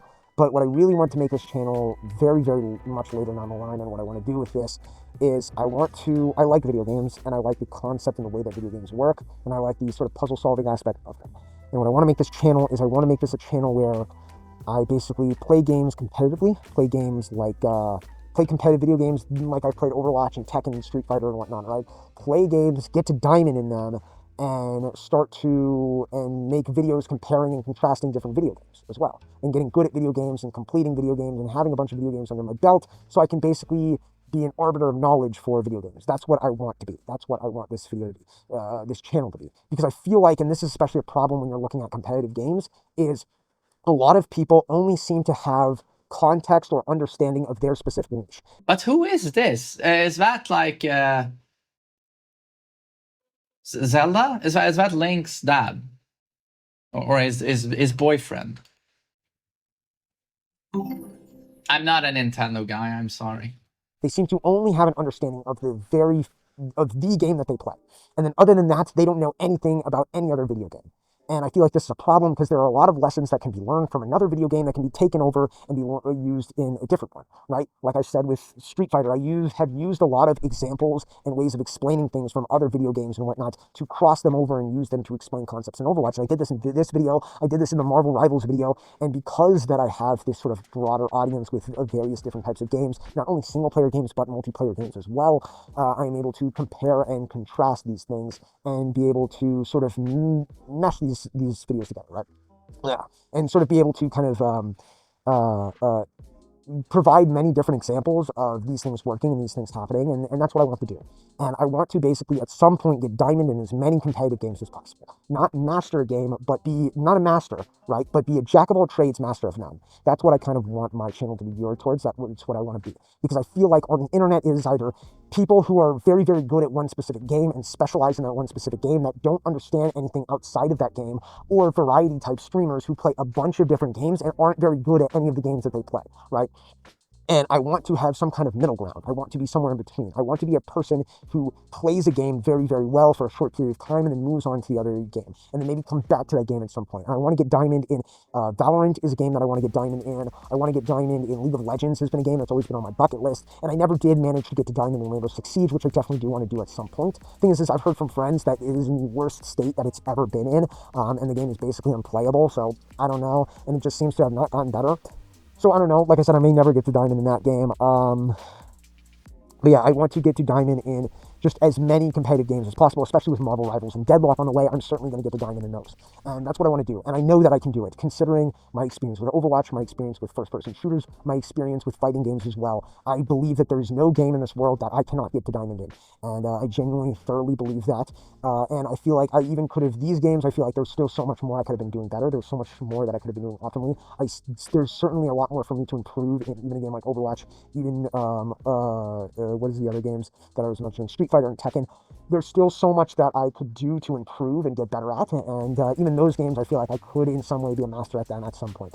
But overall, that's what I want to take this channel towards, and I want to basically be a video game scholar, if you would, someone who has the answers for anything about video games. But as of now, I can't do that. As of now, of course I can't do that. I have bills to pay, I have a fucking job, I have a life, and I don't expect people to just give me money or whatever the fuck. Like, this isn't a fucking Kickstarter or anything like that. I don't give a shit. If you want to support me, if you want to help me out, if you do want to see that vision come true, then, just like and subscribe. Maybe share the video as well, right? Share this video to anyone who is in the Overwatch community or anything like that, if you truly do care and do want to support me in some kind of way. But other than that, I don't really, I don't know. That's what I want this channel to become at some point in my life. But as of now, I still need to build an audience. I still need to have people who will follow me, people who will support me in that endeavor, in that venture, right? And of course, I need to build an audience. And the way I need to build an audience is I need to make good, high quality content. And that's what I'm working towards. And like I said, that's why I have all these scripts. I have all these videos that I've been working on, videos surrounding about comics and manga, as well as video games as well. And then anything topical that might happen too that sparks my interest. So that's what I'm trying to do, and I'm trying to post a video weekly. This video might take 2 weeks to come out, considering how long it is. I've been recording since 11 o'clock, and it's about 8 right now. I might have to keep this one a little bit fast. This one's probably going to be 4 hours, maybe. But yeah, I think this is a good video overall, and I think there's some people who just might need to hear this. But yeah, that's definitely where I want to take this as a direction.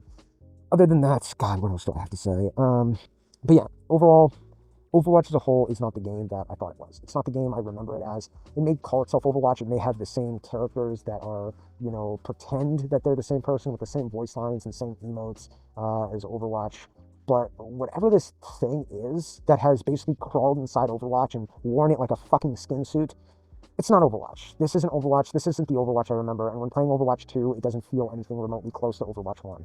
And I don't like it. I don't like Overwatch. And I miss old Overwatch, and I want to go back to playing Overwatch 1. I want to go back to playing with my friends again and stacking all of that, because as I said before, I can confidently say that was probably the best period of time for me. And I really wouldn't.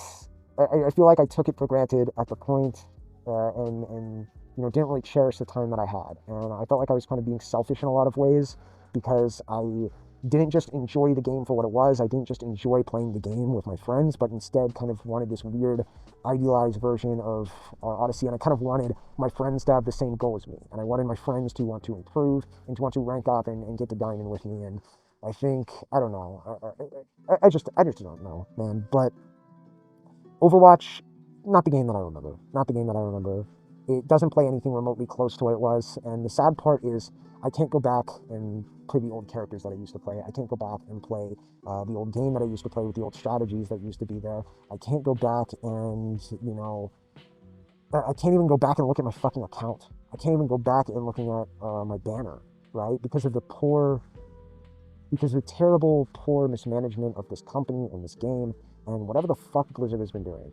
But yeah, it's disgusting. It's disgusting that it's sad. It's sad. And this isn't the Overwatch I remember. But yeah, that's about it. And overall, Overwatch has changed. Overwatch is not what I remember it was. It's not remotely the game that it was. And I feel like a lot of things are like that nowadays. I feel like a lot of things I used to love and adore back in the day are just not what they once were. Same thing with like Call of Duty is not what it was. And even fighting games now are not what they were. And I feel like there's no way to go back to that. There's no way to go back in time and do that. And big part is also the internet. The internet isn't what it was either. The internet is now become this disgusting corporate place filled with a bunch of soulless people and a bunch of just soulless corporate type behavior, right? Now, the internet is not about community. It's not about being able to communicate with that community, but about It's a business. It's a business. For a lot of people, people are using the internet as a business and to make money and to become famous and popular and all of this stupid shit. And because of this, a lot of, like I said, just look at this platform. YouTube has become so soulless and corporate. There's this spooky AI algorithm that now monitors every word you say, and if you say anything they don't like or use an image they don't like or anything like that, you get in trouble, you get shadow banned, or even taken down. They're constantly fucking with your videos without telling you, and this is the annoying part, is like copyright is just, it's just absolutely a fucking bitch and a half. And like I said, you don't even know necessarily what you're doing wrong. You don't know what you're doing right. Some people are allowed to just completely ignore copyright and allowed to just watch shows entirely on their fucking Twitch and then be able to post that. And then yet, if I use footage that isn't even, if I don't use footage that isn't even in my fucking video, I get in trouble. On that video about the Cape Crusader, I literally, here's an example, is I literally went in and I made the video and I posted it and I got in trouble and copyright claimed because I had footage from the Dark Knight Returns. It said I had footage from the Dark Knight Returns and that that was under copyright and that the video could not be posted. And here's the thing. During that entire video, I had no footage whatsoever from The Dark Knight Returns. And the segment that it marked as from The Dark Knight Returns was that segment that had Two-Face in it, right, from the Batman animated series. It was Two-Face in the Batman animated series, and for whatever reason, it was marked as The Dark Knight Returns. Don't know fucking why, don't know how, but I got in trouble for this. And I tried to dispute this, and I wrote this in my complaint saying, this is fair use. I do not attempt to, use this to steal the content or anything like that. I am talking about Two-Face in this scenario. I'm giving an example of Two-Face in this scenario, as well as this has been claimed for The Dark Knight Returns, and this is footage that is not from The Dark Knight Returns, and I literally give the specific episode that it's from, and I'm like, this is, from episode 17 or whatever, Two-Face, and is not The Dark Knight Returns at all, and I tried to appeal that, and I got in trouble. That was not the right answer, apparently, and they said, no, this is copyright, you're abusing copyright law, and, this video needs to be taken down. And I'm like, what the actual fuck? What the actual fuck? Like, really? Are you kidding me? It's like, it was so stupid. It was so fucking stupid because it was so fucking stupid because it's like, how do I even explain this? I've been claimed and I've gotten in trouble for something that's not even in my fucking video. And it's like, how do I even explain this? And they can just say, no, it is in your video. It is in your video. And it's like, it's not in my video. There's no footage from The Dark Knight Returns. And it's like, what do I even do about this? And I don't have money. I don't have lawyers. I can't do a legal dispute, and I'm too small where it's even worth it. So it's just like, it's a bitch and a half. And there's this spooky algorithm that monitors everything you do, monitors everything you say. If you say the wrong words, then you'll get in trouble for it. And I hate it. I hate it so much, and I hate the way that the internet works now. And because of this, it has created less transparency. People are scared to say what they want, and even on the internet as a whole, if you say the wrong things, these can affect your real life. It's disgusting. This is not what the internet was. This was not what the internet was when I was growing up. This is not what the internet is supposed to be, and it has become just very dystopian, where it's like what you say on the internet affects your real life, your real personal life, and I just don't like that. I think it's disgusting, and I think it's terrible. And because of this has created less transparency. People are scared to speak their mind on the internet now. People don't want to give an actual opinion because they're scared that they'll get disliked. And if you get disliked, then it'll be harder to go through the algorithm, right? And all of that shit. And I just can't stand it. I want transparency. I want people to tell me that I'm wrong. And even though it's like, oh wow, that kind of sucks that people are disliking my videos, that people dislike my opinion, I can still respect your opinion, and I can still respect your opinion to disrespect mine, right? And I hope you can respect my opinion as well, and be respectfully disrespecting each other's opinion, right? And just because, and it's disgusting that that the internet has been geared now towards, the internet has not been geared towards discussion. It has not been geared towards talking about things. It has not been geared towards opinions, because opinions get you in trouble. If you have a thought that the majority doesn't agree with, you are a bad person now, and you are labeled as a bad person. And I hate that. I absolutely hate that, and it's not the internet I remember. And because of this, like I said, people are scared to give opinions. People now have, you got to make these safe content and whatnot. Everything's got to be factual based and all this bullshit. And it's become so corporate. Now all these YouTubers have teams, they have editors, they have script writers, they have whole camera crews. And especially on these very big channels, it's become television. It has become TV. Right? It's become reality TV shows and game shows, and people start becoming YouTubers and making these channels not for not to explain something, not to use their platform as a conduit to communicate with their community, or whatever niche they're involved in.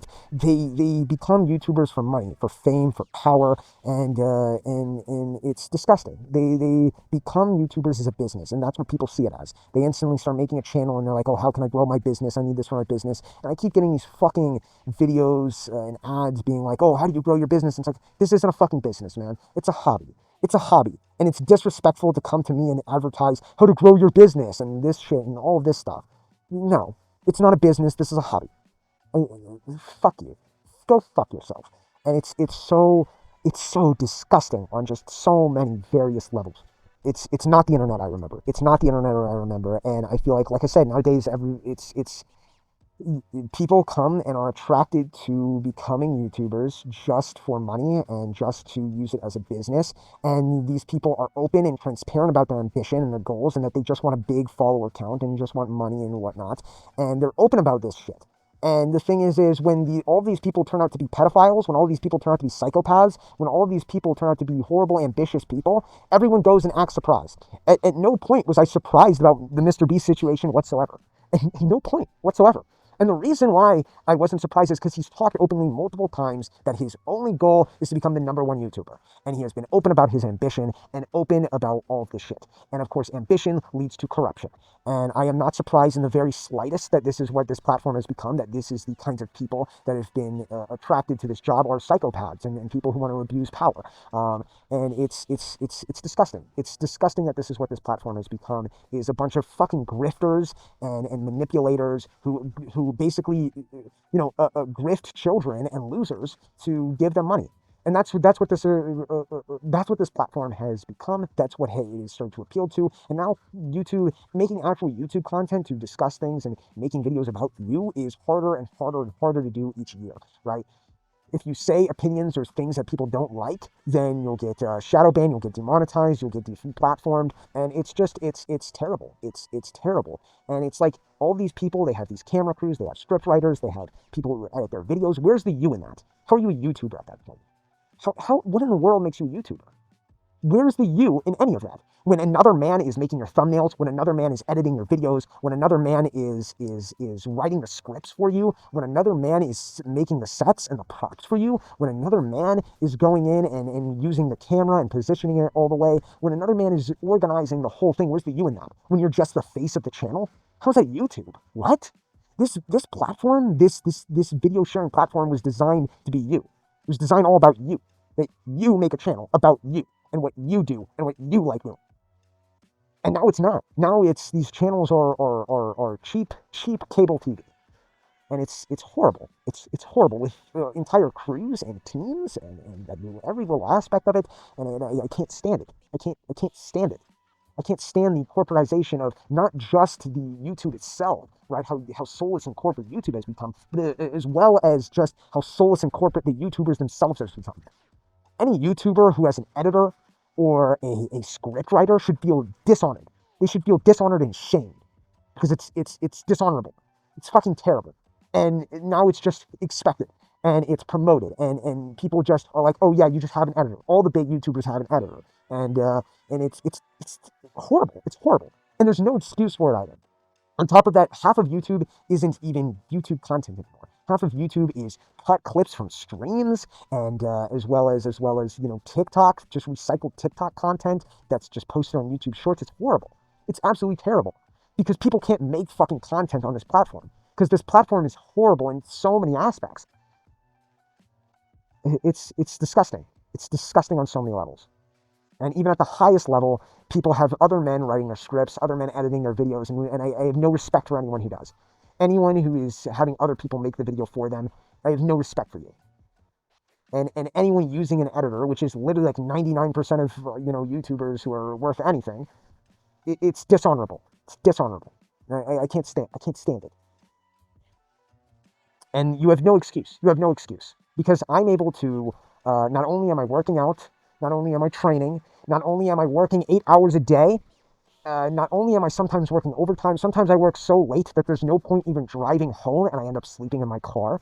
And not only am I doing that, not only am I taking after school stuff, you know, like or night classes, right? Not only am I taking night classes, but I have an hour-long commute. I have all kinds of other responsibilities and duties as a fucking full grown-ass man. But not only do I do all that, I am able to write my own scripts. I'm able to edit my own videos. I make my own thumbnails. And I record my own videos without anyone else's help. And yeah, they're not the best fucking videos, man. But I can still shit out a video every single week. And honestly, I can shit out a video that has about the same amount of quality as someone with a whole fucking team. And it's disgusting. It's disgusting that this is the state of YouTube now. Fuck you.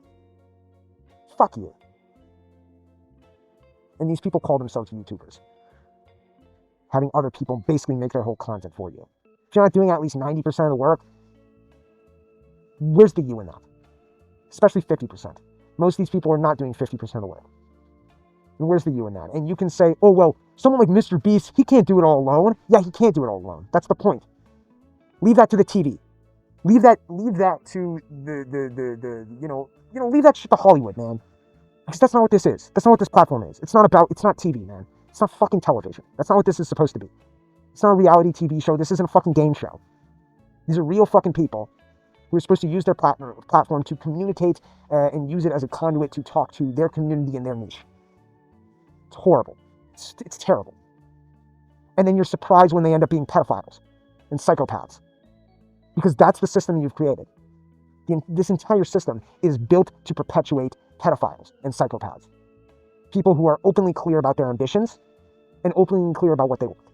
If you aren't being, family friendly, and you aren't, following all the copyright law that is impossible to follow, and you aren't doing all this shit, and you're not on YouTube's fucking good boy list, and you don't have a full team behind you, then you're not gonna make it. You're not gonna make it. They're gonna demonetize you. They're gonna shadow ban you, and it's a bitch and a half. And I hate this. I hate it so much. But anyway, that's about it. But yeah. Anyway, this video was supposed to be about Overwatch, but once again, as I said, this kind of turned into my life story. And I think this is, it's going to be a long video. Oh my god, it's going to be a long video, but it's well worth it. And overall, it's sad. It's sad that I can no longer play Overwatch, the Overwatch that I remember, and that it's basically just gone.